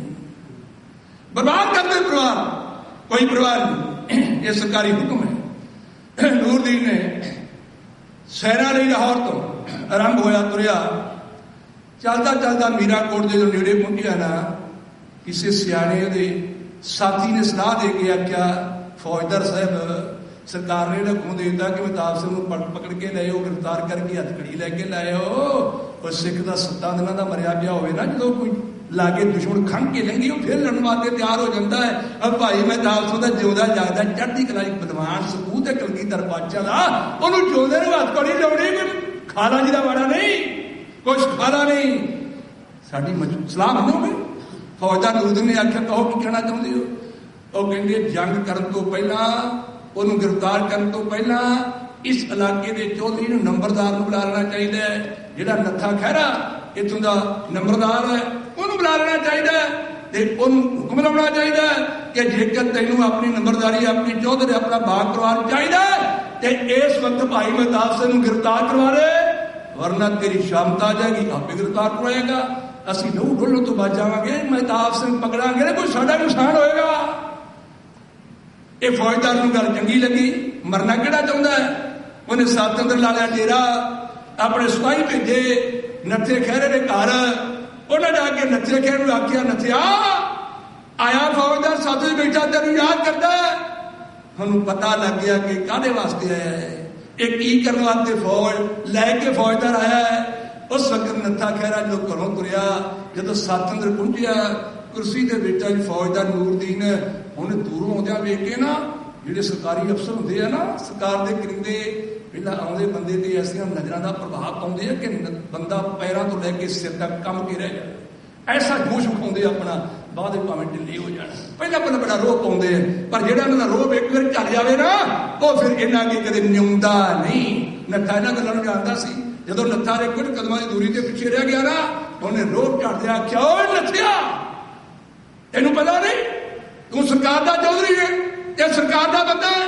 ਉਹ ਤੇਰੇ ਹੁੰਦਿਆਂ ਹੋਇਆ ਤੇਰੇ ਪਿੰਡ ਵਿੱਚ ਸਰਕਾਰ ਦਾ ਬਾਗੀ ਹੋਵੇ, ਜਿਹਨੇ ਸਰਕਾਰ ਦੇ ਚੌਧਰੀ ਦਾ ਕਤਲ ਕੀਤਾ ਹੋਵੇ, ਉਹ ਅਜੇ ਤੱਕ ਬੰਦੀ ਨਾ ਬਣਾ ਸਕੇ, ਅਜੇ ਤੱਕ ਗ੍ਰਿਫਤਾਰ ਨਾ ਕਰਵਾ ਸਕੇ। ਆਪਣੀ ਚੌਧਰ ਚਾਹੁੰਦਾ ਹੈ, ਆਪਣੀ ਜਾਨ ਚਾਹੁੰਦਾ ਹੈ, ਆਪਣਾ ਪਰਿਵਾਰ ਚਾਹੁੰਦਾ ਹੈ, ਤੇ ਤੈਨੂੰ ਮਹਿਤਾਬ ਸਿੰਘ ਪਕੜਾਉਣਾ ਪਏਗਾ। ਇਹ ਗੱਲਾਂ ਸੁਣ ਕੇ ਨੱਥੇ ਚੌਧਰੀ ਨੇ ਥੋੜੀ ਜਿਹੀ ਨਿਮਰਤਾ ਵਿੱਚ ਆਖਿਆ, ਫੌਜਦਾਰ ਸਾਹਿਬ, ਜਦੋਂ ਦਾ ਸਰਕਾਰ ਦਾ ਏਡਾ ਡੰਗ ਤੇਜ ਹੈ ਨਾ, ਭਾਈ ਮਹਿਤਾਬ ਸਿੰਘ ਤਾਂ ਕੀ ਕੋਈ ਵੀ ਸਿੱਖ ਆਪਣੇ ਘਰ ਰਹਿੰਦਾ ਹੀ ਨਹੀਂ, ਘਰ ਛੱਡ ਕੇ ਜੰਗਲਾਂ ਚਲੇ ਗਏ ਆ। ਉਹਨੇ ਕਿਹਾ ਚੌਧਰੀ ਦਾ ਕਤਲ ਕਿਵੇਂ ਹੋ ਗਿਆ? ਉਹਨੇ ਕਿਹਾ ਜੀ ਉਹ ਤਾਂ ਬੜੀ ਦੂਰੋਂ ਬੀਕਾਨੇਰ ਤੋਂ ਚੱਲ ਕੇ ਆਇਆ, ਇੱਥੋਂ ਥੋੜਾ ਉੱਠ ਕੇ ਗਿਆ ਮੀਰਾਂਕੋਟ ਤੋਂ, ਉਹਦਾ ਪਿੰਡਾਂ 'ਚ ਰਹਿੰਦੇ ਨਹੀਂ। ਸਰਕਾਰ ਦਾ ਏਡਾ ਡੰਗ ਤੇਜ ਹੁੰਦਿਆ ਹੋਇਆ ਕੋਈ ਸਰਕਾਰ ਦਾ ਬਾਗੀ ਪਿੰਡਾਂ ਦਾ ਠਹਿਰ ਸਕਦਾ ਹੈ? ਨੱਥੇ ਦੇ ਦਿਲ ਦੇ ਖਿਆਲ ਸੀ ਕਿ ਵੱਡੇ ਬੰਦੇ ਥੋੜੇ ਜਿਹੇ ਹਵਾ ਦੇ ਭੁੱਖੇ ਹੁੰਦੇ, ਇਹਨੂੰ ਹਵਾ ਜਾਵਾਂਗੇ ਇਹ ਫਲਾਹ ਵਿੱਚ ਆ ਜਾਵੇਗਾ ਕਿ ਸਾਡੀ ਵਾਕਿਆ ਸਰਕਾਰ ਬੜੀ ਤਾਕਤਵਰ ਹੈ, ਪਰ ਉਹ ਤਾਂ ਹੋਰ ਕਿਸੇ ਮਿੱਟੀ ਦਾ ਬਣਿਆ ਸੀ। ਕਹਿ ਲੱਗਾ ਓਏ ਨੱਥਿਆ, ਮੈਂ ਤੇਰੀਆਂ ਇਹਨਾਂ ਗੱਲਾਂ ਨੂੰ ਸੁਣਨ ਵਾਸਤੇ ਨਹੀਂ ਆਇਆ, ਜਲਦੀ ਕਰ, ਪਕੜਾਉਣਾ ਹੋਗਾ ਮਹਿਤਾਬ ਸਿੰਘ ਨੂੰ। ਨੱਥੇ ਨੇ ਆਖਿਆ ਫੌਜਦਾਰ ਸਾਹਿਬ ਮੈਂ ਤਾਪ ਸਿੰਘ ਦਾ ਕਦੋਂ ਦਾ ਪਿੰਡ ਛੱਡ ਕੇ ਚਲਿਆ ਗਿਆ ਤੇ ਪਕੜਾਵਾ ਕਿਹਨੂੰ? ਕੋਲ ਬੈਠਾ ਸੀ ਚੁਗਲਖੋਰ, ਮੈਂ ਪਹਿਲਾਂ ਚੁਗਲਾਂ ਦੀ ਗੱਲ ਕਰ ਚੁੱਕਾ ਹਾਂ। ਉਹਨੇ ਆਖਿਆ ਫੌਜਦਾਰ ਸਾਹਿਬ ਇਹ ਝੂਠ ਬੋਲਦਾ ਹੈ, ਸਾਨੂੰ ਸਰਕਾਰ ਦਾ ਹੁਕਮ ਹੈ ਕਿ ਜੇਕਰ ਮਹਿਤਾਬ ਸਿੰਘ ਪਿੰਡ ਅੰਦਰ ਨਾ ਮਿਲੇ, ਉਹਦੇ ਪਰਿਵਾਰ ਦਾ ਕੋਈ ਬੱਚਾ ਮਿਲ ਜਾਵੇ ਤੇ ਉਹਨੂੰ ਪਕੜ ਕੇ ਲੈ ਆਓ, ਉਹਦੇ ਤੋਂ ਇਹ ਸਾਰਾ ਵਿਧਾਨਾ ਪੂਰਾ ਕੀਤਾ ਜਾਏਗਾ। ਇਹਨੂੰ ਪੁੱਛੋ ਕਿ ਤੇਰੇ ਘਰੇ ਭਾਈ ਮਹਿਤਾਬ ਸਿੰਘ ਦਾ ਪੁੱਤਰ 7 ਸਾਲ ਦਾ ਰਾਏ ਸਿੰਘ ਨਹੀਂ ਪਲਦਾ? ਉਹਨੂੰ ਕਦੇ ਬੁਲਾ ਰਹੇ ਜੇ ਮਹਿਤਾਬ ਸਿੰਘ ਪਿੰਡ ਵਿੱਚ ਨਹੀਂ? ਫੌਜਦਾਰ ਨੇ ਕਿਉਂ ਕੀ ਕਹਿ ਰਿਹਾ ਤੇਰੇ ਸਾਹਮਣੇ ਕਹਿਣ ਵਾਲਾ, ਇਹ ਠੀਕ ਹੈ? ਨੱਥੇ ਕਰਨ ਨੇ ਆਖਿਆ ਫੌਜਦਾਰ ਸਾਹਿਬ ਇਹ ਠੀਕ ਹੈ, ਜਾ ਫਿਰ ਜਲਦੀ ਕਰ, ਰਾਏ ਸਿੰਘ ਨੂੰ ਸਾਡੇ ਸਾਹਮਣੇ ਬੰਦੀ ਕਰਾ ਦੇ ਜੇ ਆਪਣੀ ਭਲਾਈ ਚਾਹੁੰਦਾ ਹੈ। ਸਿਰ ਛੁੱਟੀ ਨੱਥਾ ਸਾਥ ਵਿੱਚੋਂ ਤੁਰਿਆ ਆਪਣੇ ਘਰ ਵੱਲੇ ਜਾ ਰਿਹਾ। ਸੱਜਣ ਤੱਕ ਮਿੱਤਰਾਚਾਰੀ ਉਹਨੂੰ ਰਸਤੇ ਅੰਦਰ ਜਾਂਦੇ ਹਾਂ ਯਾਦ ਆ ਰਹੀ ਹੈ, ਸੰਗਤ ਜੀ ਕਿਸੇ ਨਾਲ ਮਿੱਤਰਾਚਾਰੀ ਕੀਤੀ ਜਾਵੇ, ਸਾਡੇ ਪੁਰਾਤਨ ਬਜ਼ੁਰਗ ਸਿਰ ਲੈ ਜਾਵੇ ਪਰ ਮਿੱਤਰਾਚਾਰੀ ਵਿੱਚ ਫਿੱਕ ਨਹੀਂ ਸੀ ਪੈਣ ਦਿੰਦੇ, ਭਰਪੀ ਅੰਦਰ ਫਿੱਕ ਨਹੀਂ ਸੀ ਪੈਣ ਦਿੰਦੇ। ਅੱਜ ਤਾਂ ਮਿੱਤਰ ਹੀ ਉਹਨੂੰ ਬਣਾਇਆ ਜਾਂਦਾ ਜਿਹਨੂੰ ਧੋਖਾ ਦੇਣਾ, ਜਿਹਨੂੰ ਗਲਤ ਕਰਨਾ ਹੋਵੇ ਉਹਦੇ ਅਸੀਂ ਮਿੱਤਰ ਬਣ ਜਾਂਦੇ ਆ। ਮਿੱਤਰਾਚਾਰੀ ਨੂੰ ਅੱਜ ਕੋੜ ਲੱਗ ਗਿਆ, ਘਰ ਨੂੰ ਤੁਰਿਆ ਜਾਂਦਾ ਹੈ, ਦਿਲ ਅੰਦਰ ਵਿਚਾਰ ਆ ਰਹੀ ਹੈ, ਉਹ ਨੱਥਿਆ ਤੈਨੂੰ ਯਾਦ ਹੋ ਹਕੀਕਤ ਜਦੋਂ ਤੂੰ ਤੇ ਤੇਰਾ ਭਰਾ ਮਹਿਤਾਬ ਸਿੰਘ ਅੰਮ੍ਰਿਤਸਰ ਪਾਵਨ ਸ੍ਰੀ ਹਰਿਮੰਦਰ ਸਾਹਿਬ ਦੇ ਦਰਸ਼ਨ ਕਰਨ ਵਾਸਤੇ ਗਏ, ਕੱਪੜੇ ਉਤਾਰੇ ਤੇ ਸਰੋਵਰ ਵਿੱਚ ਇਸ਼ਨਾਨ ਕਰਨ ਵਾਸਤੇ ਉਤਰੇ। ਸਰੋਵਰ ਵਿੱਚ ਦੋਵੇਂ ਭਰਾ ਇਸ਼ਨਾਨ ਕਰਨ ਵਾਸਤੇ ਸਰੋਵਰ ਵਿੱਚ ਉਤਰੇ।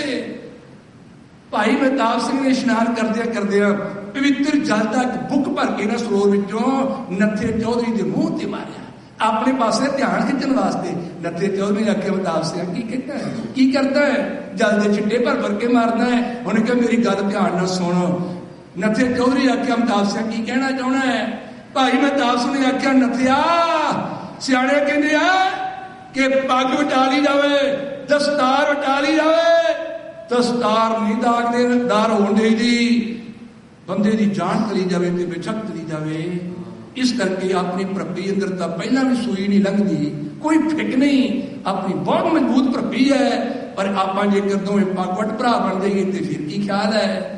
ਦੋਵੇਂ ਇਸ਼ਨਾਨ ਕਰਕੇ ਸਰੋਵਰ ਦੇ ਕੰਢੇ ਪਰਿਕਰਮਾ 'ਚ ਖਲੋਤੇ, ਗੁਰੂ ਰਾਮਦਾਸ ਪਾਤਸ਼ਾਹ ਨੂੰ ਜਾਮਣ ਲੈ ਕੇ ਉਹਨਾਂ ਦੋਵਾਂ ਭਰਾਵਾਂ ਨੇ ਆਪੋ ਆਪਣੀਆਂ ਦਸਤਾਰਾਂ ਇੱਕ ਦੂਸਰੇ ਦੇ ਸਿਰ ਉੱਤੇ ਰੱਖੀਆਂ ਤੇ ਗੁਰੂ ਰਾਮਦਾਸ ਪਾਤਸ਼ਾਹ ਜੀ ਨੂੰ ਜਾਮਣ ਮੰਨ ਕੇ ਪਰਨ ਕਰਕੇ ਆਖਿਆ, ਗੁਰੂ ਰਾਮਦਾਸ ਪਾਤਸ਼ਾਹ ਅੱਜ ਇਸ ਵਟਾਈ ਹੋਈ ਪੱਗ ਦੀ ਲਾਜ ਰੱਖਣ ਵਾਸਤੇ ਤੂੰ ਸਾਰੇ ਸਾਨੂੰ ਤਾਕਤ ਪ੍ਰਦਾਨ ਕਰਨੀ ਹੈ, ਇਹ ਤਾਕਤ ਬਖਸ਼ਿਸ਼ ਕਰਨੀ ਹੈ। ਆਉਣ ਵਾਲੇ ਸਮੇਂ ਵਿੱਚ ਮੁਸੀਬਤਾਂ ਦੇ ਪਹਾੜ ਸਾਡੇ ਸਾਹਮਣੇ ਆ ਜਾਣ, ਪਰ ਵਟਾਈ ਹੋਈ ਦਸਤਾਰ ਤੁਹਾਡੇ ਚਰਨਾਂ ਵਿੱਚ ਤੁਹਾਨੂੰ ਜਾਮਣ ਲੈ ਕੇ ਕਦੇ ਦਾਗਦਾਰ ਨਾ ਹੋ ਜਾਵੇ। ਇਹ ਗੱਲਾਂ ਨੱਥੇ ਚੌਧਰੀ ਨੂੰ ਘਰ ਨੂੰ ਤੁਰੇ ਜਾਂਦੇ ਨੂੰ ਯਾਦ ਆ ਰਹੀਆਂ ਨੇ। ਨੱਥਿਆ ਤੁਰ ਲੱਗੇ ਤੇਰੇ ਭਰਾ ਮਹਿਤਾਬ ਸਿੰਘ ਨੇ ਆਖਿਆ ਸੀ, ਨੱਥਿਆ ਮੈਂ ਧਰਮ ਵਾਸਤੇ ਕੁਰਬਾਨੀ ਦੇਣ ਵਾਸਤੇ ਘਰ ਛੱਡਿਆ, ਮੈਂ ਆਪਣਾ ਪਰਿਵਾਰ ਛੱਡਿਆ। ਸੰਗਤ ਜੀ 6 ਮਹੀਨੇ ਕਿਤੇ ਵਿਦੇਸ਼ ਜਾਣਾ ਹੋਵੇ ਤੇ ਘਰ ਦੇ ਤਰਲੇ ਲੈਂਦੇ ਆ, ਫੋਨ ਕਰਿਓ ਚੱਲ ਕੇ, ਜਲਦੀ ਆ ਜਿਓ, ਇਹੋ ਜਿਹੀਆਂ ਗੱਲਾਂ। ਪਰ ਜਿਹੜੇ ਬੰਦੇ ਨੇ ਆਪਣਾ ਪਰਿਵਾਰ ਹੀ ਕੌਮ ਵਾਸਤੇ ਛੱਡ ਦਿੱਤਾ ਹੋਵੇ, ਉਹਨਾਂ ਦੀਆਂ ਕੁਰਬਾਨੀਆਂ ਨੂੰ ਅਸੀਂ ਅੱਜ ਭੁੱਲ ਜਾਈਏ।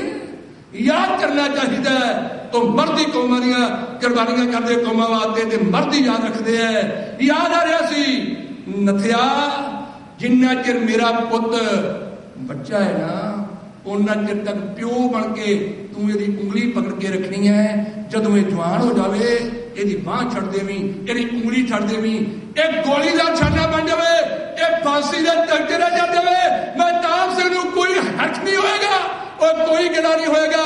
ਪਰ ਜਦੋਂ ਤੱਕ ਇਹ ਜਵਾਨ ਨਹੀਂ ਹੁੰਦਾ ਇਹਦੀ ਹਿਫਾਜ਼ਤ ਦਾ ਜ਼ਿੰਮਾ ਇਹਦੇ ਮੋਢਿਆਂ ਤੇ ਹੈ। ਇਹ ਗੱਲਾਂ ਯਾਦ ਆ ਰਹੀਆਂ ਸਨ ਨੱਥੇ ਖੈਰੇ ਨੱਥੇ ਚੌਧਰੀ ਨੂੰ।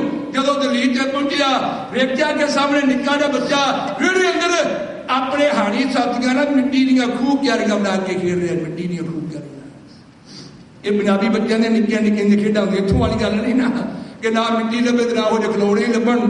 ਇਹ ਕਰਕੇ ਮਿੱਟੀ ਦੀਆਂ ਖੂਹ ਕਿਆਰੀਆਂ ਬਣਾ ਕੇ ਨਿੱਕਾ ਜਿਹਾ ਰਾਏ ਸਿੰਘ ਆਪਣੇ ਸਾਥੀਆਂ ਨਾਲ ਵਿਹੜੇ ਤੇ ਖੇਡ ਰਿਹਾ ਹੈ। ਨੱਠਾ ਖਲੋ ਗਿਆ ਦਹਲੀਜ਼ ਤੇ, ਅੱਖਾਂ ਵਿੱਚੋਂ ਛਮ-ਛਮ ਹੰਝੂ ਚੋ ਰਹੇ ਨੇ। ਹੋ ਕਿਵੇਂ ਪਕੜਾਂਗਾ ਰਾਏ ਸਿੰਘ ਨੂੰ ਤੇ ਜ਼ਾਲਮਾਂ ਦੇ ਜਾ ਕੇ ਪੇਸ਼ ਕਿਵੇਂ ਕਰਾਂਗਾ? ਵਿਚਾਰਾਂ ਦੀ ਹਲਚਲ ਪੈਦਾ ਹੋਈ ਹੈ। ਆਇਆ ਦੌੜਿਆ ਹੋਇਆ ਇੱਕਦਮ ਨਜ਼ਰ ਪੈ ਗਈ ਰਾਏ ਸਿੰਘ ਦੀ। ਤਾਇਆ ਆਇਆ ਹੈ, ਸਾਹਮਣੇ ਆਇਆ, ਘੁੱਟ ਕੇ ਗੱਲ ਆਪਣੀ ਪਾ ਲਈ। ਨੱਥੇ ਖਹਿਰੇ ਨੇ ਬਾਹਾਂ ਨੂੰ ਹੱਥ ਦੇ ਕੇ ਆਪਣੀ ਹਿੱਕ ਨਾਲ ਲਾ ਲਿਆ ਰਾਏ ਸਿੰਘ ਨੂੰ। 7 ਸਾਲ ਦਾ ਬੱਚਾ ਰਾਏ ਸਿੰਘ ਹਿੱਕ ਨਾਲ ਲੱਗਾ ਹੋਇਆ ਤੇ ਸਿਆਣੇ ਕਹਿੰਦੇ ਨੇ ਜਦੋਂ ਥੋੜੇ ਜਿਹੇ ਵਿਰਾਗੀ ਦਿਲ ਨੂੰ ਹਿਲਾ ਦਿੱਤਾ ਜਾਵੇ ਨਾ, ਉਹਦੇ ਵਿੱਚੋਂ ਫਿਰ ਹੰਝੂਆਂ ਦੀ ਝੜੀ ਲੱਗ ਜਾਂਦੀ ਹੈ। ਜੇ ਕਿਸੇ ਦੁਖੀ ਨੂੰ ਕਹਿ ਦਈਏ ਨਾ ਤੈਨੂੰ ਭਾਈ ਏਦਾਂ ਕਿਉਂ ਹੋਇਆ, ਫਿਰ ਜ਼ਿਆਦਾ ਵਿਰਾਗ ਪੈਦਾ ਹੁੰਦਾ ਹੈ। ਨੱਥੇ ਨੇ 7 ਸਾਲ ਦੇ ਪੁੱਤਰ ਨੂੰ ਛਾਤੀ ਨਾਲ ਲਾਇਆ, ਉਹਦੀਆਂ ਅੱਖਾਂ ਵਿੱਚੋਂ ਹੰਝੂ ਗਿਰਦੇ। ਬਾਹਰ ਰਾਏ ਸਿੰਘ ਨੇ ਜਦੋਂ ਵੇਖੇ, ਇੱਕਦਮ ਆਪਣੀ ਮਿੱਠੀ ਜਿਹੀ ਜ਼ੁਬਾਨ ਤੋਂ ਇੱਕ ਸਵਾਲ ਕਰ ਦਿੱਤਾ, ਤਾਇਆ ਤੈਨੂੰ ਕੀ ਹੋਇਆ, ਤੈਨੂੰ ਕਿਸੇ ਮਾਰਿਆ? ਸਾਡੇ ਨਿੱਕੇ ਨਿੱਕੇ ਬੱਚੇ ਜਦੋਂ ਲੜ ਪੈਂਦੇ ਨੇ ਆਪਸ ਵਿੱਚ, ਅਸੀਂ ਸੁਭਾਅ ਕੀ ਕਹਿੰਦੇ ਨੇ, ਪੁੱਤ ਚੁੱਪ ਕਰ, ਕੀ ਹੋਇਆ, ਤੈਨੂੰ ਕਿਸੇ ਮਾਰਿਆ? ਇਸ ਸੁਭਾਅ ਕੀ ਕਹਿੰਦੇ ਨੇ ਨਾ। ਇਸੇ ਲਹਿਰੇ ਵਿੱਚ ਹੀ ਰਾਏ ਸਿੰਘ ਵੀ ਆਪਣੇ ਤਾਏ ਨੱਥੇ ਖਹਿਰੇ ਨੇ ਸਵਾਲ ਕਰ ਦਿੱਤਾ, ਤਾਇਆ ਰੋਂਦਾ ਕਿਉਂ ਹੈ, ਤੈਨੂੰ ਕੀ ਹੋਇਆ ਹੈ? ਵਿਰਾਗ ਹੋਰ ਉੱਠ ਵੀ ਅੱਖਾਂ ਵਿੱਚੋਂ, ਰਾਏ ਸਿੰਘ ਤੈਨੂੰ ਕੀ ਦੱਸਾਂ, ਪਰ ਤੈਨੂੰ ਕਸਾਈ ਲੈਣ ਵਾਸਤੇ ਸੱਚ ਵਿੱਚ ਆ ਬੈਠੇ, ਮੈਂ ਤੈਨੂੰ ਕਿਵੇਂ ਗ੍ਰਿਫਤਾਰ ਕਰਾਵਾਂਗਾ? ਹਿੱਕ ਨਾਲ ਲਾਇਆ। ਰਾਏ ਸਿੰਘ 7 ਸਾਲ ਦੇ ਬੱਚੇ ਨੂੰ ਸੋਚਾਂ ਦੇ ਸਮੁੰਦਰ ਅੰਦਰ ਵਹਿੰਦਾ ਹੋਇਆ ਨੱਥਾ ਕੁਝ ਇਉਂ ਸੋਚ ਰਿਹਾ।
ਖਾਲਸਾ ਵਾਹਿਗੁਰੂ ਜੀ ਕੀ ਫਤਿਹ। ਵਾਹਿਗੁਰੂ ਜੀ ਕਾ ਖਾਲਸਾ ਵਾਹਿਗੁਰੂ ਜੀ ਕੀ ਫਤਿਹ। ਸਾਧ ਸੰਗਤ ਜੀ, ਅੱਜ ਦਾ ਜਿਹੜਾ ਦਿਨ ਆ ਇਹ ਸਰਦਾਰ ਕਪੂਰ ਸਿੰਘ ਜੀ ਜਿਹੜੇ 1947 ਵਿੱਚ ਜਿਨ੍ਹਾਂ ਨੇ ਅਸਤੀਫਾ ਦਿੱਤਾ ਸੀ ਆਪਣੇ ICS ਆਫਿਸਰ ਦੇ ਅਹੁਦੇ ਤੋਂ, ਜਦੋਂ ਭਾਰਤ ਦੀ ਜ਼ਾਲਮ ਸਰਕਾਰ ਨੇ ਪਹਿਲਾ ਆਰਡੀਨੈਂਸ ਜਾਰੀ ਕਰਕੇ ਸਿੱਖਾਂ ਨੂੰ ਆਜ਼ਾਦੀ ਦਾ ਤੋਹਫਾ ਜਰਾਇਮ ਪੇਸ਼ਾ ਕੌਮ ਦੇ ਰੂਪ ਵਿੱਚ ਦਿੱਤਾ ਸੀ। ਉਹ ਸਾਡੇ ਸਰਦਾਰ ਕਪੂਰ ਸਿੰਘ ਜੀ ਬੜੇ ਇੰਟੈਲੀਜੈਂਟ ਤੇ ICS ਆਫਿਸਰ ਸਨ, ਜਿਨ੍ਹਾਂ ਦੀਆਂ ਦੇਣ ਬਹੁਤ ਤਕੜੀ ਆ ਕੌਮ ਨੂੰ। ਤੇ ਸਾਡਾ ਅੱਜ ਦਾ 20ਵੀਂ ਤੇ 21ਵੀਂ ਸਦੀ ਦਾ ਜਿਹੜਾ ਇਤਿਹਾਸ ਹੈ ਇਹ ਸਰਦਾਰ ਕਪੂਰ ਸਿੰਘ ਦੇ ਯਾਦ ਤੋਂ ਬਿਨਾਂ ਅਧੂਰਾ ਰਹਿ ਜਾਂਦਾ। ਉਹਨਾਂ ਦੀਆਂ ਪ੍ਰਾਪਤੀਆਂ ਗਿਣਨ ਤੋਂ ਬਿਨਾਂ, ਉਹਨਾਂ ਦੀਆਂ ਪ੍ਰਾਪਤੀਆਂ ਗਿਣੀਆਂ ਤਾਂ ਨਹੀਂ ਜਾ ਸਕਦੀਆਂ। ਉਹਨਾਂ ਨੇ ਸਭ ਤੋਂ ਪਹਿਲਾਂ ਜਿਹੜਾ ਆਨੰਦਪੁਰ ਦਾ ਮਤਾ ਇਹ ਉਹਨਾਂ ਦੀ ਦੇਣ ਹੈ। ਖਾਲਿਸਤਾਨ ਤੇ ਸੈਮੀਨਾਰ ਕਰਵਾਉਣਾ ਚੰਡੀਗੜ੍ਹ ਦੇ ਵਿੱਚ ਉਹਨਾਂ ਦੀ ਦੇਣ ਹੈ। ਦਲ ਖਾਲਸਾ ਗਜਿੰਦਰ ਸਿੰਘ ਹੋਣਾ ਦਾ ਜਿਹੜਾ ਉਹਨਾਂ ਦੇ ਫਾਲੋਅਰਾਂ ਵੱਲੋਂ ਤਿਆਰ ਕੀਤਾ ਗਿਆ ਇਹ ਸਰਦਾਰ ਕਪੂਰ ਸਿੰਘ ਦੀ ਦੇਣ ਹੈ। ਸੋ ਉਹਨਾਂ ਦੀਆਂ ਪ੍ਰਾਪਤੀਆਂ ਗਿਣਨੀਆਂ ਸਾਡੇ ਵਾਸਤੇ ਬਹੁਤ ਆ, ਪਰ ਸਾਨੂੰ ਇੱਕ ਪ੍ਰਣ ਕਰਨਾ ਚਾਹੀਦਾ ਕਿ ਜਿਹੜਾ ਉਹਨਾਂ ਨੇ ਉਹ ਨਿਸ਼ਾਨਾ ਮਿਥਿਆ ਜਾਂ ਜਿਹੜੀ ਸਾਨੂੰ ਸੇਧ ਦਿੱਤੀ ਹੈ ਉਹਦੇ 'ਤੇ ਚੱਲਦਿਆਂ ਹੋਇਆਂ ਸਾਨੂੰ ਕੌਮ ਦੀ ਆਜ਼ਾਦੀ ਪ੍ਰਤੀ ਜਾਗਰੂਕ ਹੋ ਕੇ ਆਪਣਾ ਸੰਘਰਸ਼ ਵਿੱਢਣਾ ਚਾਹੀਦਾ ਤੇ ਤੇਜ਼ ਕਰਨਾ ਚਾਹੀਦਾ ਤੇ ਤਾਂ ਜੋ ਕੌਮ ਦੀ ਆਜ਼ਾਦੀ ਪ੍ਰਾਪਤ ਕੀਤੀ ਜਾ ਸਕੇ। ਵਾਹਿਗੁਰੂ ਜੀ ਕਾ ਖਾਲਸਾ ਵਾਹਿਗੁਰੂ ਜੀ ਕੀ ਫਤਿਹ। ਵਾਹਿਗੁਰੂ ਜੀ ਕਾ ਖਾਲਸਾ ਵਾਹਿਗੁਰੂ ਜੀ ਕੀ ਫਤਿਹ। ਗੁਰਦੁਆਰਾ ਸਿੱਖ ਸੁਸਾਇਟੀ ਰਿਚਮੰਡ ਹਿੱਲ ਨਿਊਯਾਰਕ, ਜੋ ਕਿ ਇੱਕ ਟਰਾਈ ਸਟੇਟ ਦਾ ਕੇਂਦਰੀ ਸਥਾਨ ਹੈ, ਅੱਜ ਗੁਰਦੁਆਰਾ ਸਾਹਿਬ ਦੇ ਵਿੱਚ ਸਰਦਾਰ ਕਪੂਰ ਸਿੰਘ ਦੀ 31ਵੀਂ ਬਰਸੀ ਨੂੰ ਉਹਨਾਂ ਦੀ ਮਿੱਠੀ ਯਾਦ ਨੂੰ ਯਾਦ ਕਰਦਿਆਂ ਹੋਇਆਂ ਗੁਰਦੁਆਰਾ ਸਿੱਖ ਸੁਸਾਇਟੀ ਵਿਖੇ ਉਹਨਾਂ ਦੀ ਇਹ ਬਰਸੀ ਮਨਾਈ ਜਾ ਰਹੀ ਹੈ। ਸੰਗਤਾਂ ਹੁੰਮ ਹੁਮਾ ਕੇ ਗੁਰੂ ਘਰ ਵਿੱਚ ਆ ਰਹੀਆਂ ਨੇ। ਸਰਦਾਰ ਕਪੂਰ ਸਿੰਘ ਜੀ ਜੋ ਕਿ ਇੱਕ ਸਿੱਖ ਇਤਿਹਾਸ ਦੇ ਵਿੱਚ ਬਹੁਤ ਵੱਡੇ ਵਿਦਵਾਨ ਹੋਏ ਨੇ, ਜਿਨ੍ਹਾਂ ਨੇ ਉਸ ਸਮੇਂ ਦੇ ਮੌਕੇ ਆਪਣੇ ਆਨੰਦਪੁਰ ਸਾਹਿਬ ਦਾ ਮਤਾ ਜੋ ਲਿਖਿਆ ਉਹਦੇ ਵਿੱਚ ਜਿਸ ਤਰ੍ਹਾਂ ਕਿ ਸਿੱਖਾਂ ਨੂੰ ਜੋ ਵੀ ਮੁਸ਼ਕਲਾਂ ਆਈਆਂ, ਜੋ ਅੰਗਰੇਜ਼ਾਂ ਦੇ ਨਾਲ ਉਹਨਾਂ ਨੇ ਆਪਣੇ ਇਤਿਹਾਸ ਦੇ ਬਾਰੇ ਜਾਣਕਾਰੀ ਕਰਾਈ ਆ। ਮੈਂ ਸਮਝਦਾ ਕਿ ਸਾਡੇ ਸਿੱਖ ਇਤਿਹਾਸ ਦੇ ਵਿੱਚ ਇਹੋ ਜਿਹੇ ਮਹਾਨ ਵਿਦਵਾਨ ਨੂੰ ਹਮੇਸ਼ਾ ਹੀ ਸਾਰੇ ਗੁਰੂ ਘਰਾਂ ਦੇ ਵਿੱਚ ਉਹਨਾਂ ਨੂੰ ਯਾਦ ਕਰਨਾ ਚਾਹੀਦਾ। ਸਿੱਖ ਕੌਮ ਜਦੋਂ ਉਹਨਾਂ ਦੇ ਜੋ ਪੜ੍ਹੇ ਲਿਖੇ, ਜੋ ਉਹਨਾਂ ਦੇ ਪੂਰਨੇ ਪਾਏ ਹੋਏ ਉਹਨਾਂ ਦੇ ਵਿਚਾਰ ਕਰੇਗੀ ਤੇ ਆਟੋਮੈਟਿਕਲੀ ਜੋ ਸਿੱਖ ਪੰਥ ਜੋ ਆਪਣੀ ਰਾਜ ਦੀ ਮੰਗ ਕਰਦਾ ਉਹਨੂੰ ਆਪਣੇ ਰਾਜ ਦੀ ਪ੍ਰਾਪਤੀ ਹੋਊਗੀ। ਇਹਦੇ ਨਾਲ ਹੀ ਮੈਂ TV 84 ਵਾਲਿਆਂ ਦਾ ਵੀ ਬਹੁਤ ਧੰਨਵਾਦੀ ਹਾਂ, ਕਿਉਂਕਿ ਜਿਹੜੇ ਸਾਡੇ ਸਿੱਖ ਕੌਮ ਦੇ ਕੋਈ ਵੀ ਇਤਿਹਾਸਕ ਹੋਏ ਨੇ, ਮਹਾਂਯੋਧੇ ਹੋਏ ਨੇ, ਸ਼ਹੀਦ ਹੋਏ ਨੇ, ਉਹਨਾਂ ਦਾ ਇਹ ਹਮੇਸ਼ਾ ਹੀ ਉੱਚੇ ਪੱਧਰ ਦੇ ਉੱਤੇ ਆ ਕੇ ਆਪਣਾ ਸਾਡੀਆਂ ਸੰਗਤਾਂ ਦੇ ਸਨਮੁਖ ਕਰਦੇ ਨੇ। ਸੋ ਵਾਹਿਗੁਰੂ ਜੀ ਕਾ ਖਾਲਸਾ ਵਾਹਿਗੁਰੂ ਜੀ ਕੀ ਫਤਿਹ।